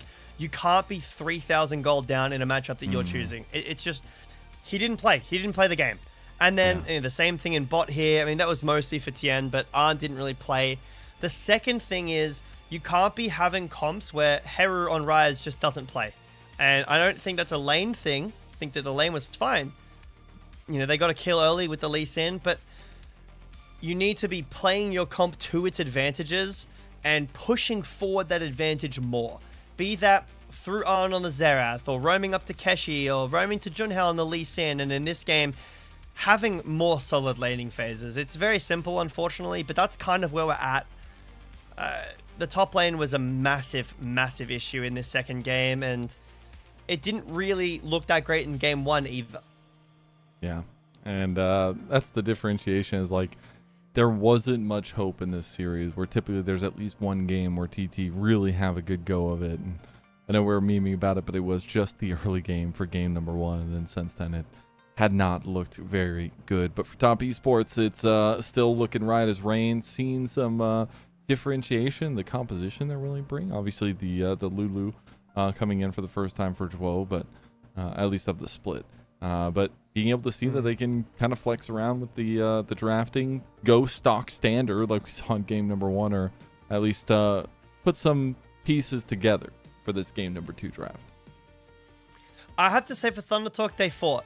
They put up a fight. They never sat back and just lost. I think there's a fine line here, because I know I was just saying they need to do more to push it forwards, and I do still think that's true. But even though the game was looking bad, they still managed to find picks. They were still fighting, looking for plays, which is positive. But you can't let yourself get to a position where you're 8k down before you start to do that, right? Yeah. And that might be, again, the individual laning. It might be that you're not pushing forward your Fed Xerath and not using your Rise in the right way. I think there's a lot that Thunder Talk can look at from this game and say, okay, we had a lead. Why? And how did we lose it? What can we do to not get completely destroyed and blown out of the water? Second game is a bit tough to, learn from, I guess, when this is happening to you. Oh. Bit tough when it's like, well, guys, sorry, Jace is down. Oh, sorry, Jace is up 6,000 gold. I guess we lose. Yeah. And it's just the way that things went once the lead got that out of hand on the top side of the map. And then they just cut straight to the end because I guess that's all we needed to see.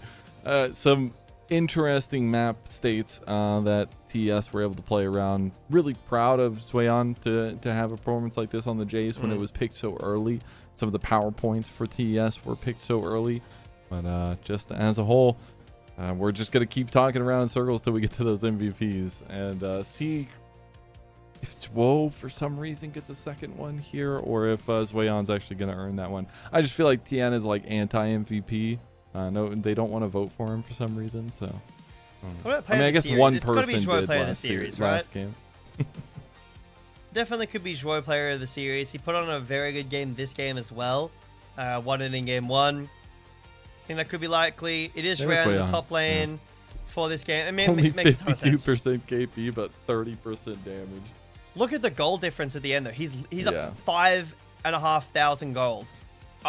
30% of his damage, of his team's damage. 606. Yeah, he wasn't, running around the map scoring kills on the bot lane or anything. But when you make it, you make the game a 4v5 on the spot when you're doing this. And sometimes that's what matters. You get counterpicked. I'm 8 out of 8. That's kind of all that needs to be said. Pretty strong. Beats the 7 out of 8 for Zwo in game number 1. But I do wonder who gets that MVP or at least man of the match here, player of the series. Because it's tough. I mean, I do feel like Tien deserves his flowers. Seems like everybody else is focusing on the other couple roles here, at least in top and support. But like you're saying, like I could see Zwo getting it just for the performance on Alistar that apparently people were really, really enthused about. But again, like I said earlier, I think his Lulu here in this game was so instrumental to a lot of those fights that they were willing to take. Well, I think that if we were voting, I feel like we would have this locked in. Let's see what the official one is. It's Player of the match is going to be Zweon. The Rumble wasn't bad. I don't really know how to vote for player of the match in a series like this, to be honest, if I was there. But tough one. Yeah. This is 24 KDA. That is ridiculous, by the way. Unbelievable. I want to take a second to talk about Zweon. I was really surprised by the change. I've always thought of 369 as one of the best top laners in the world. And yeah, while he can have his moments, he's always been threatening, right? And then bringing in this new player, seeing the player that Zweon is now compared to when he came in such a short amount of time. I know that 369 is in the back helping him. He's now an official positional coach, I believe. Coming in, and this guy is a threat. He is scary to play against. I think that he did really well against Wenbo. Again, it's not a top echelon top laner, but still, these are the games you need to have. This is what I expect, right? Going up against a team that is marginally further down on the standings than you, and on paper should be worse. To have performances like this is very convincing for me to see, okay, Zweon is exactly where he needs to be. Indeed, indeed. What a series from Top Esports. They still have some tough competition ahead of them, but for now, they can go to sleep and rest well, knowing that they had a 6-0 undefeated week number 3. It's an impressive start, at least for this trek into the second round robin for Top Esports, and really want to see what they can do to pull off potentially that first seed coming into the postseason as well as the playoffs. Yeah, I'll have to. I might take a look at the schedule here quickly, because I'm not actually sure like what their upcoming weeks look like. I know that this. I believe there's 2 more weeks, but let's have a quick look here. Top Esports. I mean, next week is pretty, it's relatively easy. Their final week is pretty tough. The final week 5, they're against AL, BLG, and JDG in back-to-back days. That's going to be a pretty tough week for them. I think it's a very important one, obviously, for standings, but if they can push through that week as well, they definitely can land in the top spot. They can indeed. Thank you so much, Jay Beto, for joining me for this second series. But we are not done just yet. Dia and Alk will be coming in for the third series of the night, and it is going to be a fun one. JDG versus Team WE. Who can find that middle ground here in Group Ascend? We'll see you on the other side of this break, and we'll see you for the third series.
Welcome back, everyone, to the LPL English broadcast. If you were watching at the start of the day, surprise, I'm back. I'm Dia, and Alk, welcome back. People see you all the time. You weren't here earlier today, but you have been here the whole time watching and orchestrating everything behind the scenes. So nice to have you on camera. Yeah, I'm kind of sad. You had the nice updo for Quacks, and then you pulled it all back for me. I had to eat. Kind of feels. Oh, okay, fair enough. Well, one of these teams is gonna eat, and one of these other teams is gonna starve. We're sending them straight to the starvation camps. I did not expect that toss, but that's all good. We're talking about JDG and WE for our final series of the day, and you're right, this series is going to be a bit feast or famine, but you've also highlighted that for neither of these teams is it a sort of relaxed last gasp into starvation. At this point in the season, we are at an inflection point for a lot of our squads, and these two are no exception. Yeah, you look at their series score at the bottom, 5-3, 3-4. The difference is obviously not that large, but the fact that this JDG team is right next to a Thunder Talk team who we just saw go 3-6, not the best part you want to look at. We look at this lineup, and everything from the beginning of the year feels like it has started to trend downwards. It was first them making it all the way to the grand finals in Split 1. It was a Split 2 where they come out, they get a 4th or 5th place, and it's kind of like, okay, fine. You had to play against one of the top teams in the bottom bracket. But then this split, the horrendous start that we have seen from them, this series, Dia, is likely to help us determine who our 4th seed is going to be for playoffs. It's a weird thing to be saying about JDG. A little less weird to say about WE. We could even argue in a different way, right? WE, Sure. last split, we were like, what are they even doing? Are they even going to stay in Ascend? And being able to turn that around, arguably, very, very good news story for them. Being able to determine where exactly in Ascend they will fall. Not exactly what we were expecting from them coming out of last split. However, talking about JDG and what they bring us, what they've certainly brought us is a lot of different games during the course of this split. A lot of different champions for these players. For sure. I mean, we're getting some really cool stuff. Obviously, we got to see 2 lock games from Hongq, which I'm really excited to see.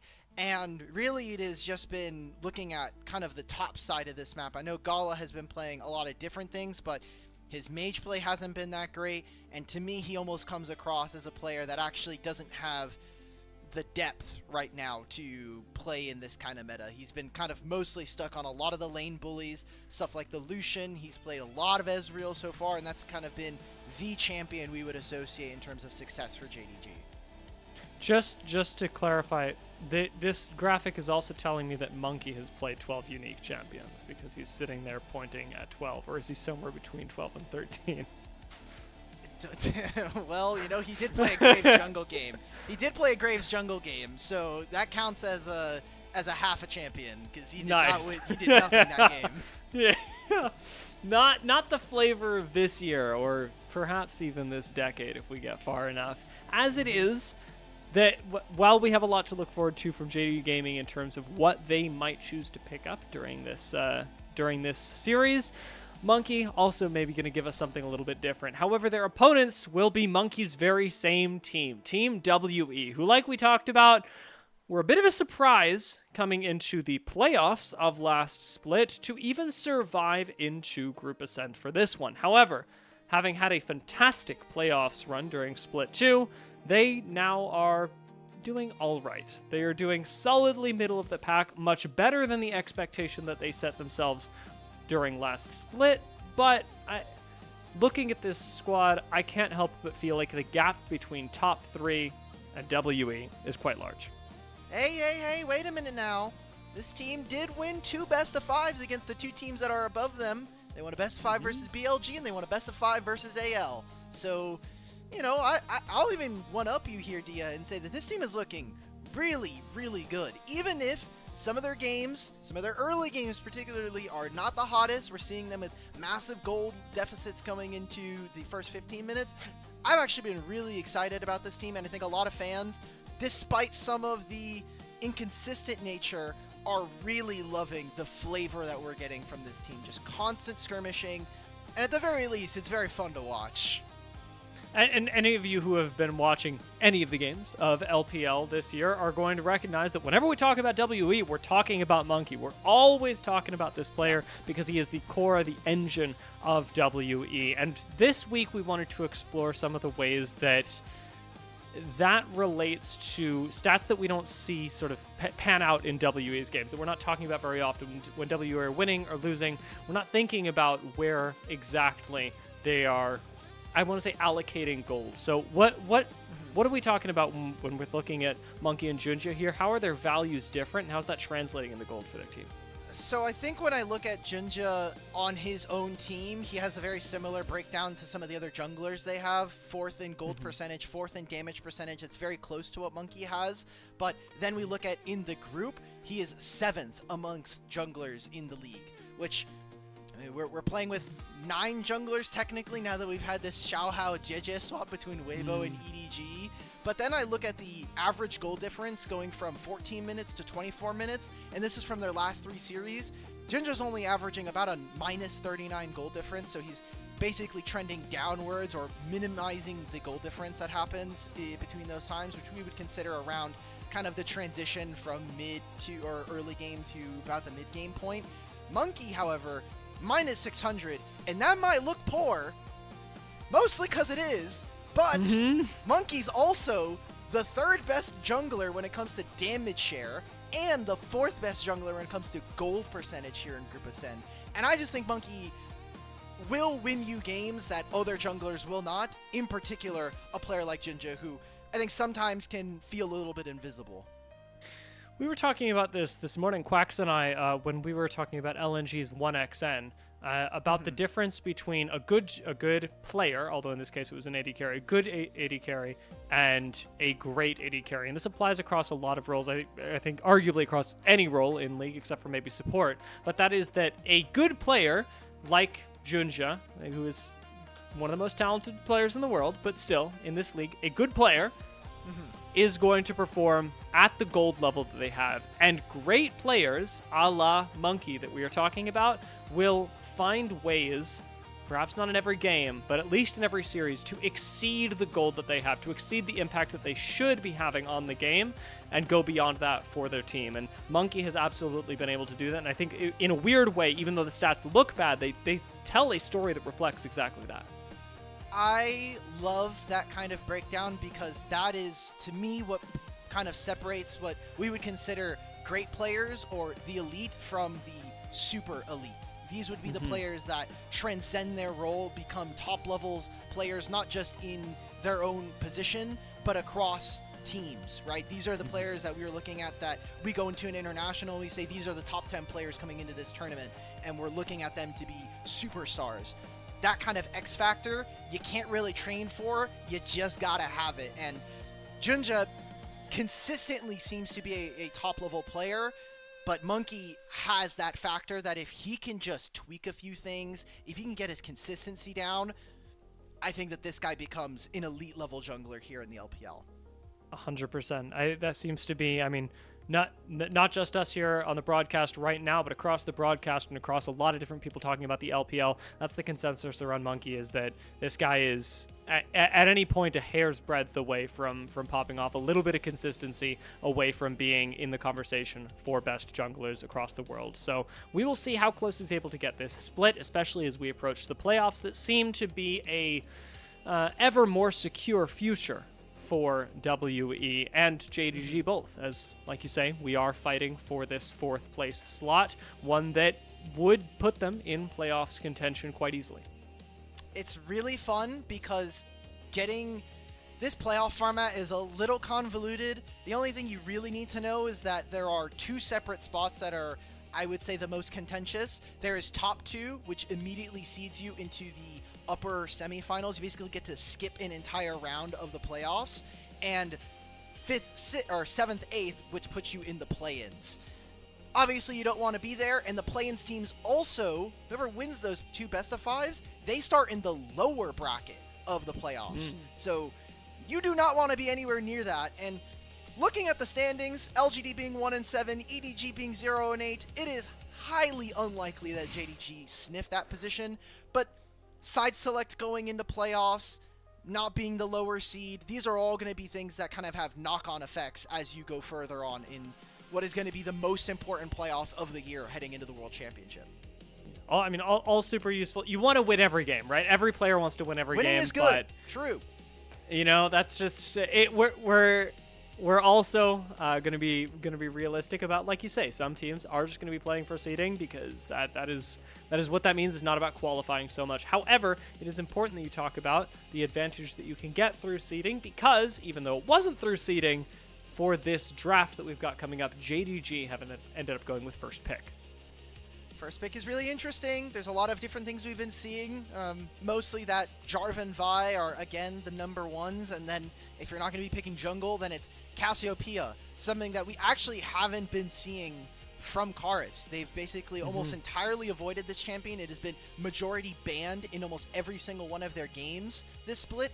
And that is, I wouldn't say worrying, because we keep seeing it be banned in the first 3, but not having access to that champ in a best of 3, or again as we get closer to best of 5s, is something that might hurt WE's chances. But these solo lanes have been popping off. Karis and Cube have been having maybe what I would consider the best split of their careers in the LPL. I mean, they've absolutely looked good. I am excited to see what they look like today, especially because I, not so much this split, but last split, was pretty excited about Honkyu. I thought that he was doing quite well, and has the potential to do so at any point. I mean, it's tough talking about top teams in a top region, so we are going to be really excited about a lot of these players, but it is dependent on which version of them shows up today, and of course, how they are set up for success now that we are into the draft. Notably, things like the Vayne and the Cassiopeia taken away. I'm also just noticing the Shen standing out as a ban in the first round, but Vi first pickup is not a big surprise. Ooh, Nefiri Rise. Is this what we're going to get from WE? I know we saw the Rise Lee Sin, but I have not been a fan of Monkey's Lee Sin so far this season. It's one of the few champions that I actually think he should probably keep a couple of games away from on stage. And this has been just a really strong duo to play. It has kind of been the de facto Nefiri combo in my mind. Great map play, perfect amount of flexibility in terms of maneuverability with the Nefiri, and gives Monkey keys to the kingdom when it comes to being able to carry a game. On the other side of this, perfect pairing with the Vi. Ahri looks, as always, very good to pick up these two champions together. Does leave you with a lot of agency through the mid lane and through the mid jungle duo, more so than perhaps some other pairings, even when considering the Rise and Nefiri. And then the Rumble Cassante matchup gets locked in by these two, so we are just waiting on our bot lanes, really. This could be difficult, I think, for JDG. A pain point that we've had this split, and for most of the year, honestly, has been Gala's performance. He hasn't been that clutch player that we've known in years past.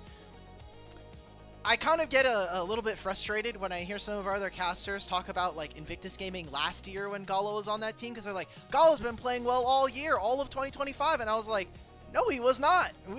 Do we not remember some of those early IG games? Those were really tough, and he got it towards the end of the year, but we're just not seeing that level of progression. So I think if you're WE, I like the fact that we got rid of the Lucian. You also have to imagine, hey, are we going to get rid of things like the Jhin? Are we going to be looking towards getting rid of things like Caitlyn? Even though it's early into the series, I just want to make sure, or WE would want to make sure that Gala and JDG don't have a strong bottom lane.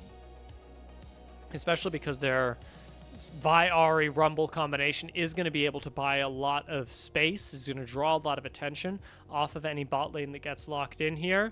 Gala and Vampire do have perhaps a little bit more room than they have had in other series to stretch their wings and maybe make this more competitive than they have in recent series. However, WE will get to define this matchup by locking in the first of 4 in our bot lane, and it feels apt that I thought about it as first of 4 considering who we're considering. He heard your name. He heard the number appear in the ether. Just had to get snapped up. I love this. If we're thinking that Jhin and Sivir are going to be what these two teams are going to be picking in this slot, I would much rather, as WE, have Jhin on my team and then have it say, hey, you're going to play Sivir into Nefiri, Rise, and Cassante. Good luck. Have fun in esports. You're not going to have a good time as we get later in the game, even if Sivir is supposed to be this hyper carry going later. Seems like JDG, though, kind of leaning towards Ashe. Could still be Ashe with what we saw was the Lulu. Seraphine's obviously great pairing, and we'll see that there. So a good enough lane that's going to have a lot of agency early. It seems like WE want to have a lot of single target bursts, want to have access to some good playmaking with Rise, Nefiri, and whatever the support pick is here for Arha. Yeah, for my money, putting Ashe Seraphine here is not just a good choice, it's a great choice. Ashe is going to enable basically everyone else on your team who already does boatloads of damage to not only have more information on the map, but be able to set up a bunch of plays. The Seraphine gets to do that very same thing, enabled by the Ashe to do even more. And an Alistar lock-in on the other side of this, I think speaks to respect for that on WE. Now you've got a little bit more tanky frontline, you've got a little bit more ability to disengage, but also to escape from the crowd controller, to at least help your team escape with the Unbreakable Will.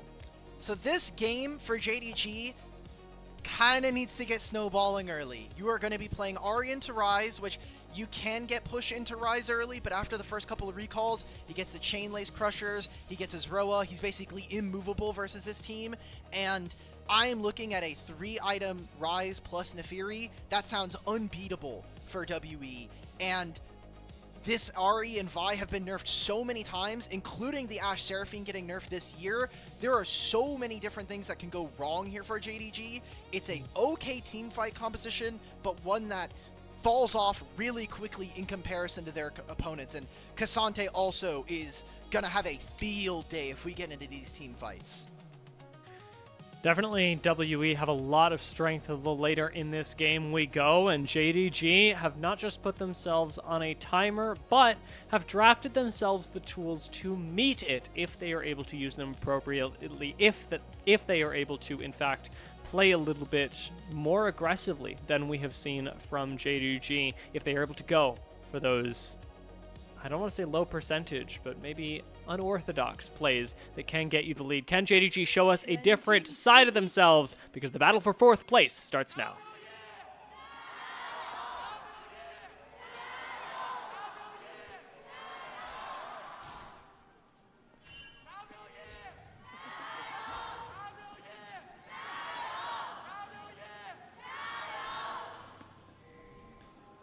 We are in JDG's home arena for the very last match of Week 3. And like you said, battle for 4th. WE already won this matchup in Week 1. So getting the head-to-head against JDG in 2-0 fashion would be really, really good for making sure that by all conversations, as long as their season continues to go pretty smoothly, WE's looking to try to position themselves as a 3rd, 4th team here in the LPL. Both junglers are going to be pathing towards the opposite side. They do have vision on some of their camps, so they'll see where each other are or have an idea. And I look at this game and I think, man, WE basically have a lot of the same kind of style of play in terms of what their champions bring that JDG do have, but I just think they scale so much better. And we didn't even talk about the majority stacking of like magic damage or the insane amount of value that Merc Treads is going to get in this game.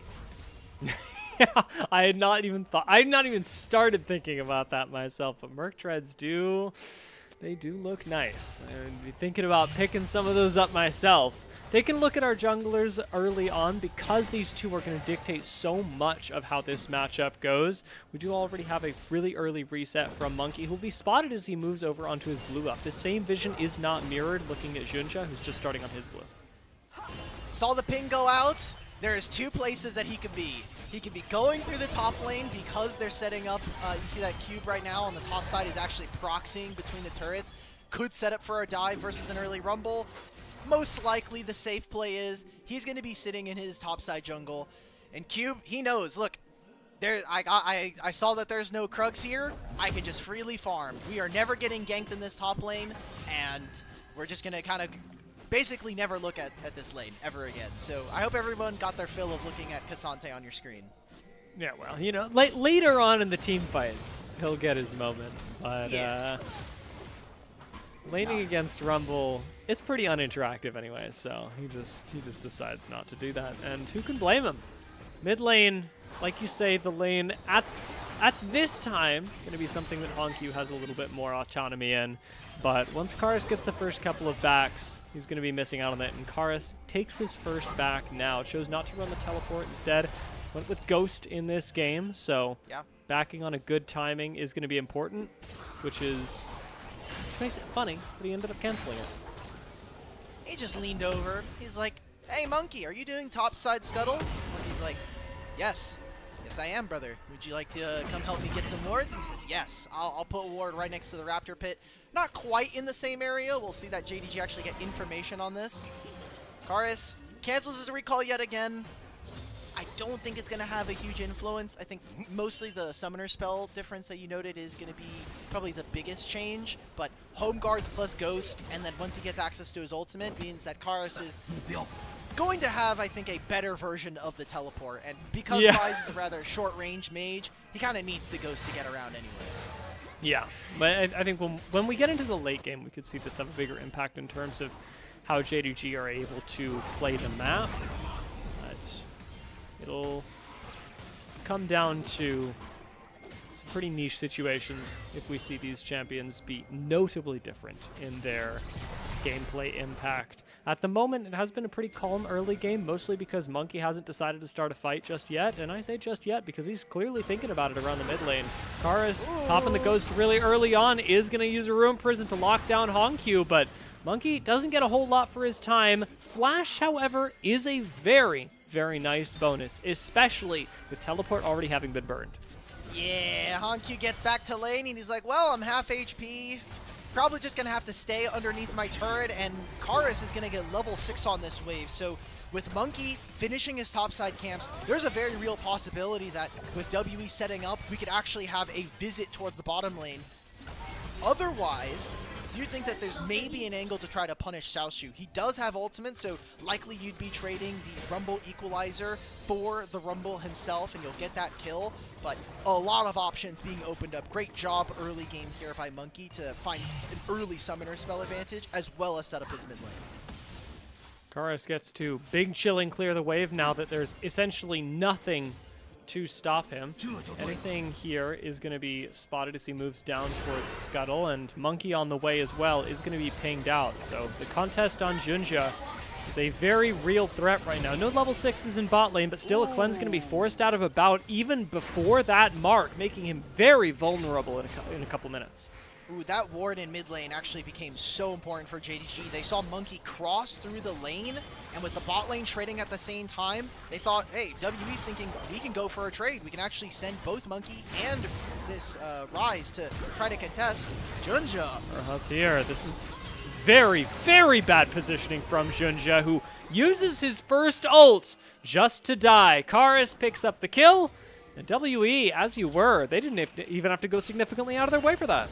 You say that was bad positioning from Jinja. I just think he doesn't understand that Arha could be there. He's like, hey, my bot lane just won a huge trade, right? About used his cleanse. They got massive poke damage onto Arha. They're probably recalling. That's what's going through Jinja's mind. At least that's what I'm thinking. And so that was incredibly clutch from WE. That's first blood onto Karis. That's going to be that Rod of Ages or that Catalyst getting completed that much sooner, and some way to actually generate a lead from what has been a rather losing bot lane. You pick the Jhin usually to mitigate or go even. 20 CS and a 2 plates bot lane is huge. Bella's been having the time of his life. I'm not sure if that'll turn into a dragon contest as that gets started up by WE, but with Junja up topside, it looks like WE will be picking up the first dragon, the Hextech, of this game completely for free. Junja grabs his own bread, and we were saying this a lot during the series this morning, but early, or relatively early dragons do give you the chance to contest Void Grubs later on instead of just trading the objectives away for each other. Yeah, 20 seconds till it spawns. Karis is recalling now, so any damage that we can see from these teams, highly likely. I think Monkey needs to choose. Are we walking top lane to contest for camps, or are we walking bottom lane with our level 6 Nefiri? Because right now, Jinja's already started up the blue buff. If he shows on this lane, it's going to be his entire top side, the Scuttle, and then maybe Grubs on top of it. Jinja's not going to be super greedy, just going to be the blue buff, control of this top side, and I like what we're seeing from the solo lanes of JDG, where Hongq is pushing his advantage, already has the ultimate, he can move into River, and you're playing Rumble. You're almost always going to be able to at least gain some kind of priority versus a Cassandra. Ult comes out, and about flashless and cleanseless, cannot dodge it. He can, however, trade a bit of damage back. Gala trapped very close to the tower, but not quite close enough. Ooh. Tank the tower shots. Does end up surviving, even with Vampire low. These last Void Grubs going to go down to Monkey. And Hongq should be able to walk this one out as well. I think JDG and WE both pretty happy, basically across the map with the last couple of minutes, albeit Gala and Vampire coming out significantly the worse for wear. Karis going to force ult out of Hongq with just the Ghost. And with Monkey waiting on the side, there's no small wonder why Hongq's playing with that respect. I agree, Hongq. If I saw a Ghost, I'm freaking out. I'm immediately backing up. I'm using my Spirit Rush. I'm getting out of dodge. Realm War plus Monkey here. They could look for a topside play. This is going to be Xiaoshu. Likely just has to lose this entire way. Oh, and Monkey doesn't get in. Well, that's that play. I mean, I think if Monkey were there, they probably still don't get the kill. But definitely without Monkey there, that's not happening. It would have felt really nice, you know. Talk about the synergy there. Vampire moves over just to see if they can contest another Raptors camp. Doesn't seem like that's going to be the play. Wonder if JDG can squeeze a little bit more, because now About can't step up. He doesn't have Flash. Cleanse is up, but Arha's also really far from being able to get at this. So very respectful from the rookie AD carry. Arha rejoining him. About finally gets to touch the CS underneath his own tower again. Junja doing a great job of counter jungling while he is here, continuing to apply pressure. Although in the mid lane, talk about pressure, Hongq under it right now, even underneath his own tower, but with Monkey tanking up one tower shot too many. WE bite off a little more than they can chew. And Junja thinks about taking an extra chomp. I'm so sorry. I'm watching all of this. I look at the minimap and I just suddenly see Cassante stop moving for like 3 seconds. I'm like, I think the Ashe ultimate may have went top lane, guys. No one told him. Seems like he is just fine. Oh, we do actually get to see top lane again. I thought this lane was canceled until further notice. It should be. I don't know why we went there. Oh, this is cheeky. Arha with a award that we saw from Monkey get placed. They're getting the vision of the Fey Lights. They have all of this information on the top side of the map. They're just gonna walk into this. They're gonna spot all. Maybe they can make a play because Cube. Everyone is here.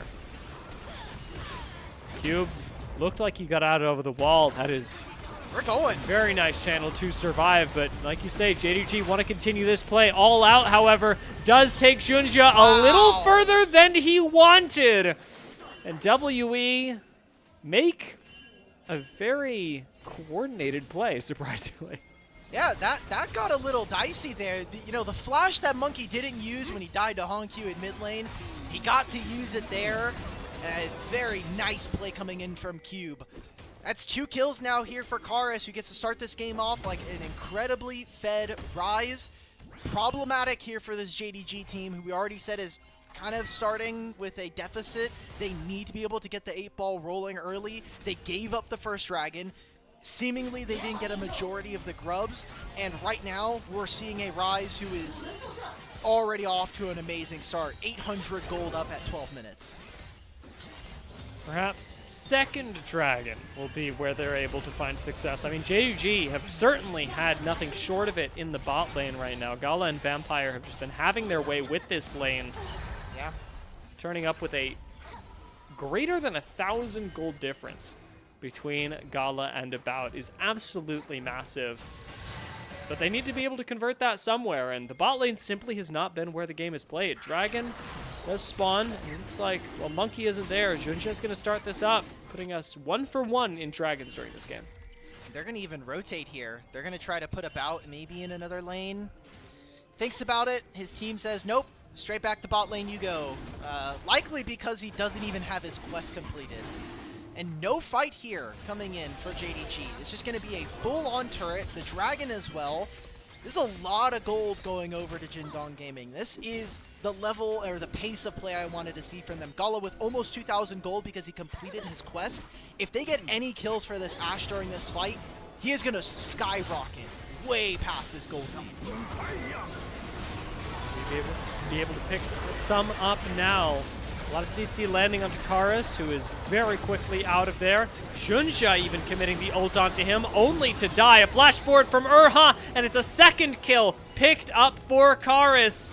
JDG now heading for the hills, have Vampire without too much left to do. Trying to make it to his tower, but will be unable to. A huge amount of damage for Monkey. And we are up 5-1, 13 minutes into the game. The gold lead is small, but WE are feeling just fine. I think we got to see how powerful a Ryze with 2 kills is, by the way. Look at how much damage and how much health this Ryze has. He has 2,000 HP, 2,300, all of this Merc Treads value, tier 3 boots upgraded. He's taking every combo. It's an Ashe ultimate, it's Ahri ultimate, it's Vi ultimate, none of it matters. Karis gets out with 200 HP, and WE are able to convert this into 3 kills. That was a 1,200 gold lead we just saw for JDG. vanish in an instant with one play. Great snapback from WE, and maybe a mistake in terms of the target prioritization coming in from Jindong. That was literally all the CC they had, by the way. This Rise bordering on Immortal. Unfortunately for Urha, him not so much. Small misposition in the top lane, wanting to get a few more wards for his Immortal mid laner. Will cost him his life. Karis pushed into the side lane for the moment. Just gonna continue shoving waves in against the Ahri, somebody who is absolutely outclassing at the moment. Side note from this game, WE solo laners have been so good this split. I think if long-time LPL fans were to hear any of us say, man, Cube Karis look like top 5 laners in their position, they would laugh and potentially ask us to get removed from the show.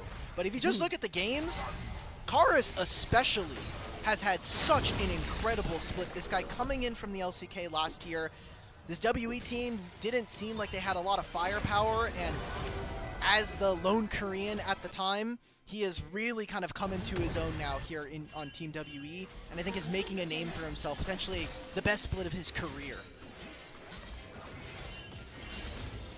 This game, the perfect opportunity to continue that momentum, and we'll see if they're able to end up top 4 easily after this one.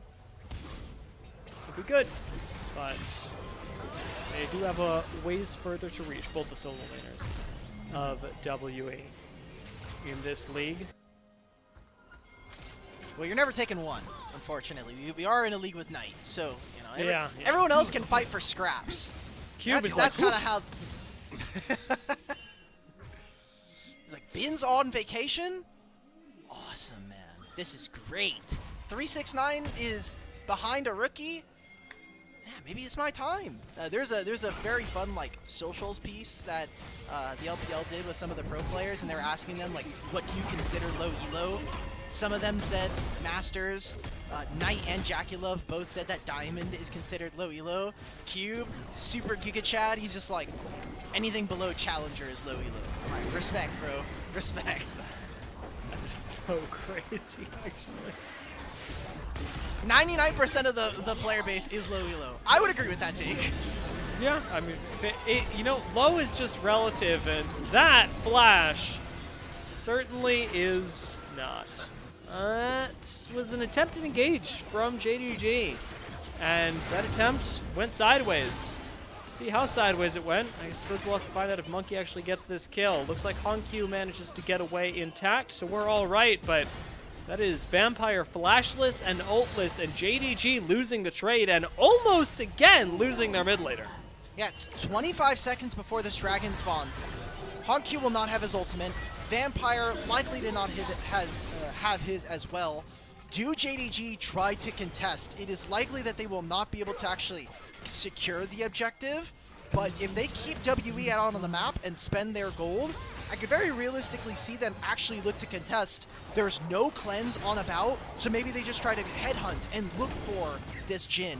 Likewise, this Rise is a very, very important kill that they need to get under their belt. Nowhere close to soul for either team, but JDG feels strong enough to fight. After the dragon has gone down, though, are we doing this? Are we fighting for the love of the game? No. That is not for the love of the game. That is full of malice. That is completely for hate of what I'm watching right now. Dude, Xiaoshu, I feel either whoever called for that TP just sold him down the river.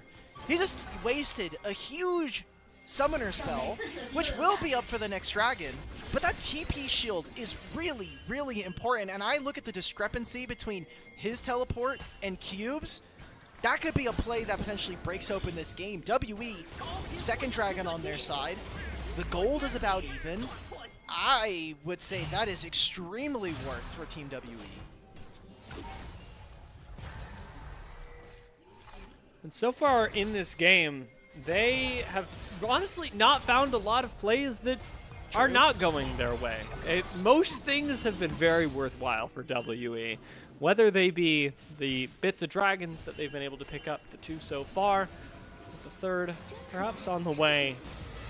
or even the skirmishes that they found around the mid lane. Monkey's quick flash gank to burn on Q's ult. It is all just passively winning for WE. They're not making any huge, crazy team fight moves just yet, but very casually, WE have found themselves in control of this game, which is only concerning because of the timer that we mentioned in draft. Only concerning because we are coming up on 20 minutes, and JDG's draft does everything that WE's does, but slightly worse. Yeah, and so you're playing Vi Ahri. I think a lot of folks should be thinking about this combination as a 2-on-2 or a mid-jungle that wants to go into side lanes and go hunt down laners. But who are you killing in this instance? This is Cars with a completed Seraph's Embrace and almost a Roa that's going to be done in a few minutes here. So you're almost never killing this guy. And then it's Cassante on the other side. Maybe a find the kill on him, but he has Flash. He still has Ultimate. He's out for now. Buffers the Ultimate. That's one. Okay, we killed Cassante. We had to put all 4 members to kill him, and WE, they traded a turret on top side, and now are able to transition into mid lane. I see pings going on to Baron. Are we going to have JDG just try to spike the game on this objective? You have a strong AD carry. Gala still has a 2,000 gold lead. I feel like we need to be able to leverage this lead now. And that's the struggle, is that as much as you'd love to, as JDG, leverage this into something like a Baron, you and I both know it's much too risky for them. The next real objective that they could turn this into is a dragon. Oh my! And that dragon's 2 minutes away, and it looks like a team fight away as well. That is a beautiful encore through Cars that actually gets Junja the kill and maybe turns the entire fight. Vampire, having hit that just in time, helps Xiaoshu pick up a double kill, and JDG, now having found way more picks, might be able to turn this even into the Baron they pinged earlier. Small ult channel from the back line, not going to chew through Xiaoshu, but is going to tickle JDG just a bit. They feel like they can do this Baron now that they've won the team fight. It looks like the answer is no. That's a very big win, though. You just got to kill onto Karis. You get breathing room here in this game. And I just hope that when I see these inventories and we go back to base, that is going to be something that's able to change this temperature of this game. Did Karis end up taking a turret shot? I would say that's what ends up kind of putting a lot of damage in his back pocket. No, it's just the fact that Gala does 80 damage. Karis has absolutely 0 armor at this point. And like you had mentioned, that encore from Vampire. 3-man, the equalizer over top to finalize that kill onto Monkey. This is the kind of fight that we needed to see from JDG. And look, they're not out of this game by any means. It's just as the clock keeps going, and with, I think, the patterns in this game we have seen already, it's just worrisome, right? We have a dragon spawning in 30 seconds. This could still be where JDG kind of use that pressure. Hey, we got Gala closer to his Infinity Edge. Maybe this is our time to really take over this game number 1. And at almost any point in the game, what they just did is going to be a pretty successful strategy. Picking somebody off and then turning that into a fight makes a whole lot of worries go away. And JDG were able to do that really well, getting rid of Cube and then baiting WE into a fight that was no good for them. It, granted, almost did work out for WE, but the margin on which JDG were able to take it is only going to get better. Unfortunately, that was terrible. Almost off screen. I mean, Gala is dead, and now WE get to do exactly the same thing to JDG, just a little bit more aggressively, and around an objective they can actually take. I'm so sorry to everybody at home. How the hell did Gala die? Literally, I didn't even how? see it. Yeah, I didn't even see it. What? There's going to be people who are, I'm sure I'm getting one guide in chat right now, but how did Gala, what happened? So, does Cars just flash? Oh, okay, I thought he got the Spell Flux. Oh my, it's Deadly Flourish into just getting ran down in mid. We didn't even see this. It happened so fast, and then they pick off Junja. That's Baron now here for Team WE. JDG will grab the dragon. He'll even it up. It's likely we're not going to see a soul at least for another 10 minutes, probably longer. But the Baron's going to give them access to so much side lane pressure. They're going to now be able to fix this top and bottom lane wave, and I just see these massive shutdowns on Cars and about. The amount of gold that you're about to get injected into you as WE.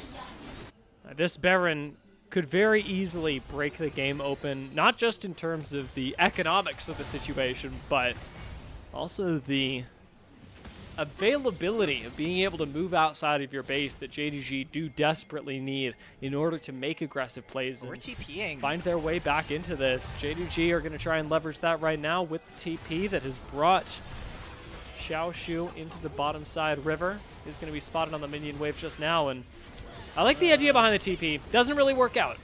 Yeah, the thing is that Karis is pushing on top side, and so we actually see that both Cube and Arha actually lean towards this side of the map because JDG ended up teleporting to that side. That's a plate gone, and now it's 2 waves of control. WE are going to play top and mid so they control all of this space, and it makes it just easier because we're not playing for a dragon anytime soon. There's a wave that's actually stacking up now for WE, so essentially they're playing on 2.5 waves. Ash Arrow does not miss. That is something that JDG absolutely need to land. When you have Fog of War, using the plays, using that kind of lack of vision that WE have, that's what we saw them trying to set up for in mid. Never ended up firing off, and now I think they just lose out so much more on the map. Arrow was aimed at about, and while it wasn't realistically going to kill, it would have been really valuable to burn his cleanse, maybe his flash. About holds on to both of them and now has them for what appears to be the JDG team fight they were looking for. Counter engage comes through from Urha, and this time the Encore is still going to hit 2 members, but has much less impact on the fight. Karis goes golden for a second, but isolated now by JDG, is assassinated. About will join him, and JDG, making things work a little bit at a time, will kill Cube again, turning this into a mid lane tower against a Baron power play. Oh, that fight was horrible from WE. What was the setup on that one? We had Ryze, Realm Warp right into the middle of his team.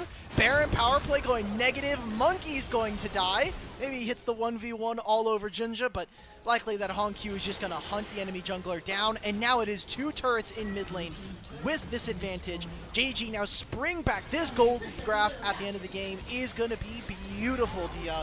Maybe they even get an inhibitor. That would be incredible for their setup when we're talking about this dragon in 2.5 minutes.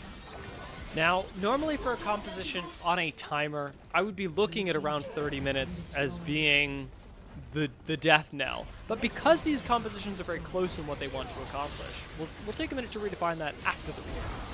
This, like Arha, I love the look, brother, but none of your team is able to do anything. This equalizer basically sections all of WE away from the damage dealers, and Karis, he just doesn't have the setup. Monkey's not in a position to help him. Cube is just getting shredded by this Ashe. And then they just get to make a complete re-engage. Xiaoshu doing a lot of good work on this Rumble. Had a neutralizing lane matchup, but I think is about 3,000 gold. Yep, well, as we come back to live, he is huge here in this game. And that first strike is allowing him to be half an item up on his opponent. 3-item Rumble here at 27 minutes. A very big boon here for JDG. That's disgusting. First strike is horrific in and of itself, but turning that into whatever Rumble is right now is terrifying. Cube, once again, this might be a 25-minute takedown, but it is worth fishing for, it appears, for JDG, because WE separated enough from Cube that often there's enough time to run him down. Got to be careful as JDG. Talk about timers, we talk about item builds. Jhin is now evolving from a lovely mosquito to... I don't even know where I'm going with that, honestly. I don't know what I would actually equate to being a slightly larger, slightly scarier mosquito. Probably a politician. We're going to move him from mosquito to politician. Well, now this makes me scared about what the next evolution is, because now that we've jumped into politics, I can only hope the game ends quickly. I didn't say what kind of politician. I just left it very vague. It's true. WE do have this annoying politician on their side, and about having to play a little bit more carefully right now. Cleanseless for the moment. Does have Fog of War in his favor. JDG ready to pick another fight, but they need to find their moment to do so. Hongq gonna go wide. Equalizer starts things off though, and That does section the fight off well. Unfortunately, Encore goes wide, and Junja's 1 HP. Going gold in the front lines. Xiaoshu's done a lot of damage, but has it been enough? Karis is golden as well, and as he comes out, the 3 members of JDG from the backline are able to hunt him down, landing a charm, maybe finally taking out the Rise. Gala picks up a double kill, and About opens up with the curtain call, signaling, weirdly, the end of the fight. That was an incredibly close one, but Karis and Cube are too far up.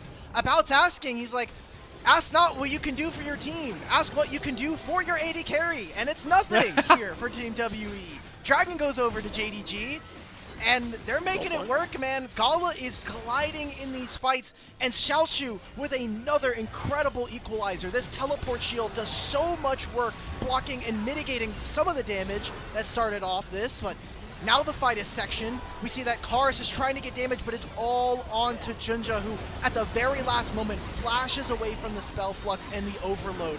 And About, you just got to get this damage down. This WE team is really good at being able to get long, drawn-out fights, but because of their relative short range with some of their carries, JDG are just eating them alive right now. Getting that dragon is huge, and then winning this fight. They are just doing everything right, I think, right now in these team fights.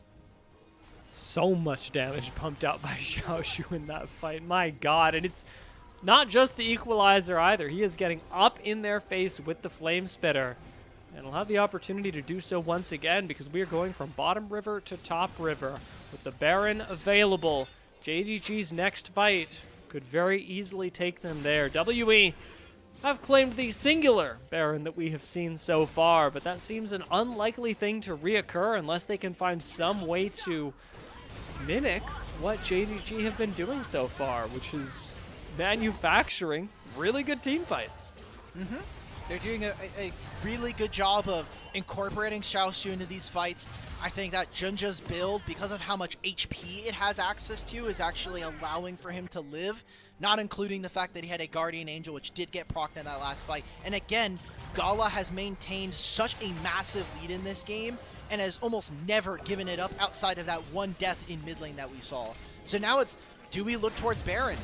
This seems like a very real possibility, and as Team WE, you do not want to walk into this. Rise has to Realm Warp in, and he still doesn't have Actualizer. He stopped that build to get the Zonias. WE are going to fight this. Equalizer stalls the engage, so JDG are now a team with Baron, who is probably going to kill you. Junja says, no boys, we win this, and explodes in the front line. Well, the rest of WE are forced to fight front to back. They have to go shoot through Xiaoshu first. Urha is going to die, but Xiaoshu will fall as well. Karis Golden in the front lines is just tanking for About, who goes down to a charm and a triple kill from Gala. Max range charm there from Honkyu to stop the curtain call. And I think that's going to be the nail in the coffin. That is going to be what JDG need to send themselves to a 1-0 start here in this best of 3. They've got a mid lane wave, and we've got hella long death timers here for Team WE. Speaking of timers, I mean, timer be damned for JDG. We were worried about this composition falling off, but JDG have been able to meet Team WE exactly where WE was historically strong in the team fights. Being able to pull out the wins here. JDG going to finish this game and take a little bonus kill with it. Urha going to die.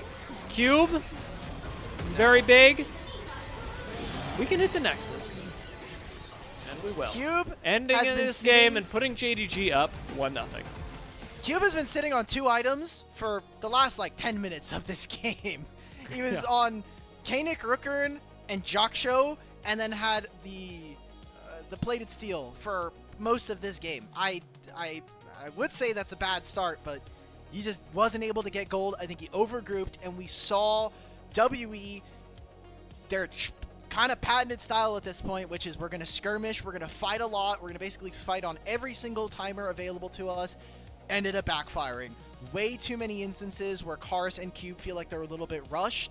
Arha trying to save the play, and this is a Jin who was already at a deficit and then needed some more time in the game to actually be able to play, and the fights were just not slow enough. JDG did not give them that position. And it's funny because this happened, or the advantages for JDG started piling on as I was thinking, oh, well, this composition is probably starting to fall off in comparison to WE's. But that's when JDG were able to hit their stride and actually get everybody together, seemingly just buying enough time for this first strike monster of Xiaoshu to be able to pick up enough gold and make a huge impact. I think really waiting for his item break points and then leveraging Rumble as much as possible bought JDG so much space that on the other side, this, as we said in the early game, Immortal Karis was never quite able to mimic. Rise really didn't buy that much space for his team in 90% of the fights that we saw late game. And because of how the fights were going, I talked about it at the end. It didn't end up doing a ton of work, but Karis had to kind of take a pit stop, went into Void, or went into the Zhonya's Hourglass third, so you don't have that actualizer spike where you're doing 35% bonus damage and your Seraph Shield procs for 1500 HP and you become literally an immortal Rise champion. But we look at the gold difference. I look at Cube's damage, and I do think that's kind of funny, even if he is just playing Cassante.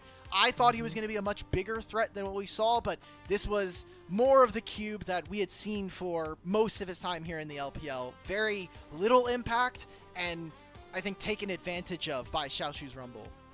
Yeah, I mean, WE as a whole just really struggled with letting people like Cube in these fights have a solid angle on what to do in them. A lot of times, and especially around the mid game, we saw Cube being picked off as being the first thing that happened, and then JDG ended up winning fights. But even in the actual fights where WE had a Cassante, so often the fight was happening around Cassante and not in the good way where you're like, yes, everybody's looking at Cassante. Everybody's ignoring this Cassante and just killing your carries. And that is partially a Cube thing. That is partially a WE thing. I feel bad because Cube very well could have done well and continue to do so, but didn't really get the opportunity to in this game, whether by his own hand or WE's. Vampire actually had a really smurf Seraphine game. Outside of the weird flash play that we saw, we were like, okay, everyone gets one. You can't be perfect. It's just, perfect is the enemy of good. And we had a really strong game, even despite some of the early game hiccups. And that is where I think we start to see the delineation of, the top teams here in the LPL versus the middle of the packs. JDG's early game this time around was, I think, pretty weak. We saw WE exploit that. They made a lot of their early plays with this Nefiri, whether it was coming into mid or using the Realm Warp to answer some of these other parts. But the parts that JDG were really happy about were Xiaoshu was basically uninterrupted. We never attacked this Rumble in side lane versus the Cassante. And then any plays that we made around Gala didn't materialize. And if they did, it was that one death. We never got about back into the game. If we're going to sacrifice a laner, you kind of got to pay him back later in the game. Someone else has to be able to carry, and that never came to fruition here.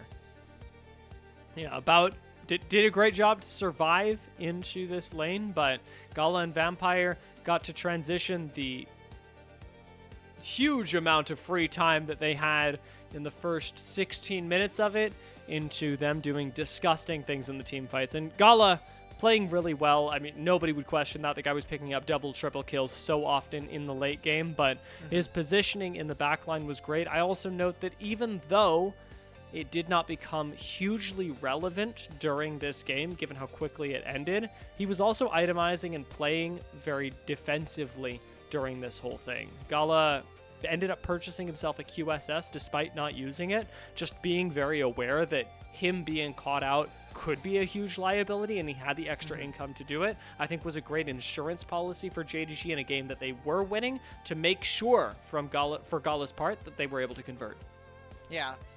It's always funny when I think when you have an Enchantress support, I think the first thought that a lot of people at home are going to have is, you're going to build Mikhails, okay? I'm an AD carry player.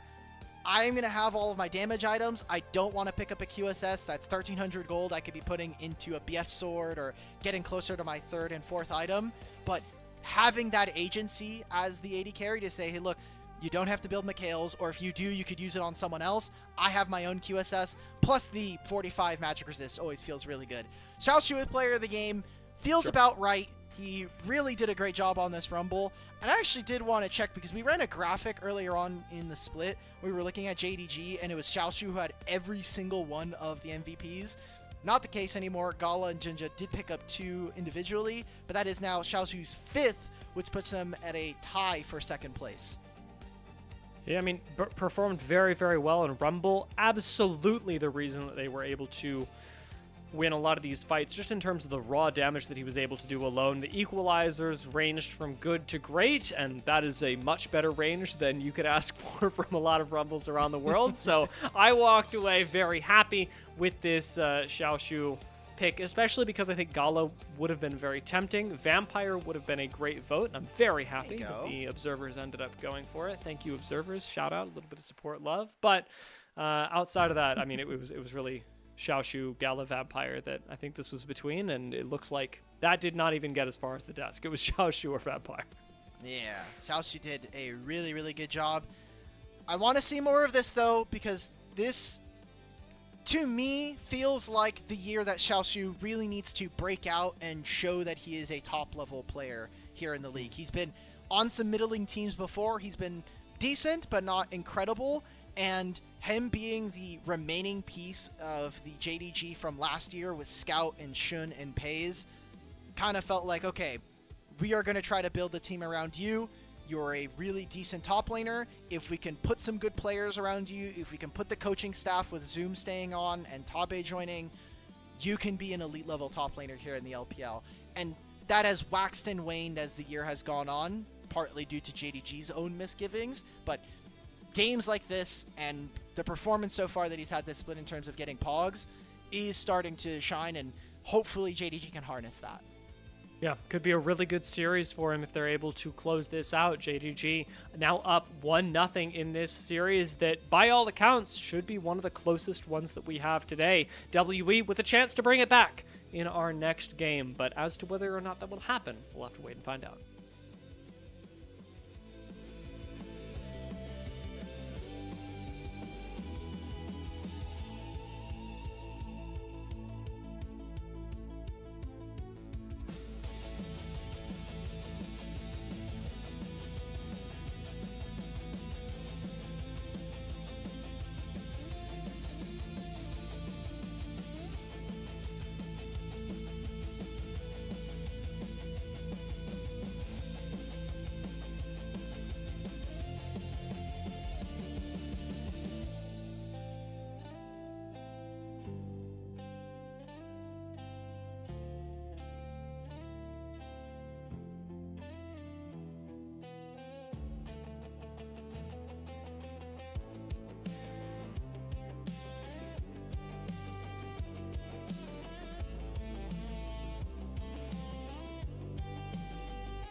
Welcome back, everyone, to the LPL English broadcast, where we are about to cover the second game of JDG versus Team WE. And the first game, honestly, this one's weird, but it went as expected, not necessarily because we thought it was going to go that way from the draft, but because we expect this to be a close series. And so, JDG being able to take a close draft and turn it into a close game and then close that out, not really the weirdest thing that we would have seen this game. I think it would have been much weirder to see a completely one-sided game, and especially, Alex, to see a completely one-sided series, because we are expecting this to go to 3. Yeah, the only 2-0 that JDG have was against EDG, which was earlier this week. If they're able to win this series here tonight, it would be their first 3-series streak that they've had this entire split. And taking it as a 2-0 would, I think, start to reinstill some confidence that this team is at the level that we expect when we just look at the names on paper. But JDG have thrown a lot of games, and WE are a team that I don't care how much gold they have. I do not trust them with any gold lead, but I know I can trust them with having some fun on the Rift. Yeah, for what it's worth, this goes both ways, right? Well, I don't trust WE with a gold lead, but when they're behind, I also don't trust that they're going to just roll over and lose. They are going to throw bodies at the wall, and it very well may work. What we saw in last game is that it didn't really. They started off doing very, very well. WE had a lead, and they were unable to manifest that into some critical fights and then neutral objectives, where JDG really had the killer instinct turned up to 11, which is exactly what they needed and perhaps could have lacked in this matchup. JDG have been a much less aggressive team than WE during the course of this split, and being able to demonstrate some aggression and some impetus around finding team fights at the proper times is ultimately what led them to being able to take and expand a gold lead against WE in the first place. I also would imagine that any team that has Tabe, there is just an automatic level that you need to be playing at least from a fan's perspective. You look at this team, they're like, I see Tabe, I see Gala, I see Junja. There is just like a certain minimum that we should expect from these guys. And while they might not be the cleanest team here in the league, I expect that if you are going to play and you give this team an inch, or you give them a window, they're going to take it, they're going to run with it. So we saw them take advantage of that. I think great setup there. They had a lot of tools to be able to get fights started. And while we were a little trepidatious in the mid game, they got it done. They're able to find the win there in game 1. So we'll head into draft here for game number 2. Seems like WE are going to get first pick, or they're going to actually go for counter pick. So who are we setting up for? Last time it was for Cube to get counter pick into top lane. I wonder if this is going to be something that we're looking to either get something for a bout, or again, still looking at solo lanes. Cassiopeia again taken away. You mentioned that WE didn't really seem too comfortable playing this, and at least banning it for right now does keep that from being an issue. Everything else, honestly, not too surprising. Perhaps Varus, perhaps Nocturne. Surprises to some, but Nocturne, Varus, still very strong. Ezreal made it through the draft. I'm Sure. a little puzzled about Nocturne. We haven't seen both of these guys play it. I haven't been super excited about it, and if we see that Orianna's also going to be taken away, it has definitely gone down in priority. So WE, instead of looking at any of the junglers, I think that Jarvan going through this draft is quite illegal personally, but WE are going to prioritize a very strong lane matchup in the bottom lane. Does leave Jarvan up for this next round for JDG. Since you've already got Ezreal, you can basically leave everything else alone. Camille is up if you'd like to let Ezreal just be completely self-sufficient and throw your Camille throughout the rest of the map. Throw their weight around.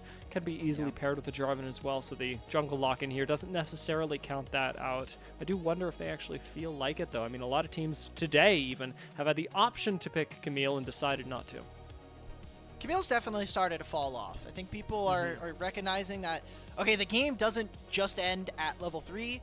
We also have a lot of upcoming nerfs to roaming supports, which I know a lot of people have been looking at the patch notes. So maybe teams, as we said with the mages that are also going to be getting nerfed soon, the teams are just doing this in preparation. They're like, we're not going to spend more time playing Camille. The games we would win with this are probably less valuable than just getting practice on the stuff that is probably going to be most important for playoffs and potentially the regional finals here. Looking back at the draft, though, Ezreal Nautilus, not the best 2v2 and can definitely get taken advantage of, but if you ever make a pick onto this Melio, you can just blow them up. And again, getting Gala, his Ezreal, by far I think the most important thing. He has been a stud on this champ. The Victor lock in on the other side. This one's certainly going to Karis. So an entire bot side locked in for WE, and can't really say the same for JDG, who have their jungler on top of this, letting them ban away things like Skarner, take away other powerful junglers on the patch, and make sure that they're able to get an advantage there. Something that'll do Junja very well, but I do wonder, with all Monkey's champion diversity that he's given us this split, maybe it's time for the Graves jungle once again. Into Jarvan, we've been seeing him kind of prefer Nidalee. And Nidalee in this draft, I got some flack for the last one, but they won that game, guys. So results-based analysis says that the Nidalee's good. He's won both of his Nidalee's games this year. Played it into BLG, got the backdoor. Could be the option going in. I think with Victor on the team, you're likely not to see it, and it's going to be the Xin Zhao. A strong 2v2 pairing in Melio plus Xin Zhao. Feels like it's going to be an okay matchup. I think JDG or WE right now have some really strong lanes, but this team can get a little punished by things like the dredge line coming in from the Nautilus and what JDG are going to be looking for in solo lane. Still a lot of options, I think, for Hongq to pick his different kinds of lane matchups.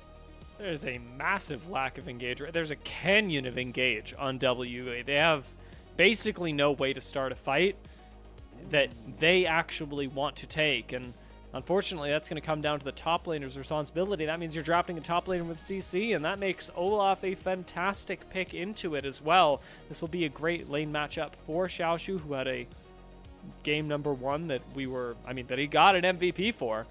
And so, coming into game number 2, we are not drafting CC, we're drafting for the lane counter, and hoping for the best. We're going to late game. This is yet another WE kind of scaling draft. If you get 3 items on Victor and Mundo, I think you have a really good setup. This is another matchup where I see Lucian Melio. I'm expecting for them to be trading early and trading very heavily. I looked at Victor versus Syndra, and Syndra can get good looks onto Victor, but Victor is very punishing in lane with his Siphon power and the Arcane Ray. So as long as WE can hold on early and kind of stack dragons, I'm expecting them to really bounce back at the 25-30 minute mark. JDG just have so many ways of starting fights. It is so much easier to play this JDG comp in comparison. I am not loving the fact that, like you say, the ease of execution isn't really there for WE. But when I started playing League of Legends, and to this day, I hold on to a lot of this. I want to pick the least interactive thing possible. I want to pick the thing that says, no matter what you do, I win if I just wait long enough. And that's a composition that WE have. If this game, for whatever reason, is not accelerated by WE to a sufficient degree, if the engages from the Jarvan aren't there, if the hooks from the Nautilus aren't landing, and we get 2 soul point or soul fights and beyond, if we're able to stall out dragons enough, WE should just be able to non-interactively win.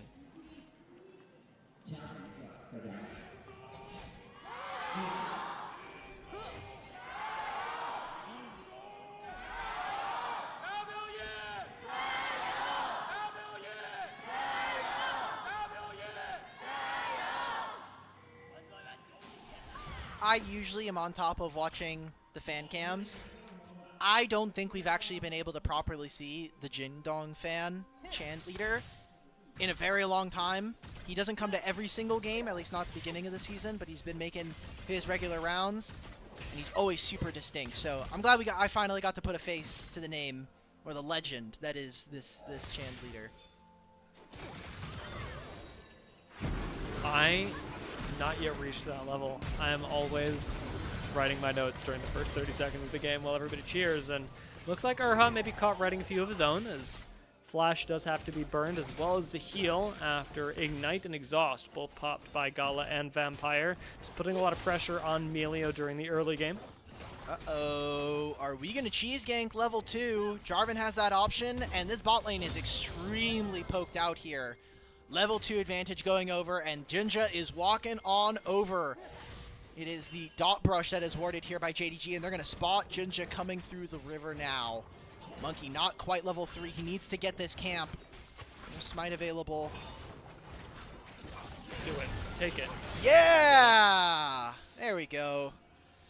Nautilus does mean that Jarvan or that Monkey does not get to have access to this. If Monkey is a patient player, he will just wait and probably recall and just walk to his top side. But he went for Raptors, blue buff, Gromp. So his camps are in a pretty weird position here. Flash from Junja. This could be first blood to cut. Karis going down. Honkyu able to get the assist on it at the very least, but Junja turns from one level 2 gank into another. He just went straight towards mid. I mean, look, if you're WE, you don't have perfect information, but Karis, the wave's not in a good spot for him. Amazing punish. Flash and teleport, that is one way that you can break the early lane strength of a champion like Victor.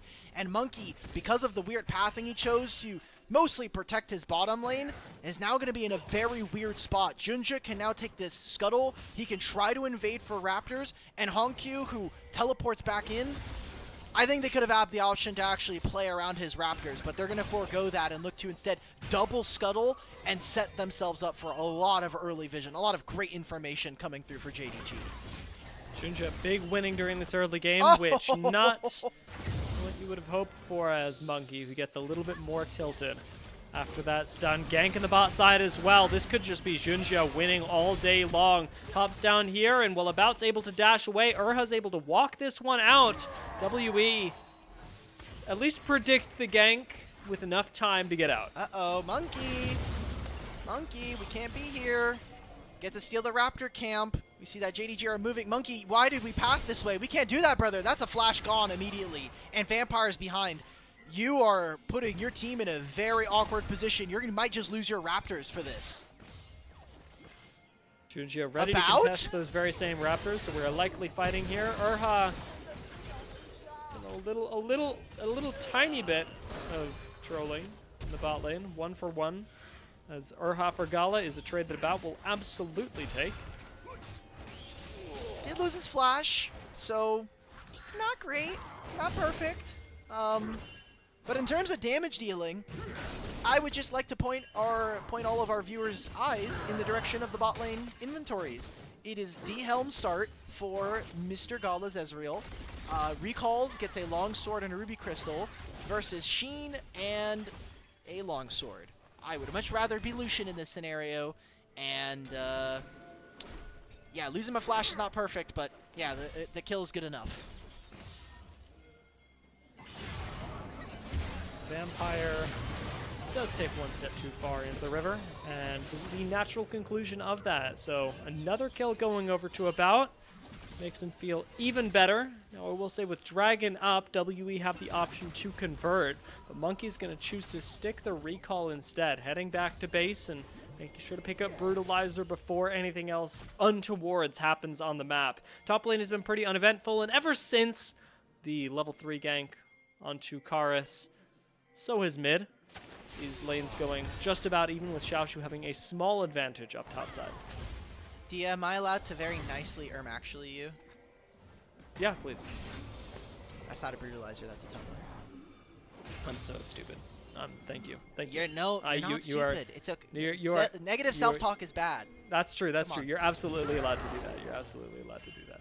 I am anytime welcoming that. I am just now starting to play more Warwick, and otherwise I'm relegated to only support items 90% of the time. Yeah, I was gonna say supports never see this tunnel item. I get you, buddy. I get you. Thank you. I thought we were going to see a Dragon start for JDG because, hey, Monkey just was bot lane. They got that kill on the Vampire. It means he has to do his topside camps. We can't be here. Nice dodge coming in from Hongq. But instead of going for Dragon, it seems like JDG, they have camps that are spawning on the bot side. This naturally leads for Junja to have a lot of different options. He can stay bottom lane after he does his camps and help this lane, potentially look towards Dragon when Gala comes back, or set yourself up for a play towards the top side. Grubs are going to be spawning in a minute and a half, and you really are going to want that to try to push the pace of the game and get gold from these plates when you have an Olaf, and I think especially when you have a Syndra who needs to kind of be escorted when we're talking about going from these outer lanes, moving around the map. Like to see that actually make the Syndra eventually make the transition into side lane. For right now, Vampire and Junja seem to be having plenty of fun with it. Is going to find this gank waiting for him. Will he be able to do anything about it? Hongq's come on over to participate in the party, and JDG get exactly what they were looking for. I'll be honest, that looked pretty fun. For one of the parties, yes. Yeah, As a Lucian, I would not be very happy about this scenario. Karis may be able to find this trade, but Vampires here, they completely stuff this. And JDG, they get plates on bottom side. They prevent About from getting this gold from this wave. Very big win from JDG, who now find them with a 1,600 gold lead. And Hongq's just going to be able to recall and teleport back mid. I don't think that there's very much we could see.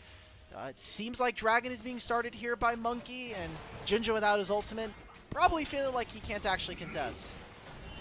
Vampire still fishing for About, though, and Monkey actually peels off the Dragon to punish this. So with Vampire down, JDG have bought themselves a little bit more time. The Dragon reset is going to come through, but it is a small delay and a little bit of extra gold to a W. He were going to get this anyway.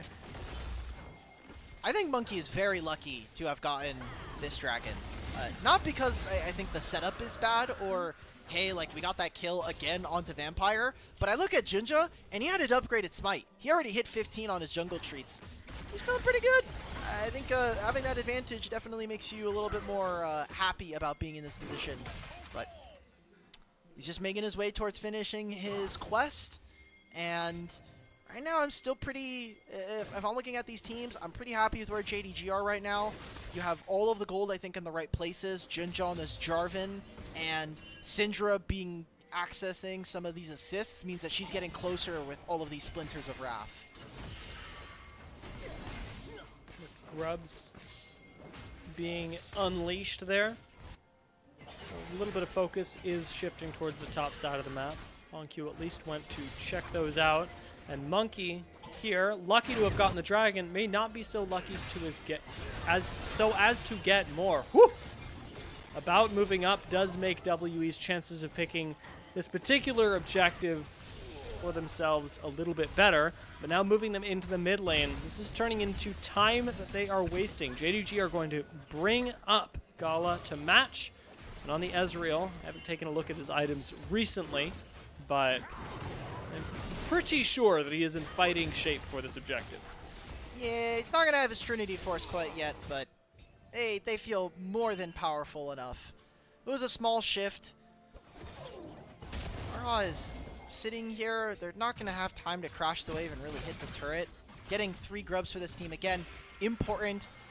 This season is all about bounties, is all about hitting these plates so you can get all of this gold, and Grubs just makes that significantly easier, especially later on in the game.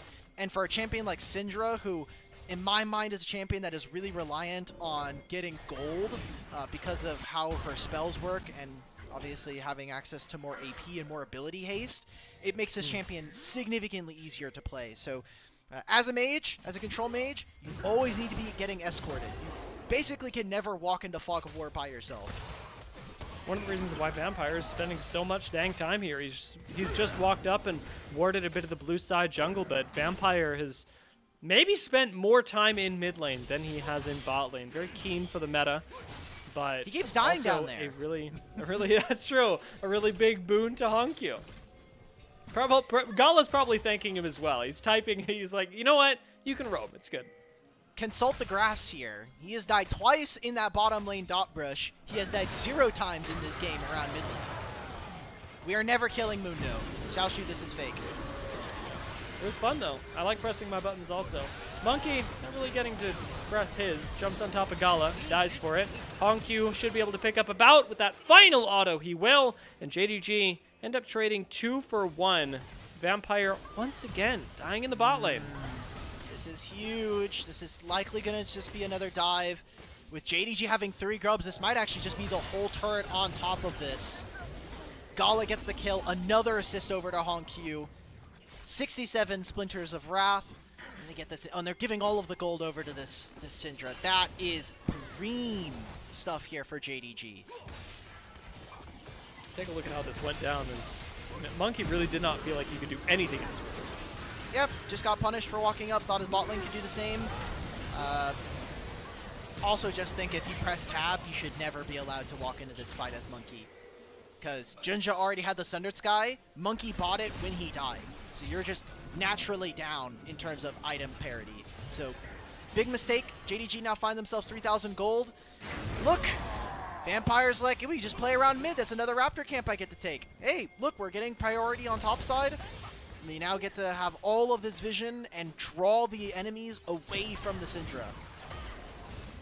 Hongq gets to spend a little bit of alone time with About, something that I can't imagine that About is too pleased with, given that he just took half of his HP, basically, from not being able to see the Syndra a second ago. Hongq's time in this side lane is going to be valuable, but like you said, needs to be escorted. Right now, there is a little bit of vision in the form of a control ward to keep Hongq safe, but as to continue to move up and get these plates, Vampire may once again have to make a visit to the dreaded bot side. Plate. Oh, expensive minions. Okay, It's okay. going to be No, Gala got who it, picks got up it. the gold. All right. Yeah, I'm getting worried here. I know that we said that WE, we somewhat like their comp later on, but again, JDG are playing a very strong early game, and their composition is significantly easier to play in fights. They have so many different ways of being able to start and prevent their opponents from walking forward. Oh, beautiful cancel. Junja. Probably dead. Definitely. Slightly more dead than he was a couple seconds before. And look at this, JDG. I think you're just trading up on the play. Junja loses his flash. He dies. That's not great. We're actually TPing behind. This could be a big win for them. Picking off About would be fantastic right now, but Xiaoshu is headed towards the fight in the bot side, so while About dies to the Ignite and the Flash from Gala, what's going on down here? Xiaoshu shows up, and Monkey is maybe 500 HP, turns into a lot less into the scat of the week from Hongq. With Karis falling and Urha left alone, JDG's decent play from earlier evaporates in their face. That is a massive win, and WE just overextending on that wave. Cube can't or just decides not to match. This is Dragon on top of this, and the first turret of the game, all in the pocket of JDG. All of this gold going in. So they just try to overextend. They try to go for Hongq, who, by the way, is extremely powerful right now. Has the Blackfire Torch like we were mentioning, also has tier 3 Boots of Swiftness, so a ton of movement speed allowed to him, and because he survives this overextension, this investment from JDG with his teleport coming in behind, it completely backfires and I think almost outright jeopardizes the game. From this state, it is incredibly hard for JDG to actually win from here, and they're going to be relying on JDG making a few mistakes. WE might have kind of costed their ability to win this series. It's a blink it and you'll miss it moment for WE as well. I mean, they take one fight that seems harmless, thinking they can pick off Hongq, and it turns into them losing not just the Dragon, not just the first tower of the game, but the bot lane tower as well. It's now a 5,000 gold lead for JDG, who are starting up the Rift Herald at the same time, with only top lane outer left standing. The game is slipping from WE's fingers. It's like the last bits of sand are there, but they need to really grasp in order to hold on to it at all. The Herald just now dropped. We'll see if JDG end up using that to finish off the tower topside expediently or wait for an opener around the next dragon in the next 4 minutes. W just seemed frazzled. Look at the lane assignments. Both Lucian and Victor walked into topside, took the Hex Portal, and now we're walking bottom lane. We gave up a wave versus this Olaf. It almost feels like they don't really have a strong idea as to which lanes they want to be in. Honq almost never really wants to be versus this Mundo, but Mundo's not aggressing, so just getting a free lane, getting more splinters, and you get to hit this turret. This is 3 plates that have gone over to the Syndra. So everybody on the side of JDG is getting paid, and WE don't have very many options thanks to this draft. I might hold this. It is Mundo who has access to the ultimate. Monkey's also here, but I wanted to look at WE's match record. I think Karis is dead. He's just TPing out. Oh, makes it. That's fortunate. Okay. Because you're right. That guy on my screen was dead. Yeah. So what I wanted to talk about was WE's match record. It's 5-3. They lost to TT earlier this week, and by most metrics, they likely should have lost against AL. They were down 6,000 gold at like 20 minutes in both of those games, but it was last-minute team fights that clutched out the game. They won game 1 versus AL, still down gold overall, and they should not, in a regular game, by, again, normal means, this team should have 2 losses. They should be 4-4 right now, but finding those last-minute clutches up against AL put them at 5-2. That loss against TT puts them at 5-3. This is very realistically a team that has kind of floundered in early game and basically got saved by the seat of their pants that they're even 5-3 right now. In another reality very close to this one, this team is likely 4-4 right now. Could now potentially on the verge of being 4-5.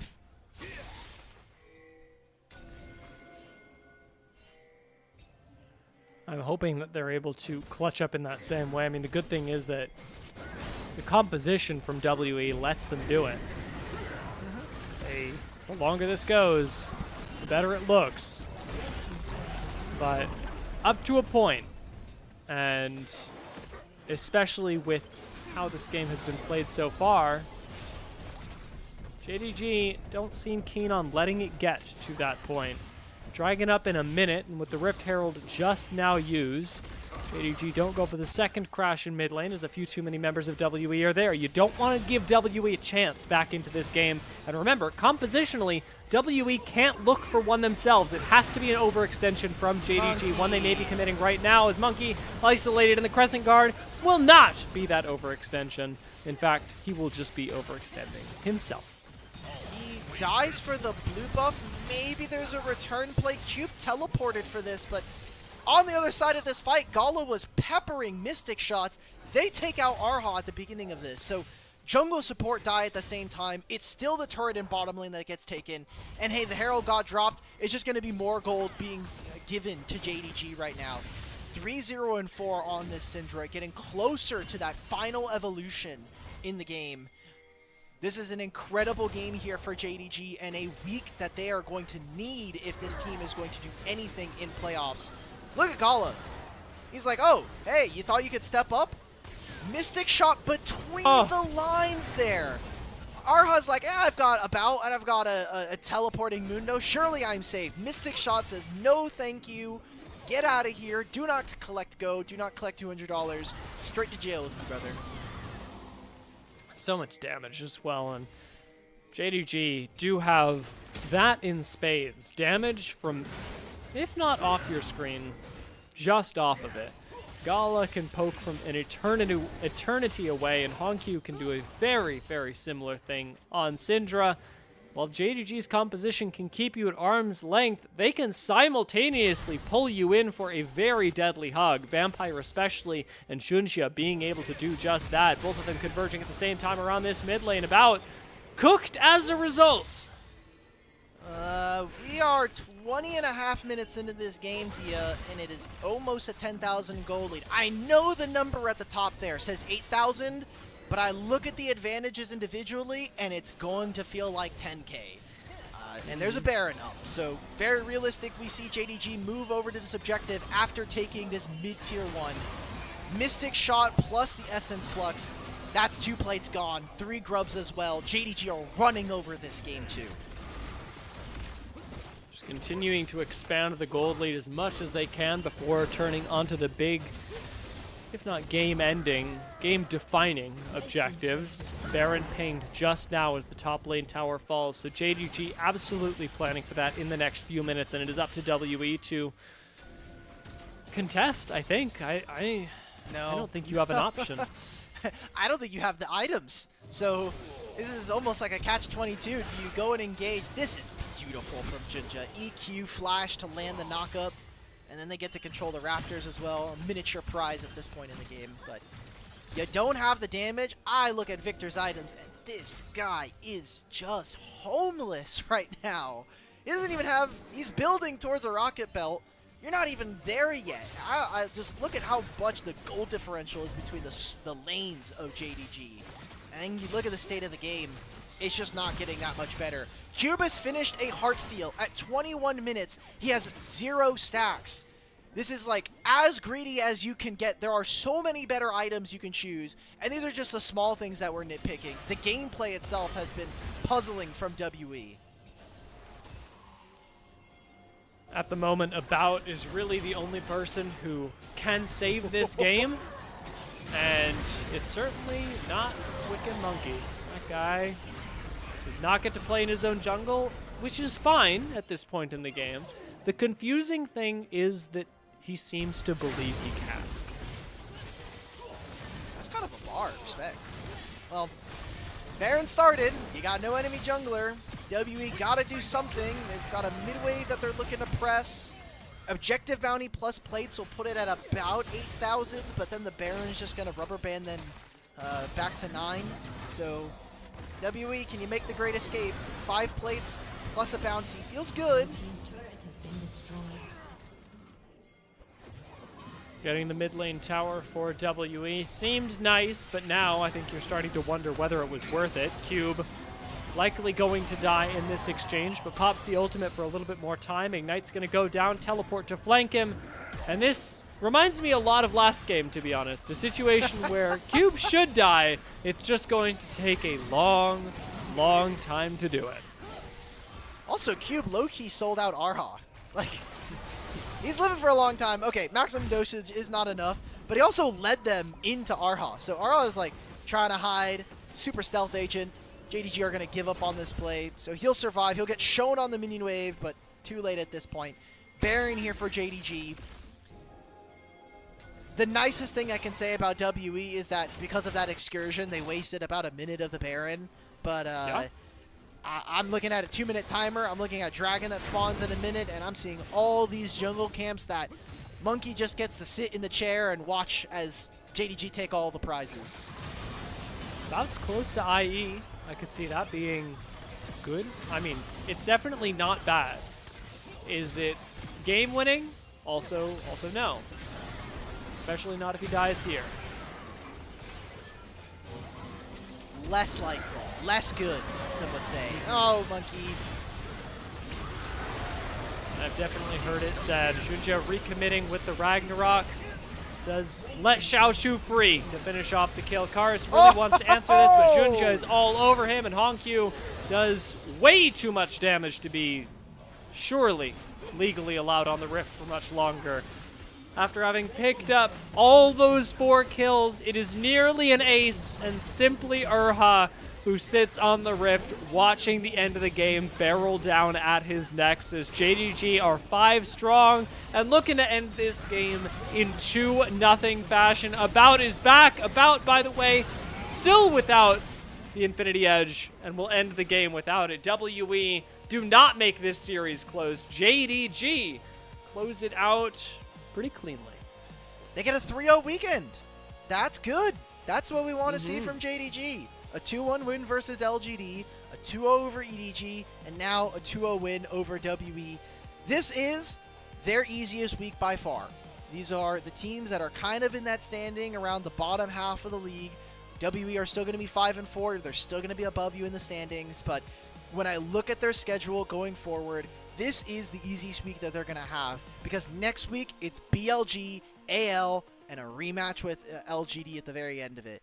They are playing a lot of tough series towards the back half of the split, and these are now games that you're going to need to win and potentially make a surge to 4th, maybe even 3rd, depending on how AL continue. Yeah, so I mean, after this series, we were thinking about this as the battle for 4th place. Now that JD have beat WE, and WE were the team that were competing for that spot, they look good doing it. Do you think they can rise above 3rd during the course of this split? Do you think that is, even if they can't do it score-wise, that's fine. I'm okay with them not being able to do it score-wise. I'm wondering, is this a team that can make top 3 from a from the quality of play perspective? I think if they are playing at absolute peak, this team is contesting for top 3 in the league.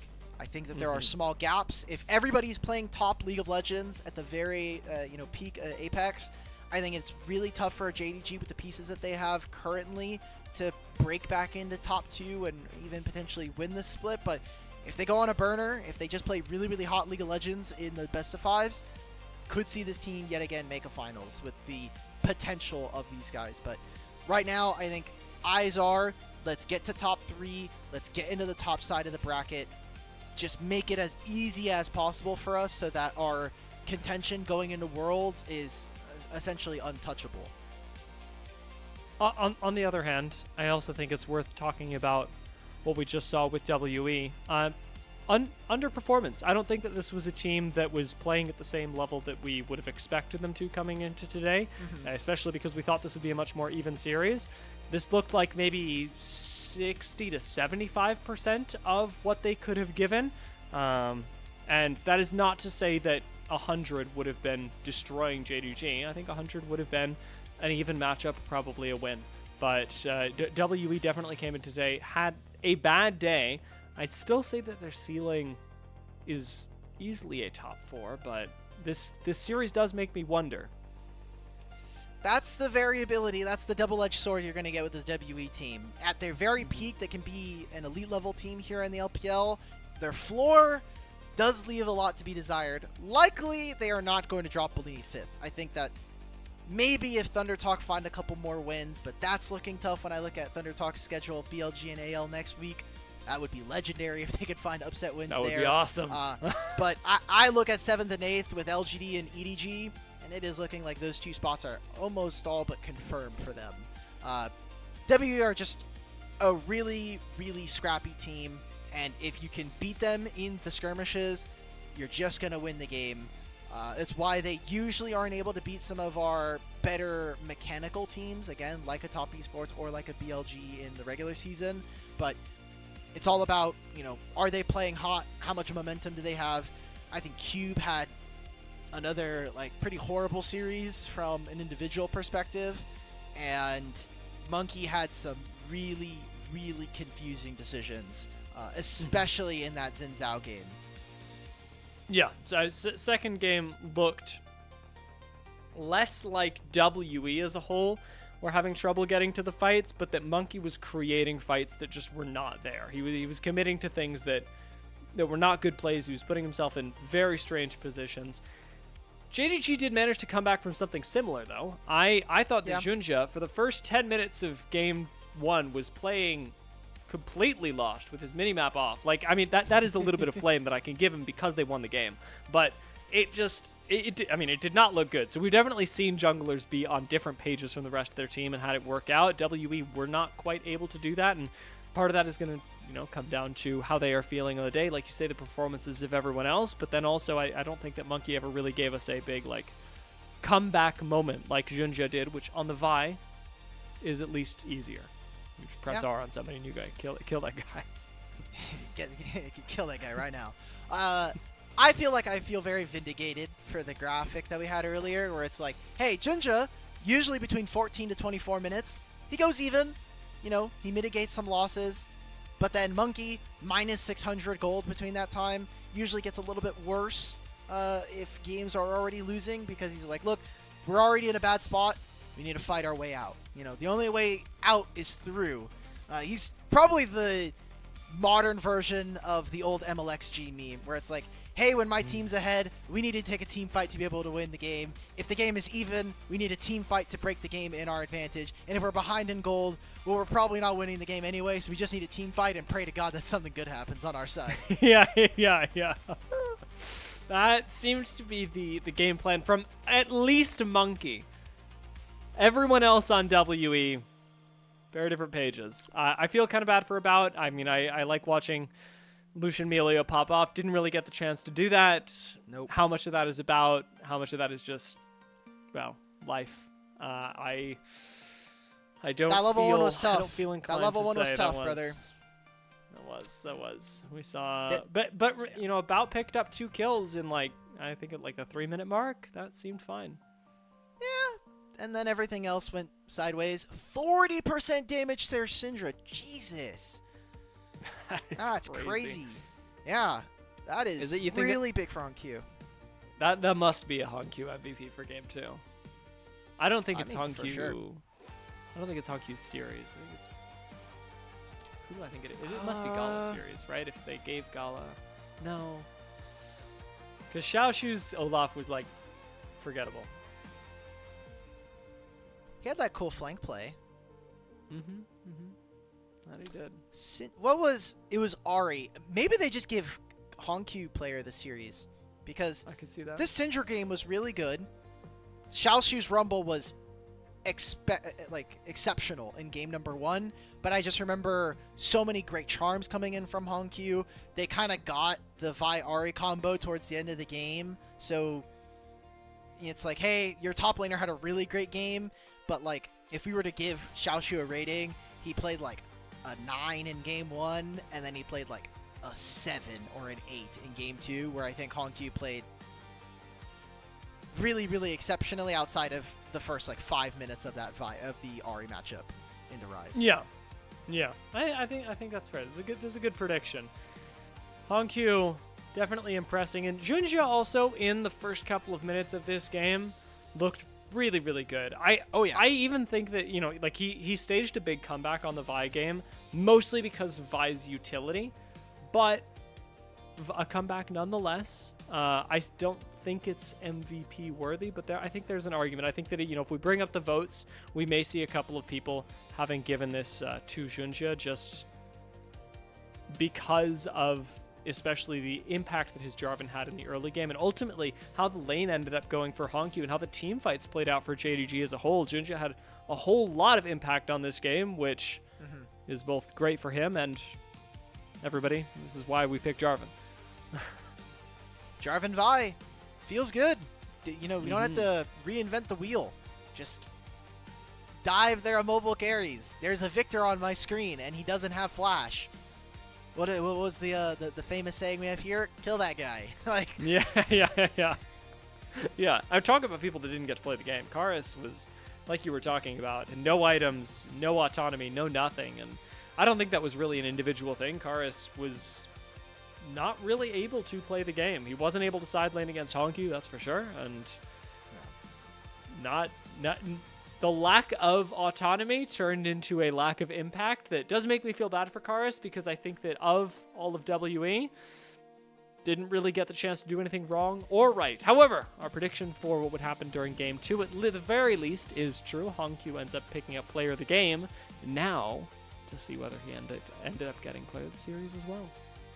I think your earlier analysis that the crew is going to be very split as to who gets player of the series might make our player of the series very wonky. It might be like 3 votes to this person and then like 3 votes to this person, and because someone like Winners Club or the stinky AI comes up and is like, I'm gonna pick a random support because Vampire had an amazing game and I'm a computer.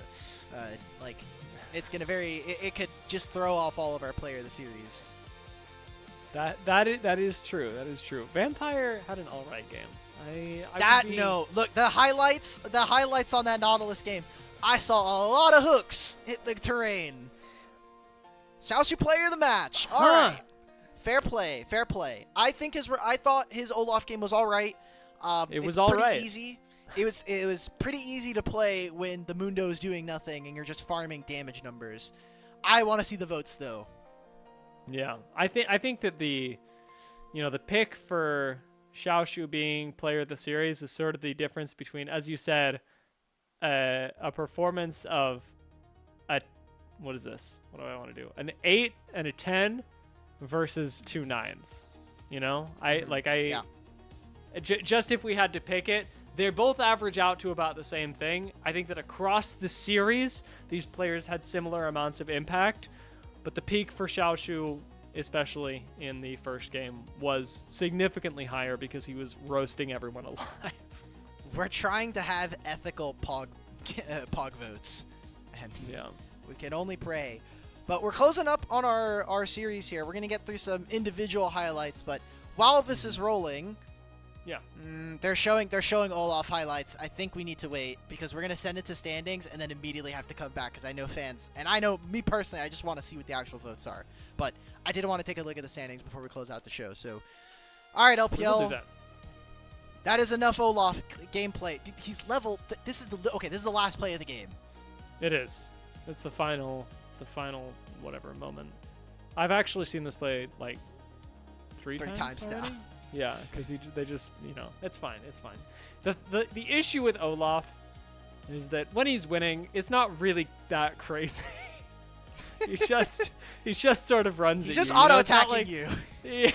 Yeah, like, you're not like, wow, I can't believe that this level 18 4-item Olaf somehow was able to kill our AD carry. Wow, this was not a single mid lane vote? A Gala vote? What are the summoners doing? All right. Well, Yikes. at least it was 7 out of 8, which is exactly how we got player of the game in game number 1. So, True. this time it wasn't the observers that stabbed us, or the observers didn't stab us in the back of the game 1. They gave it to Vampire in game 1, but the summoners. What Why are we Gala? doing on Weibo? Gala's a very popular player. He also had a really good Ashe game. The Ezreal was fine, so maybe they were just like, hey, he felt underrepresented in some of the Pog votes, which I get behind. There we go, Dia. Here are our standings after week number 3. Honestly, they didn't change all that much outside of the Top Esports win over BLG. Mm-hmm. And even though JDG won today, they're still below WE because of the horrific start to the split. Thunder Talk, maybe closing in on them. Not really. 6 losses makes that difficult. It's the only thing that I'm trying to think of like how we change things up. Top of the standings is going to be contested, especially with BLG and Top Esports in the last couple of weeks, as we do have 2 weeks of LPL left. But outside of that, Group Nirvana looks more or less like it should. I mean, Group Nirvana is almost locked up at this point, because if NIP win a single game... Actually, let me just make sure I'm looking at this game score. Yeah, if NIP win their games, they're locked obviously at 4-0, and it's basically a race for Invictus Gaming versus Weibo. Yeah, everybody just gotta win one. So Nirvana's pretty locked, and on the other side, Ascend also looks like it should. I think there's a little bit of wiggle room around the bottom of the group, but I mean 4 and 5, like you can swap 4 and 5 with JDG, and I think you're completely correct there.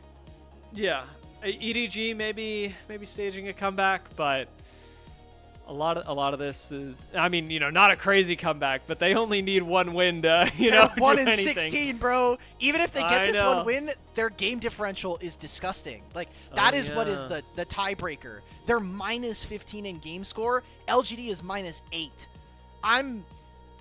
Math is never my strong suit. I got flamed the other day by someone in the comments about, like, we need to get Alka calculator. But remember, we never do math on stream, except for right now when I want to. I'm pretty sure if EDG lose another series, they actually just can't make it back in terms of game differential. There's just not enough games for them to make it. This makes me wonder, perhaps unhealthily, what the record for most negative game differential is. I'm sure we can find it. Do you know it? I'm pretty sure it's like in the 20s, because we've had some we had like at a certain point in LPL, we had like a 16-team group. It was literally just all the teams, and there was a team who like lost every single series, and they were extremely bad. So their game differential was probably awful. That's brutal. That is brutal. All right. Well, probably not any record-breaking seasons, perhaps, but EDG's, as you illustrate, quite difficult. The rest of the standings, especially towards the top, a little bit of wiggle room, but things are shaping up. I mean, we are past the halfway point, and we don't have any from my perspective, huge overperformers or huge underperformers that were unexpected, that were like, oh, what are they going to do in the second half of the split? How is this going to work? At this point, it is all about who can surprise us, and that is much harder halfway through the split. However, there is still a bunch of LPL left to play. As we said, we have 2 weeks left of it. Right now, some of you may have noticed, it's Sunday. Actually, for you, is it Monday? Alec, is it Monday? No, it's still Sunday. It is It's still 6 Sunday? a.m. here on the Western Seaboard. Okie doke. Well, in that case, I'm just going to assume most of our audience, we are sitting at a comfortable Sunday. We will be back on Wednesday, and then the LPL will continue, starting off with EDG versus AL, which you should be able to guess how that's going to go.